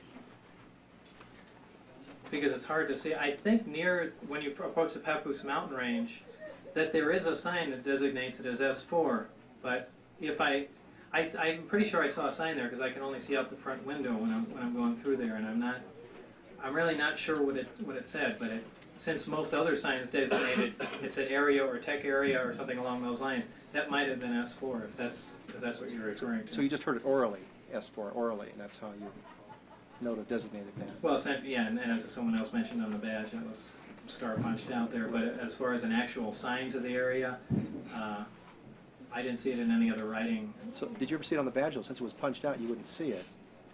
Well, it really says it directly above it. I mean, the star punch. Oh, so how was it written? S4? S-4. Oh, a dash. There's a hyphen in there? Yeah. Oh. Because Bill Moore's making a big thing. I says, how do you write it? He's talking to George Knapp, trying to debunk the whole thing. How do you write S4? Does it make a difference? Right. Well, that's what you call picking this. Yeah. Well, I know there's a lot of people that don't believe the story, altogether. But it's difficult. There's really a limit to what else could I possibly do, to show people what happened, other than relaying some of the information and things along those lines. What kind of work are you doing now? A variety of things. I mean, everything from I have 3 separate companies. One is deals with commercial photo processing. The other one is developing and repairing alpha radiation detectors for radiation off of plutonium, which unfortunately that's going down the tubes because they stopped the testing out here. And I do computer graphics, a lot of that, and actually music videos, believe it or not. Are you still building and racing jet cars? Well, I don't do it for money anymore. Now I just take the jet car out and run it around. But I kind of got scared when I originally started racing jet cars. There were like 25 people or something along those lines that were licensed to drive, and now there's like 7. And the guy, when I stopped racing, the guy that trained me crashed. So everyone else is dead. So I don't race anymore. Do you still have the Lamborghini? The body's sitting in the backyard. The car I take out once every couple of weeks to the dry lake and play around. 2 questions. Do you have any idea how they achieved that proton source at the steady stream of such a small reactor? It could be a radioactive element. I mean, you could use... well, a proton source could certainly be... they could be using alpha particles, for that matter, which is essentially a helium nuclei. And there's lots of elements that can do that. The other part is, in the video we saw, the badge had the letters in capital letters, MAJ, written turnover side. Was that actually on your badge? Yeah, that was really on there. And I was told Majestic was the level of clearance that was cleared for. That makes you wonder about Bill Moore's thing at the MJ12 documents and all that. Or is that actual, or considering that these guys had made posters that they're here and things like that, they could have taken Majestic and made it the name of it just as kind of a tongue-in-cheek thing, or was that actual evidence that Majestic 12 actually existed and all that? So. What about your other associates? Did their badge look identical to the one we saw? Or pretty much so, except Dennis's looked different, and for the most part they had different areas punched in them.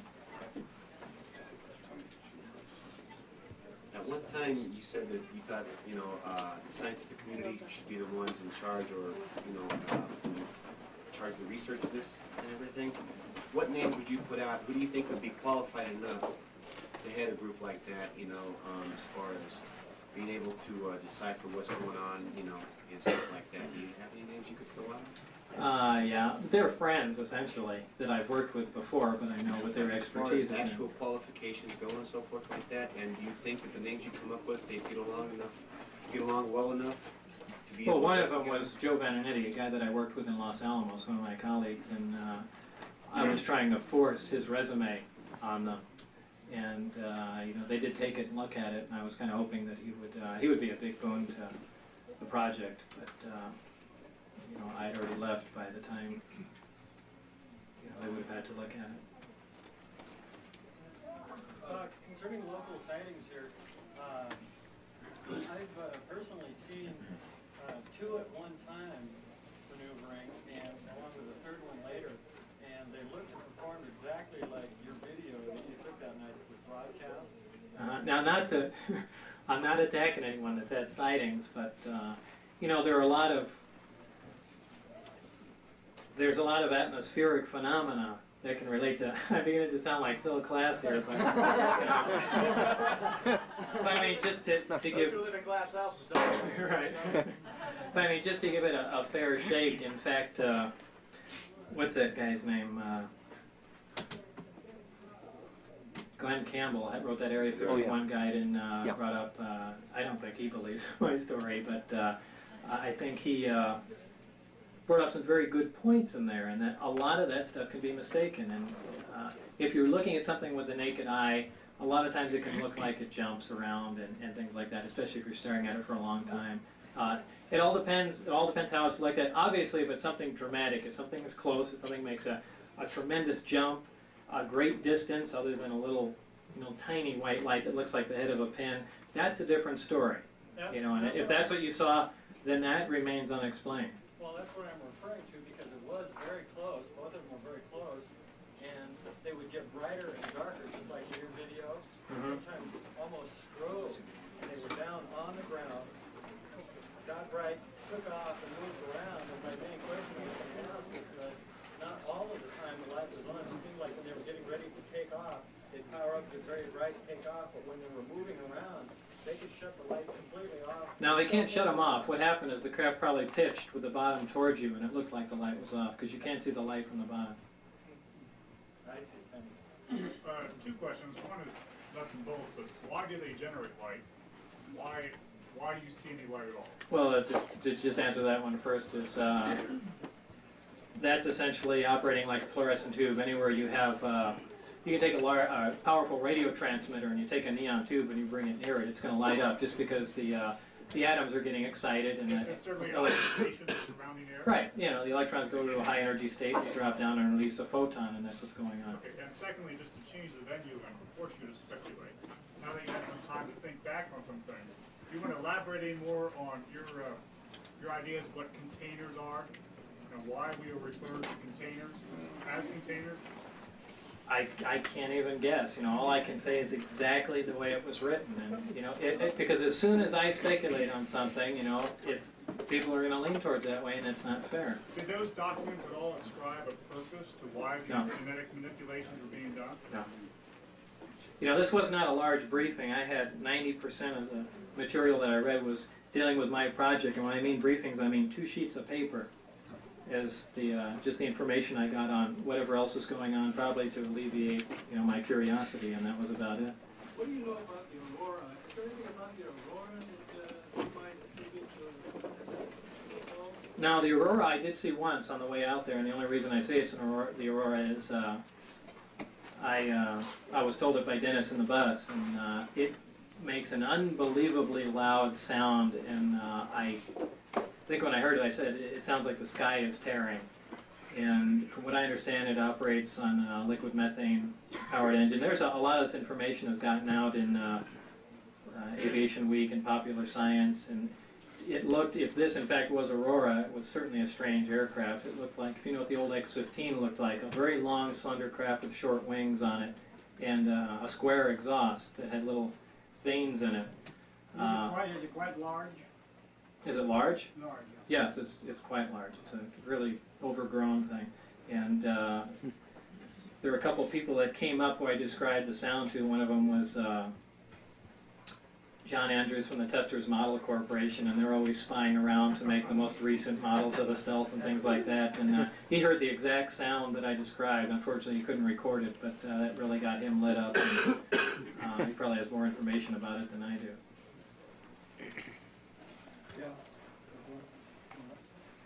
Okay, quick. When you listen to some abduction reports, whether or not people believe it or not, there seems to be a common thread of people being moved by blue beams of light. Did you ever talk to anybody in your work about technology that could explain that, or is there extrapolation of propulsion systems that you work on, principles that could explain something like that? Any of the 3 gravity amplifiers could do that, could lift something off the ground, or for that matter, compact it into the ground. That's not a problem. And because the craft, in fact, can operate on one amplifier in Omicron mode, hovering, that would leave the other 2 amplifiers free to do anything.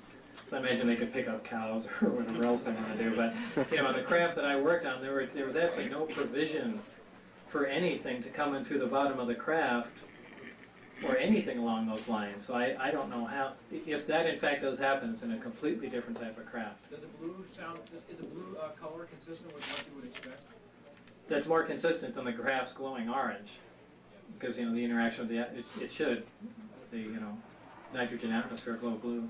Did the ship appear to be cast a piece of metal? Not cast, well, at least more it was injection molded, because there was no sharp objects, even where the seats meet. The floor is curved, the top of everything.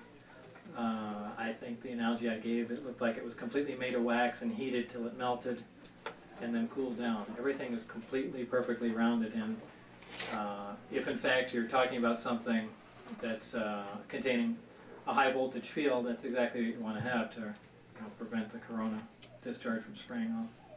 How can you focus a gravity wave on something that's so many millions and millions of miles away? Well, first of all, I don't think they focus it that far away. Like I was talking with someone else, I think these trips are made in several small jumps.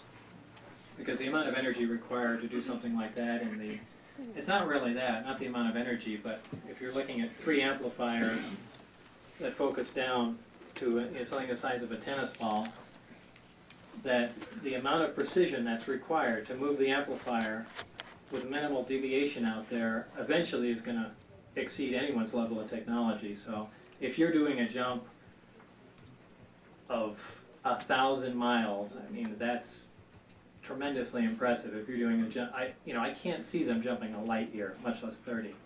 It just doesn't seem possible. Do you have knowledge of, or can you speculate on what these small silver round appearing looking balls are that seem to be associated with crafts? I never heard of them. In the video surrounding UFOs in Mexico City during the eclipse, there's some very remarkable video of a pulsation of some sort of field surrounding these UFOs. Would that be an attribute, would that be attributable to the type of technology that you saw? It's possible. An optical distortion? Yes, absolutely. You saw a pulse, and the polarization of the pulse seemed to be changing as well. That's certainly possible. Yeah, in your video that that I saw last night, you were mentioning in what you're reading is that the aliens had a capability of anesthetizing a human brain, and that can be broken by either rock music or stimulants. Rock music. I think did I actually say that in the tape? Yeah. Loud music. Okay.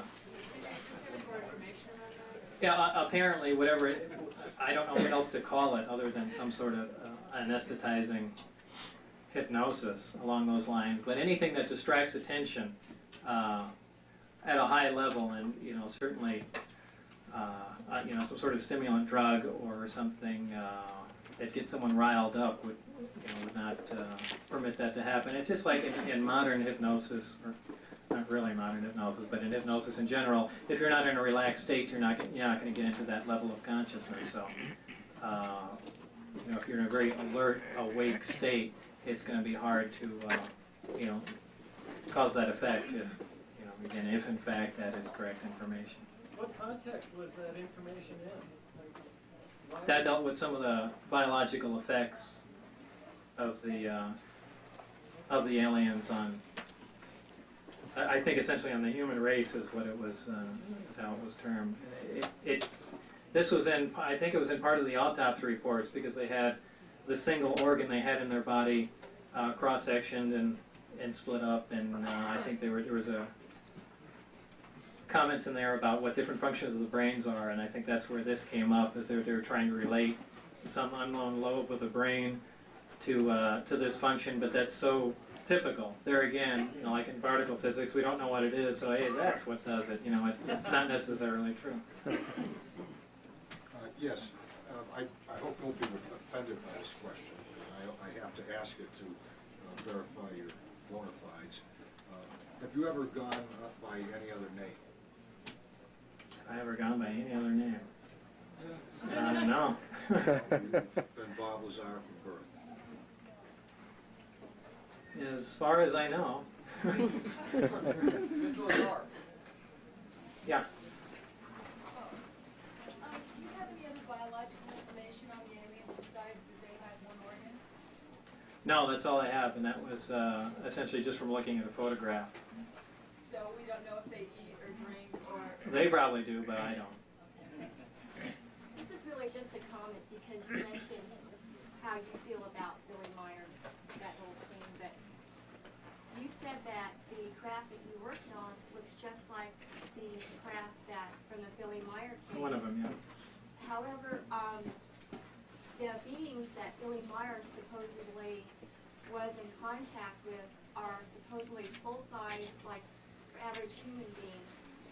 And you said that the craft you worked on had patterns that a full person could not But if you looked at the Billy Myers information, I think somewhere in there, maybe I've got this wrong because some of this stuff has gone through my head, that the people, the large people that apparently flew that craft, did not produce the craft. They think Billy Myers said it was obtained from creatures that were 2 meters tall or 1 meter tall or something along those lines. Which craft is that? The craft that The Billy Myers. The case of the Billy Myers? Yeah. Well, they claim that they were operating the craft during those contacts. Well, so are our guys for that matter, so I imagine they could be retrofitted, but, you know, I don't know, I can't go either way. I know the one that I worked on was small and was certainly uncomfortable for, you know, anything in the area of 5 to 6 feet to walk around in. Were the other 8 crafts given to us by the same aliens, and where did we get that? I don't know, that's information that, you know, wasn't given to me. But I think as I said on my tape in an interview somewhere, one of them absolutely had a projectile hole through it. And the only thing, I don't believe it was shot down, this is a personal belief, but more along the lines, I believe it was stood up on its side just to see, you know, how the metal would react to a high-speed projectile going through it. You were there for what, 4 to 6 months? Yeah. You had a lot of contact with security, obviously. Yeah, Did too you much. Have, Too much. A regular escort, a safe person. How did they act? It depends. Each one Did you ever goes. talk to them? No, I never talked to them. I can't stand them. They only went so far. You know, if I was in the lab area and I went to the bathroom, the guy that came with me, or that was by the door went to the bathroom. He would go so far, and if I was leaving the perimeter, there would be another guy that went from that distance on. Was he armed? Yeah, oh yeah. Was he Army, Air Force? Can you tell? I don't know. Any insignias on his uniform? No, he might have been, like I said, they had a dark blue uniform, most of the guys there, except a few of the people outside had that desert camo. Headgear, beret, cap? No, they didn't have any hats on. There wasn't any insignia or anything on them, they just had the pistol and that was it? Boy, there might have been, but you know, at the time I probably didn't pay much attention to it. I was trying to put the guy out of my mind, not study. They never wanted to talk to you. Did they all seem like a stern Delta Force type, or were they like? Oh yeah. Yeah, they weren't the least bit interested in what was going on. And, you know, what they've been briefed on, I have no idea. But you know, to them, it seemed like we were a nuisance. But you know, it's the reason that they're there. So I don't know whether. Did you ever see any inside hardware of this machine? The nuts and bolts, wires, and obviously you probably did. Did it look like our nuts and bolts and wires we get in a hardware store, or what? Well, as far as fastening devices, everything was formed together. There were no nuts and bolts. Wires, there were no connecting wires even between electrical systems. So what was the course of energy? How did it go from one area to another area? The best guess is essentially it operated like a Tesla coil does. It's a transmitter and essentially a receiver tuned to the transmitting frequency and receives the electrical power. And you know, there again, that's not real advanced technology. Tesla did that in the 30s, I think. Lights on a console, were they plastic? No, no lights. There were no lights. Was the craft monolithic construction in? Excuse me? I didn't hear. Was the craft monolithic in construction? Yes. Could you recount for us in detail your memory of what happened the night that you and the group of people were discovered on the perimeter of the, the viewing area when you saw the craft? I bet John Laird told a different story. No, it just it was compelling, and I just would be curious to hear. When he in particular, there was one aspect of the story. He said, evidently, when they were the vehicles, some 10 unmarked Broncos were. How many? He said 5 on each side of the road. 10. Must have been a different time. No. He said you either jumped from the car or left the occupants of the car to go out into the desert so that you wouldn't be discovered amongst the people there, and then you returned home. That's true. Yeah. Okay. What really happened? We drove out. Well, I mean, John Laird's a nice guy, and I like him, but you know, he does have the tendency to add about 15% color to stories, and if a story goes through them twice, it's 30%. But what happened that night is we took a Gene, my wife at the time and her sister were going to go out and see what we could see, because it was a test flight coming up. And John knew that we were up to something, because we didn't invite him in, and he showed up at the house and said, okay, well, we're going, and, come on. We had rented a car, because the only reason we rented a car was because sister-in-law was in from out of town. All I've ever owned usually is sports cars. They seat 2 people, and that's all we had. So we had rented a car, and we all piled into that. And we drove out there. I don't remember what time we got there at, but it got dark. We waited right till dusk to drive up the road. And we got probably about 7 miles in, I think. And we were very careful not to hit the brakes, because we didn't want the lights going on, because we knew there, by watching up on the road beforehand, we knew there were security guys running around just looking. Is the mailbox road? No, I've never been on Mailbox Road. That's the only Broom Road, that big one that goes up there. Well, it's probably on Mailbox Road, but I didn't watch anything from that. We drove in probably about 5 to 7 miles, and we brought all kinds of stuff with us. We brought Geiger counters, we brought a Celestron 10-inch telescope. I brought a 9mm pistol, because I really didn't want to get caught. And we came up there, and as we stopped the car, my sister-in-law was driving. She stepped on the brakes. And so we stopped right there and just waited. We didn't see any reaction. And then somebody opened the door, and the dome light went on. And as soon as that happened, 2 different sets of headlights lit up on either side of us. And we said, that's it, we're dead. So I went in the truck, and I got my pistol, and I went out to the desert. They were far enough away. Oh, no, what happened? No, I got that wrong. We hopped in the car and then started really hauling ass back to the exit. Thinking if we could get to the road in time, we're out of their jurisdiction, there's no problem. Yeah. So we got about halfway up there, and I think there were 3 vehicles maximum. I stopped, and, we had figured we're not getting out of there, because as we're getting close to the top of the road, you can see another vehicle pull in. I said, well, we're trapped. So I got off and ran out to the desert. Now, the rest of the story is from the people that were there, because I was out in the desert laying down on the ground. Supposedly what happened was these guys came out. John set up the telescope real fast. And that was the best excuse he could come up with. That's right. And the guys came over and said, I think John interrupted him and say, hey, what are you guys trying to do, a drug deal or something? Did we interrupt something? And, they kind of just shrugged that off. And John said, well, we're looking at Jupiter. And, they said, what are you guys doing out here? They just ignored whatever he had to say. And went on for a while. I don't remember the conversation because I wasn't there. But now it was pitch black. You couldn't see your hand in front of your face. It was a moonless night. And they said, all right, well, just get the hell out of here. They backed off down the road, and they stopped. But we didn't know that, and turned around. You can see all this happening, right? No, my head was down. I didn't want my glasses or my white face shining. So a few hundred yards away. A few hundred yards away, they had stopped. No one knew this at the time, and I came back, out of the desert, and I'm usually very sarcastic and joke around. And what I said was, when Gene Huff was standing there, I said, man, we're lucky those guys didn't see the other 50 Delta Force we had out there, or something along those lines, that could have taken him out at any time. And he laughed, it was just, I don't remember the exact content of the joke, but those guys heard that. And they're sitting there watching us, so I guess, now I learned about most of this from the debriefing afterwards when they took me in.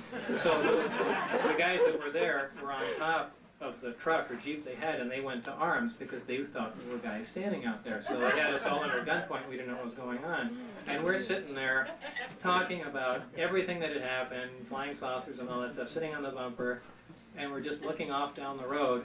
And we see a little green light drop on the ground and roll around, and it was a night vision scope. And someone picks it up and it disappears, and we all said, well, let's get the hell out of here. What's that? What happened? It's that one of the guards had dropped a night vision scope, and it rolled on the ground, and we could see the little green image rolling around, and you see it pick up and and disappear. And it was only like from here to the you know, the netting over there. That was the distance because it was completely dark. Wow. And so we got scared, and, you know, as soon as we got in the car, we all agreed, they're right there, you know, and they heard everything. So we took off, and we got to the, you know, top of the road, and Lincoln County Sheriff was there.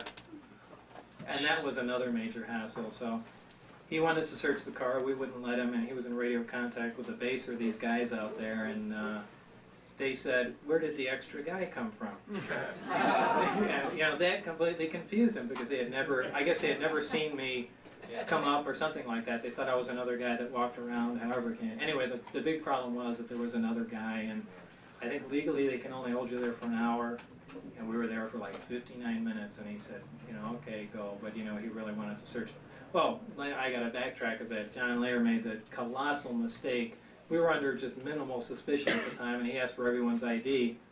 And in the trunk, we had everything, the Geiger counters and all that stuff, and, you know, the people that didn't want to show their ID said, well, we don't have it, we left it at home, and the other ones that did, you know, took it out. And John said, wait, mine's in the trunk, and he opens the trunk, and there's all the stuff laying there, and that's when the cop decided to keep us for a long time. And we've always hassled John about that forever. And he said, so you guys are out here with a Geiger counter, a telescope, and all this other hardware, sound equipment, and video stuff, and you're just out, you know, just out walking around? And, you know, we all said, yeah, and, you know, so that's when he kept us. And that's really what happened that day. And the following day was a work day for me, but I was taken into debriefing and yelled at for a long time. Never allowed to return to the S4 after that time. Right. Well, that was kind of a turning point. Were you fired then? Were you officially fired? No, I was never fired. See, at the time, they were going to pull my clearance before that. So I don't know if that was ever clear. The main reason was for me not progressing any further there was they halted my clearance because at the time I had, my phone was being tapped, and I allowed that. I signed the, you know, the order to do that. And I'm going through my background, and you know, at the time I, you know, didn't tell my wife what was going on until later, and you know, as things progressed. But she was having an affair with somebody on the phone line, and it was her flight instructor that I was paying for flying lessons. But as this was going on, just like in, you know, the astronaut program, not only do you have to have, you know, security as far as no connection to foreign governments and things like that, but as far as your family life, it has to be stable because they don't want any, you know, loose cannons running around. So this was going on. I had no knowledge of it, and they said, well, you know, what they were going to do is not say anything to me and wait until one way or another the situation resolved itself. Either, you know, my wife took off, or you know, came to an end, or whatever. So when I was in debriefing essentially that day, you know, this is when they really started attacking me and hassling me, and that's when they took out the phone transcripts and, you know, hey, by the way, Bob, your wife's fucking somebody, and that was the last time I went back. So that was a real fun time. Rather profound meeting. Yeah. In a variety of ways. So that was... just pretty bowled over. Yeah. Did you see stuff out at S4 that you chose not to talk about? Did I see stuff at S4? Yeah, is there more going on that basically you decided not to? Yeah, but not that really changes anything. It's the same thing. It's just little technical things that, you know, it's really not worth bringing up. Yeah, real quick, did you see the paperwork, how they got the disc to start with? No. It's pure speculation. What did you have the Geiger counters for, and do you believe that, are there dangerous levels of radiation in this area because of testing they did previous to now, previous to this point? I think we wanted to see the background level, and I don't remember. It was just like a staple to take along with it, you know. I understand that this area tests high for radioactivity. The background levels are high in this area. Is that true? To your knowledge? I don't know. We had the Geiger counter, but before I got to measure the background, I don't know what it was. Bob, this might be important because Jacques Vallée is such stature, and he's trying to debunk you on the basis of supposedly he's telling your report is only that you saw a DVM and an oscilloscope at S4. As far as the equipment there? Yeah. This is another thing that's gotten so twisted. Jacques Vallée, who's a UFO writer or something,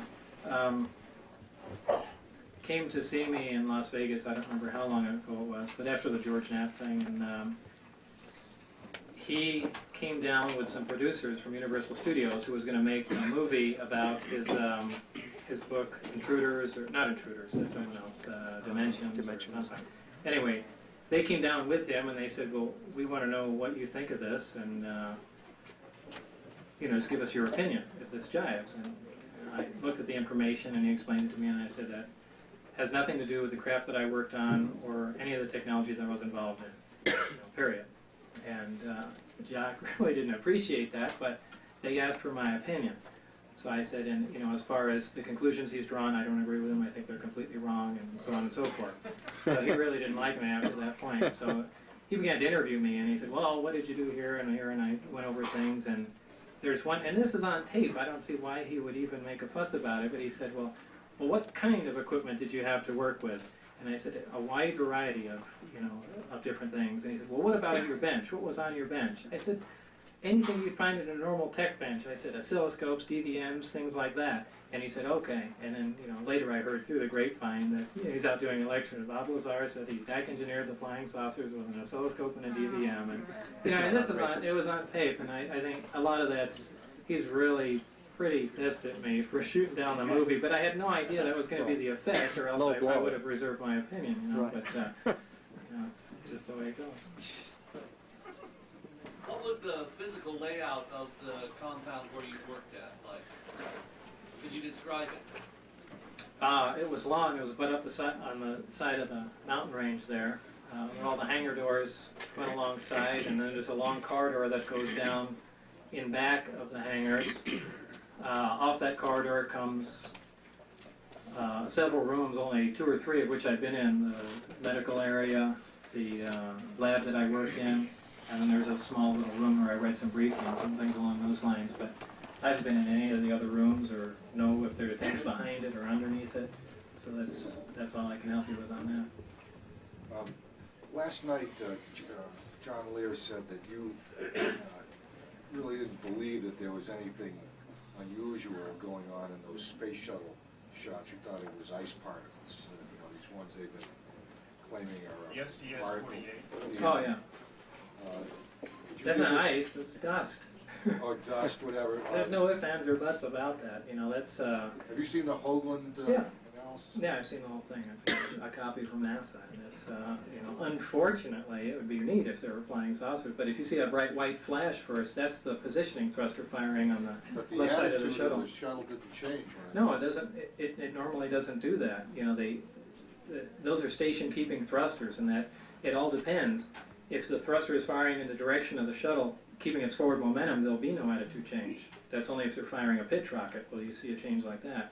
And the fact that it flew forward means it was firing in the direction of the shuttle. So those little dots and things you see, I mean, I firmly believe, because I've seen other things along those lines, are right on the lens. They're not on the horizon. That's why you see a flash, there's a delay, and then particles that are normally floating in space, you see dart off like that because of the delay time from that. And you know, until I see something else that leads me to believe that, I know it looked neat, you know, like there was a flash and something came up from the ground, but if you just watch that and think that these are right against the lens, and that bright flash is one of the linear thrusters firing, that, you know, you'll probably have a different opinion of it. But what about the right angle move? It's a 45-degree turn, which means it has to stop.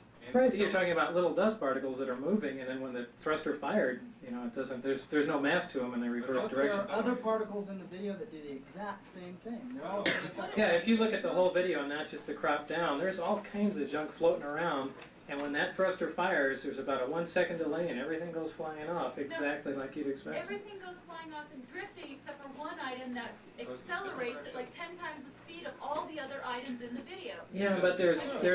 Have you seen Hoagland's detailed breakdown? Yeah.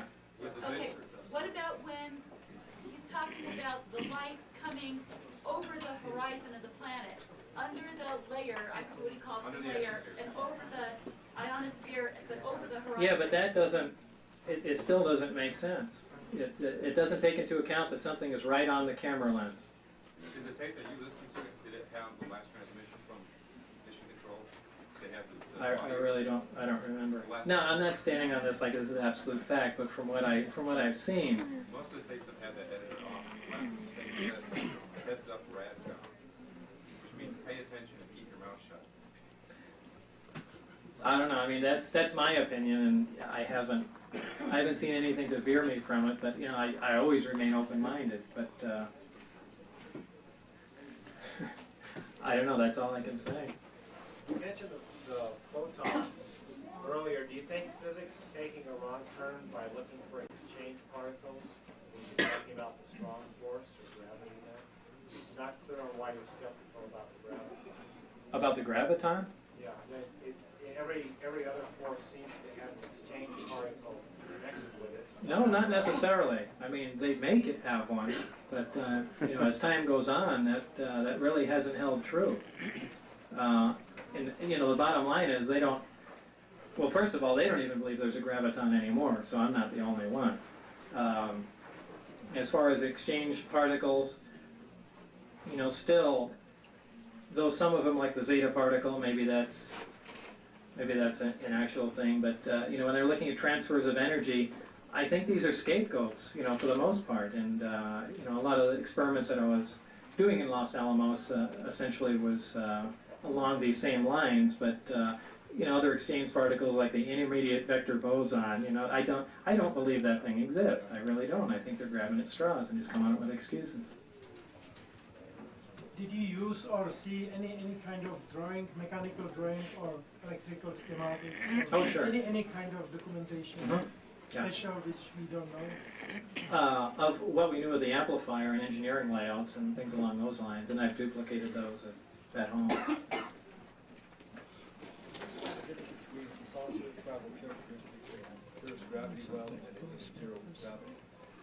Is there a difference in? I mean, the ability for molecules, how is it affected by zero gravity?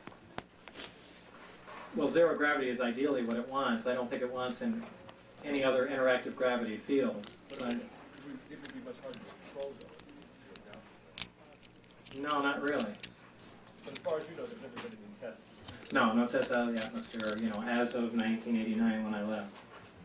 Since it is controlling gravity, would it be possible that these things could either make themselves entirely invisible or a field of invisibility by bending the light around the outside of the ship? Yeah, that's a byproduct of what's going on because, you know, just as you know, any large source of gravity bends light, and you get an intense focus source like that, and it's going to really distort it. Do I understand correctly that you just said that you duplicated the gravity amplifiers?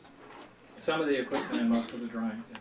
And when you say duplicate, you mean test it to see if it works? No, not tested it because I don't have the facilities to do that. But like I mentioned to someone else earlier, that this summer I'll be patenting those drawings and that device itself. So should anyone decide that all of a sudden they discovered it, and since they've made no claim to it, I'll have the patent. Wait a minute, you don't know about this. Great. Come on. You know, that's really part of the Federation, the Intergalactic Patent Treaty. Don't you know about that? No, I didn't sign that, so it doesn't That's count. right. I'll take some ice water. Yeah. Yeah, sure. Okay, you're talking about gravity amplifiers. How do you build a gravity wave detector such that you can determine the frequency and the source direction of a gravity wave emanating from the planet and other source? Well, actually, a gravity wave detector is a tough thing to make, and they are being made, and I don't exactly follow what they're doing, but I know the basis of what it is. It's a giant drum. It's 20 or 30 feet long, and it's filled with dry cleaning fluid with carbon tetrachloride in there, and it rotates. And I never paid much attention to it. I have no idea how that detects a gravity wave, but I think Caltech has even funded one of them. Well, I mean the gravity waves that you're talking about. Well, gravity waves are gravity waves. What about the small gravity wave, gravity A? How do you detect that? What is the frequency of that? The frequency that the actual reactor operates at is like 7.46 hertz. It's a very low frequency. That's the frequency of Earth's gravity or universally all gravity? That's the frequency that the reactor operates at. Did you use any computer process in the control process? Or? In the control process? No, I wasn't affiliated with that. Why would you suppose that the government would continue to spend these massive billions of dollars on space projects that are extended, 20 years into the future, when it knows it has this technology that would make them all obsolete tomorrow? Oh, he wants to know why the government would continue to spend millions and billions, I guess, of dollars on space projects when, they have this technology. And, well, first of all, you're assuming that, the whole one of the government knows what's going on, and that's probably not the case. NASA probably isn't aware of what's going on here. Second of all, just because they have this stuff, they haven't, they haven't left the Earth with it, and they won't. So we still want to send things up in orbit, and that's the most efficient way we have of doing it, is essentially building a big firework to go up there. But if they spent the same money in developing this technology, or half of it, they'd probably be able to... Not necessarily. Sometimes all the money in the world doesn't get you anywhere. Though it helps. And of course, if you want to keep something secret, that's out of the question. But putting that aside, just dumping billions and billions of dollars into it, sure, you're going to make big strides and you get real reasonable people to work on the thing, but you're still going to get stuck around the area of where you don't have the proper materials or the techniques required to manufacture these things, and that's where you'll get stuck. If your patents, or when your patents get approved, what do you plan on doing at that point? Nothing. Just Nothing? paying the yearly fee to them and leave them alone. Comment on your debate thing a little further. What happened? They really didn't go into much. It was, they wanted to know what we were doing out there, and they went into, well, we reviewed this was secret. When we said it was secret, we didn't mean bring your friends here and, things along those lines. They had flown in 2 of the guards that were on that truck that were watching us. And it was my impression that they didn't know what was behind the mountain, what we were watching. They were just told to guard what was going on. I made it a point of bringing up the flying saucers and things of that sort, and that's when they threatened me. That's when they mentioned the thing about my wife. The way the reactor's operating, that the pulses that we detected out of it were probably, instead of a straight DC power supply, it was a lot more along the lines of a pulse, as if we were getting bursts of particles coming out. An antimatter emission and a reaction and a pulse of energy, and that would repeat. That's around 7.5 hertz, something along those lines. Bob, the microwave frequency going to the waveguide is electromagnetic, or that's gravitational? Well, they're one and the same. I don't understand Well, I mean, gravity is, unfortunately, since physics hasn't gotten to that part yet, but gravity essentially is part of the electromagnetic spectrum. What frequency is it? That's something I'm reserving for myself. Something about the microwave range. It's something about the microwave range. Well, you can kind of sort of figure it out by the dimensions of the waveguide itself, and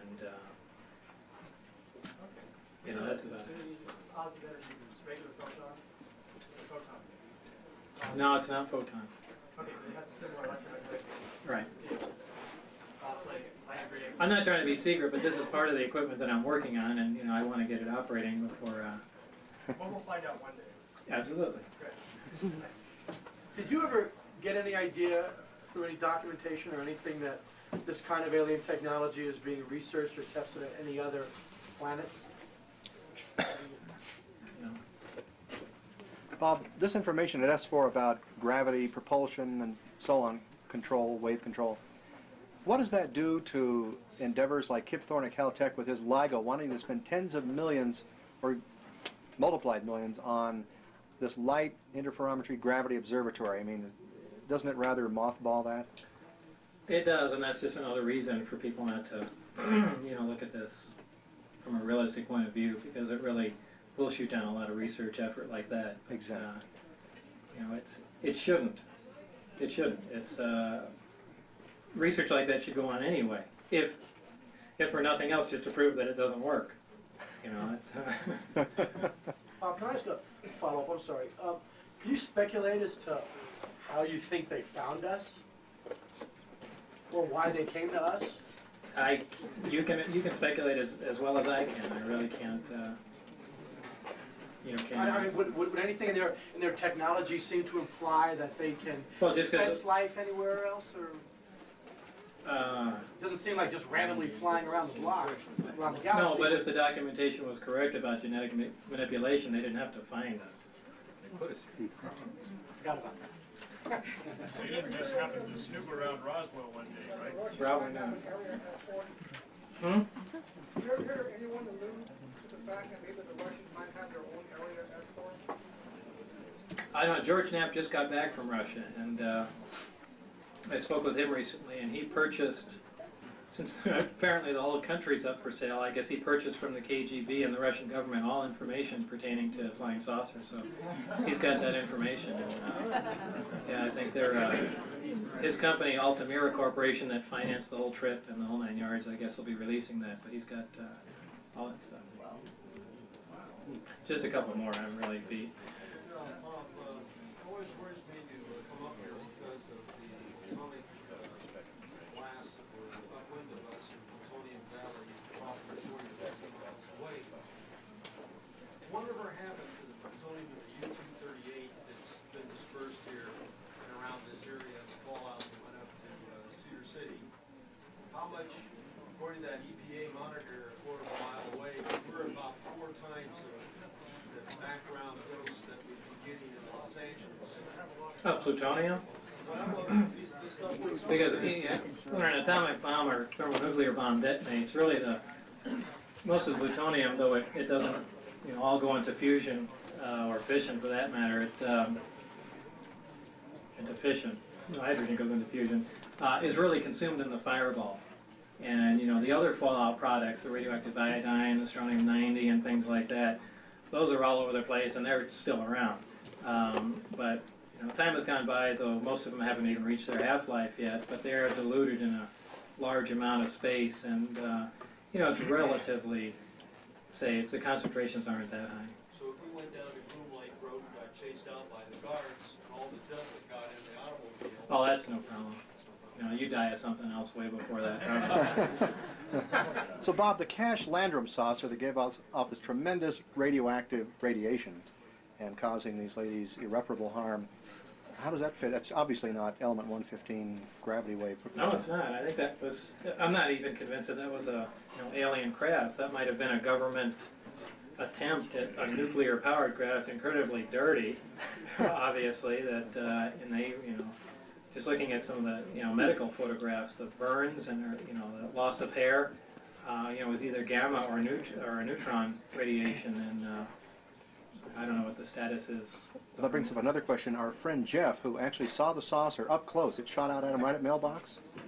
He saw it up close. We showed that earlier, by the way. Anyway, he said that he got a sort of a sunburn, probably from UV. Is it possible these craft give off UV? Well, beta burn is also looks like sunburn. Yeah. Beta particles, electrons. It looks exactly like sunburn. So this would be the radiation from the craft and the excess. Yeah, but if he just were going for a blood cell test, a high white cell count will verify that it was radiation exposure, because you get that reflex operation. Bob, I know it isn't your first choice to make public appearances like this, so I just want to tell you, in case nobody else states it clearly enough, that we, all of us, really appreciate you coming out here and speaking.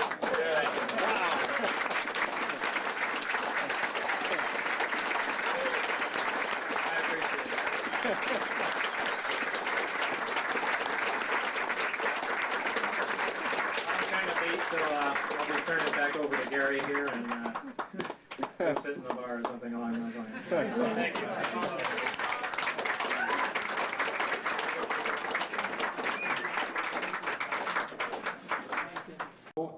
Help us understand what this technology means, how advanced it is. It becomes obvious at some point it's from somewhere else. We didn't make it because we're taking it apart to figure out how it works. Look, a machine that makes gravity is the most important thing that mankind could probably create. Look, we have electromagnets that make magnetic fields. We can make electric fields. With Van de Graaff generators and God knows what else. But to make a gravitational field is like the the last piece of a missing pie, because when you can, right now the only thing that makes gravity, as far as we know, is mass. You just need a bunch of stuff, and it's a property of mass that it just magically pulls in things. You know, we observe gravity, we see what it does, but we really don't know what it is. We can throw some equations together and say, well, it works like this, but we really don't know what's behind it. But if you can make a machine that on demand makes gravity, you know, all the stuff we write science fiction about stops becoming science fiction that afternoon. Then force fields become a reality. You can shift time. I mean, everything becomes possible. It's the most important thing, and here is an operating machine sitting in front of us that makes gravity, and do we really want to be able to make one of those things? I mean, you could make impenetrable fields, you can have propulsion that is mind-boggling as the crafts operate. It would be the ultimate weapon. Well, not just the ultimate weapon, but it would really be the ultimate thing. It would catapult mankind forward, and what really sucks is the military is in control of this. I should,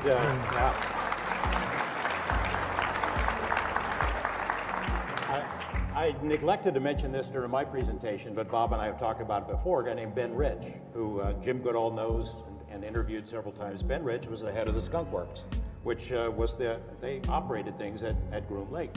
And had been there. They developed the U-2 and SR-71 and Stealth. If anybody would know about advanced technology, it's him and Kelly Johnson. So a lot of people have speculated whether Ben Ridge and those guys had incorporated alien technology into some of the advanced airframes that we've got. And I even had a chance to ask him on the day that the Stealth was unveiled out there at Nellis whether any alien stuff was in there. He said no. But other people have talked to him. Jan Harzan, who's here from MUFON, heard a speech that Ben Ridge gave at UCLA in which he basically said, we now have the technology to take ET home. We had the calculations slightly wrong, but we can do anything you can imagine. We can travel to the stars. But, he said, the technology is locked up in black budgets and black programs and will never see the light of day. What do you think about that? Well, it's sort of like the same thing you're saying. Yeah, that sounds exactly like what I'm saying. You know, I hope that's not the case, but I mean, how do you pry it out of there? It really, there should be a lot more people working on this.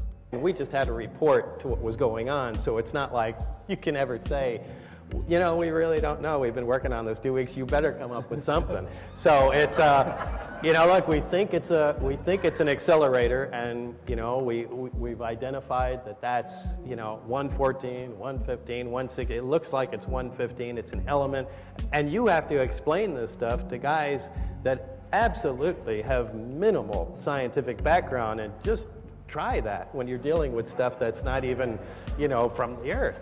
So how does it work? I mean, how does it work? What you learned, you get a piece of it, a triangle. It's in, and how does it function? Really, you just put the. I wish I had that model that. It's in my car. Show me. Is it really? Okay. You just put the fuel in there. There's a little cap that sits on top, and then as soon as you put, yet nothing happens, but as soon as you put the lid on, it turns on. There's no on switch. Yeah, it's just, it's like it attains resonance or something. It just is on. Which makes you wonder, how does it work in the craft? Because no one's taken the lid off, because in the craft, it sits on the ground and there's a conduit that sits over it and goes to the top of the craft. So, but it's not clear how anything works in the craft. And it generates gravity.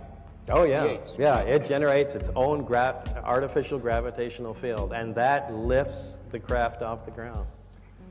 We've had conversations in private about how this accounts for some UFO cases. I mean, it in effect achieves invisibility in a sense. You could be saying right now. Oh yeah, absolutely, yeah, because light, it will bend it around there, and sorry, I didn't leave that. I left out that pretty important observation.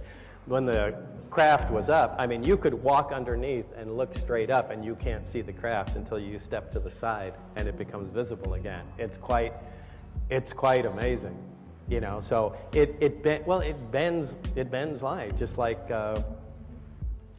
you know, you could see on a hot roadway in the summertime how heat would affect that coming off of, you know, but here you're in a much more controlled situation, and the shape of the gravitational field, the artificial field around the craft, if you look at that and then we're able to stand at different vantage points, you can just look around it. Now, this isn't something new. We know this from, you know, looking at faraway stars.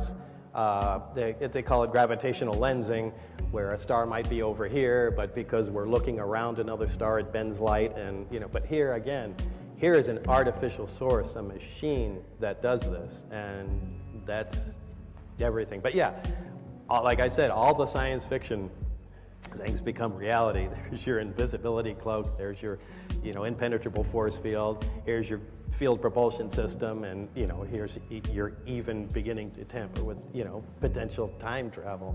It occurs to you, hey, this could work not only in space but underwater. Maybe that's why the Navy's interested in running the program. I mean, it's odd, isn't it, that it's the U.S. Navy running the program out there? You know, that never occurred to me. No, I swear to this, I never even thought about that thing operating underwater. It would work just fine, though, wouldn't it? I guess. I don't know.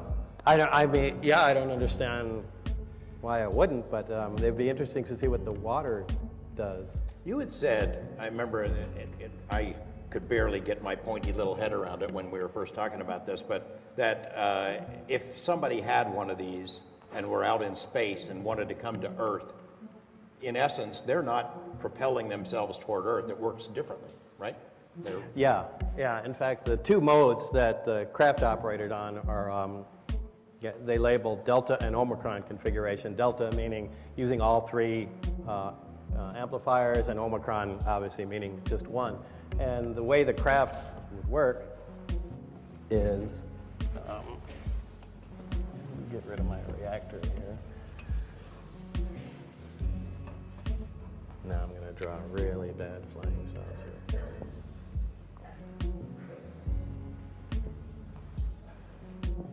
All right, so normally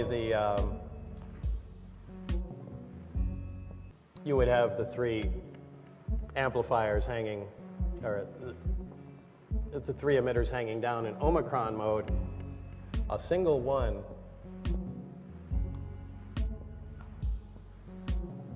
would swing sideways, and you would have the other two sitting like that. Now, what happens is the two that are facing straight down essentially act like a pedestal where they just keep the craft steady. The one swung out to the side creates a gravitational distortion off the edge, and these in Omicron configuration, these things really fly unstable. They do not look like any sort of high-tech technology. To give you an example, if you put a bowling ball in the middle of your bed, and 2 feet away you take your fist and you push it down, the bowling ball rolls towards it. And that's exactly how the craft operates. It focuses the single emitter and creates a gravity distortion, essentially a divot in space-time, and the craft rolls forward, you know, in the distortion. So that's basically how the thing moves around. So, and this is opposed to our conventional propulsion, whether you're using, you know, a jet, a rocket, a propeller. We always take something and accelerate it out the back using the action-reaction principle, and, you know, push forward. And these guys are doing it exactly opposite. They're creating a distortion in front and, you know, sucking towards it. Where, you know, light's getting lensed around the craft, etc. Stuff should be blue and red shifting. So things coming towards you would actually red shift spectrally, and the people getting like burns, so that's ultraviolet, that's like ionizing radiation. So that would be light being blue shifted into the ultraviolet as it's lensed across the bubble that the craft creates. And so we are seeing artifacts that seem to show that they're basically manipulating space-time. And I guess that's why you get this sort of skipping across time effect or something. It looks like the things are just, you're literally folding space-time, I guess, so you can get from point A to point You're Z. riding a wave, basically. You create a wave, and you're on top of the tsunami wave, and you're riding across space-time. That's fascinating. And then, of course, there's the other thing is, if it's like an Einstein-Rosenbridge thing, 2 points on a piece of paper, and you fold it, but the way they're jumping around and skipping is, if you're riding the wave, it looks like you're moving very rapidly and like punctuated kind of movements, because if think of an accordion and the wave you're riding is the accordion. When you flatten out the accordion, like flat space-time, you would smoothly move across. But I think we're stuck with like Einstein stuff was amazing, and nobody's really. I mean, there's obviously people with string theory, M-brain, all these other different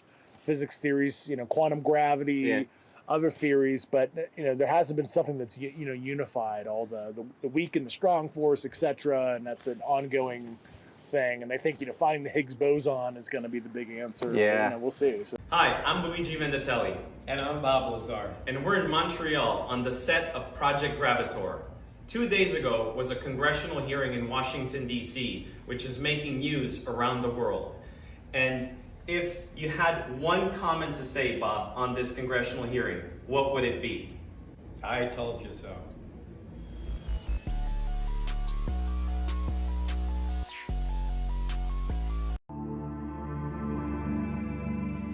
So you get on the plane in Las Vegas, Janet plane. Yeah, right. Fly up there, they put you on a bus with the blacked out windows.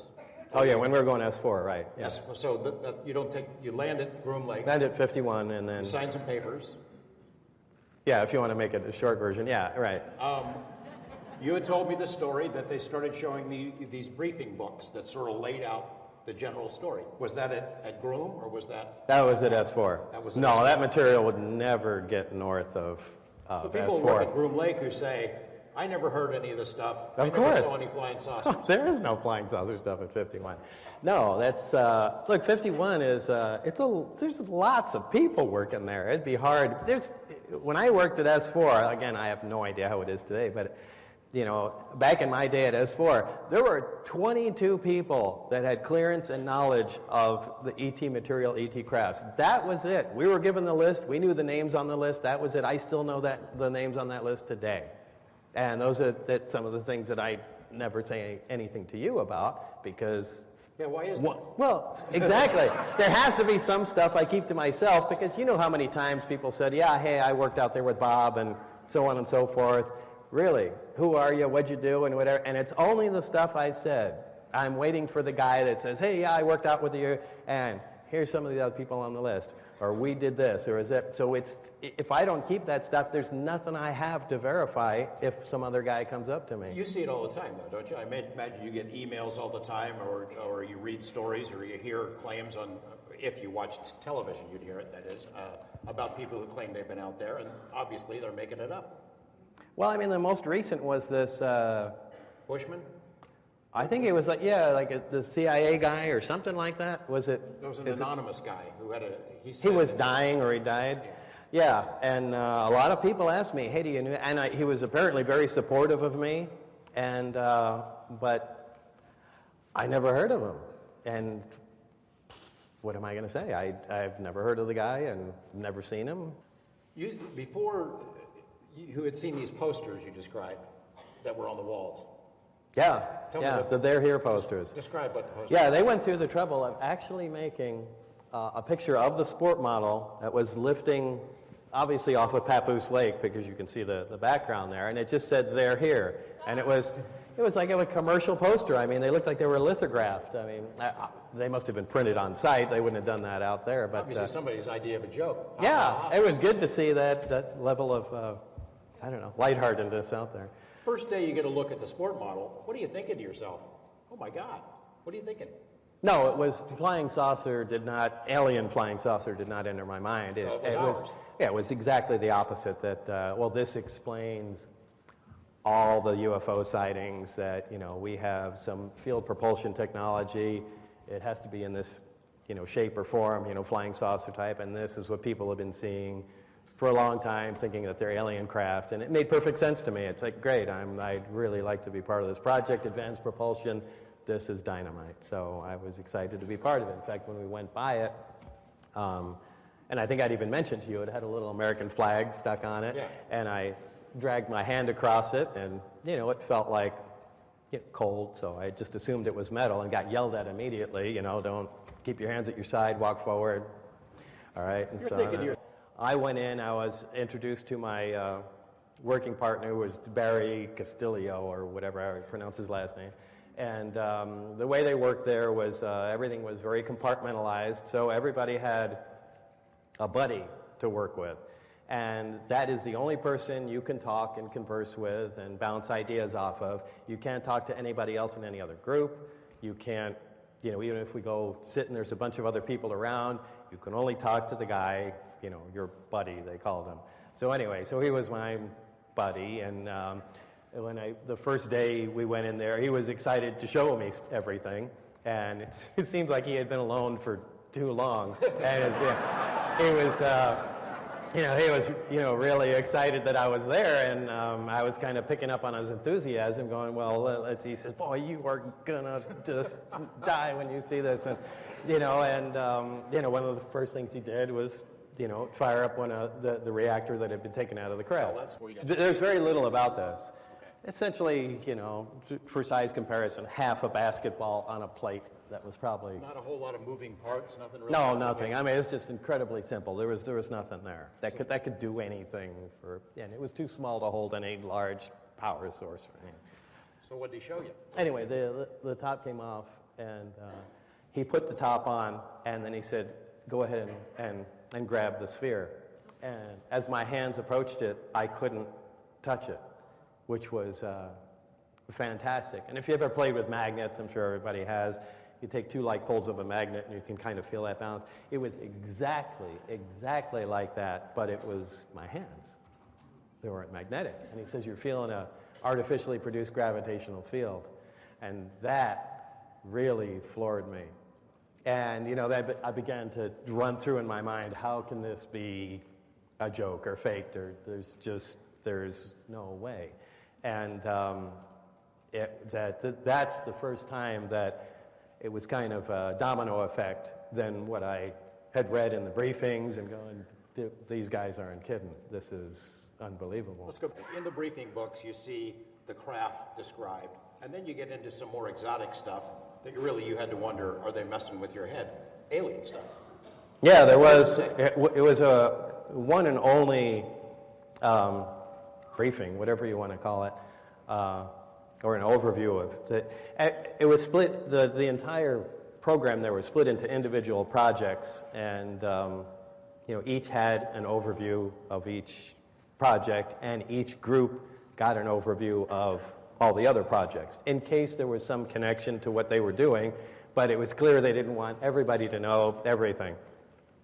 And although the military loves doing that, it really, really screws up trying to move forward and too compartmentalized. You can't. It's insane, but they really enjoy that.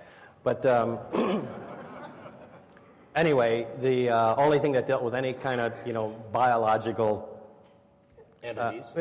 It's essentially what you'd call them. There was just a view of a creature, and closest estimation I can give you is a gray, because it had a head with the large eyes, but what they were focusing on was a T-cut in the chest, and it was one large organ, and the comments were about how it functioned as a liver, a lungs, a heart, as if all organs had grown together or evolved together, where it was just, I don't know, an all-purpose internal organ. Yeah, I guess. I don't really have an analogy for it.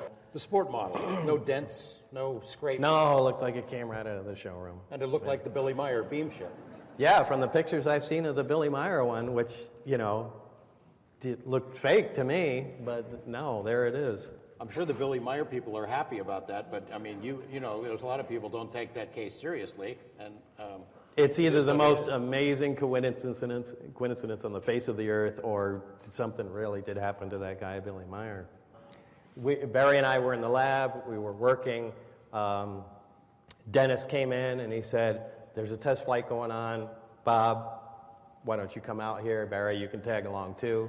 And that's when we came in, you know, side door into the hangar. The craft was already out onto the dry lake bed in front of, or the lake bed proper, but it was out in front of the door. And probably about 2 minutes after I got there, the craft just began to silently lift off the ground, and there was a guy between where I was standing and the door that had a small desk, and there was some sort of transmitter on it, and he was just on a microphone talking apparently to somebody in the craft. And at the time, that again immediately set up a red flag in my mind going, that's not supposed to work either.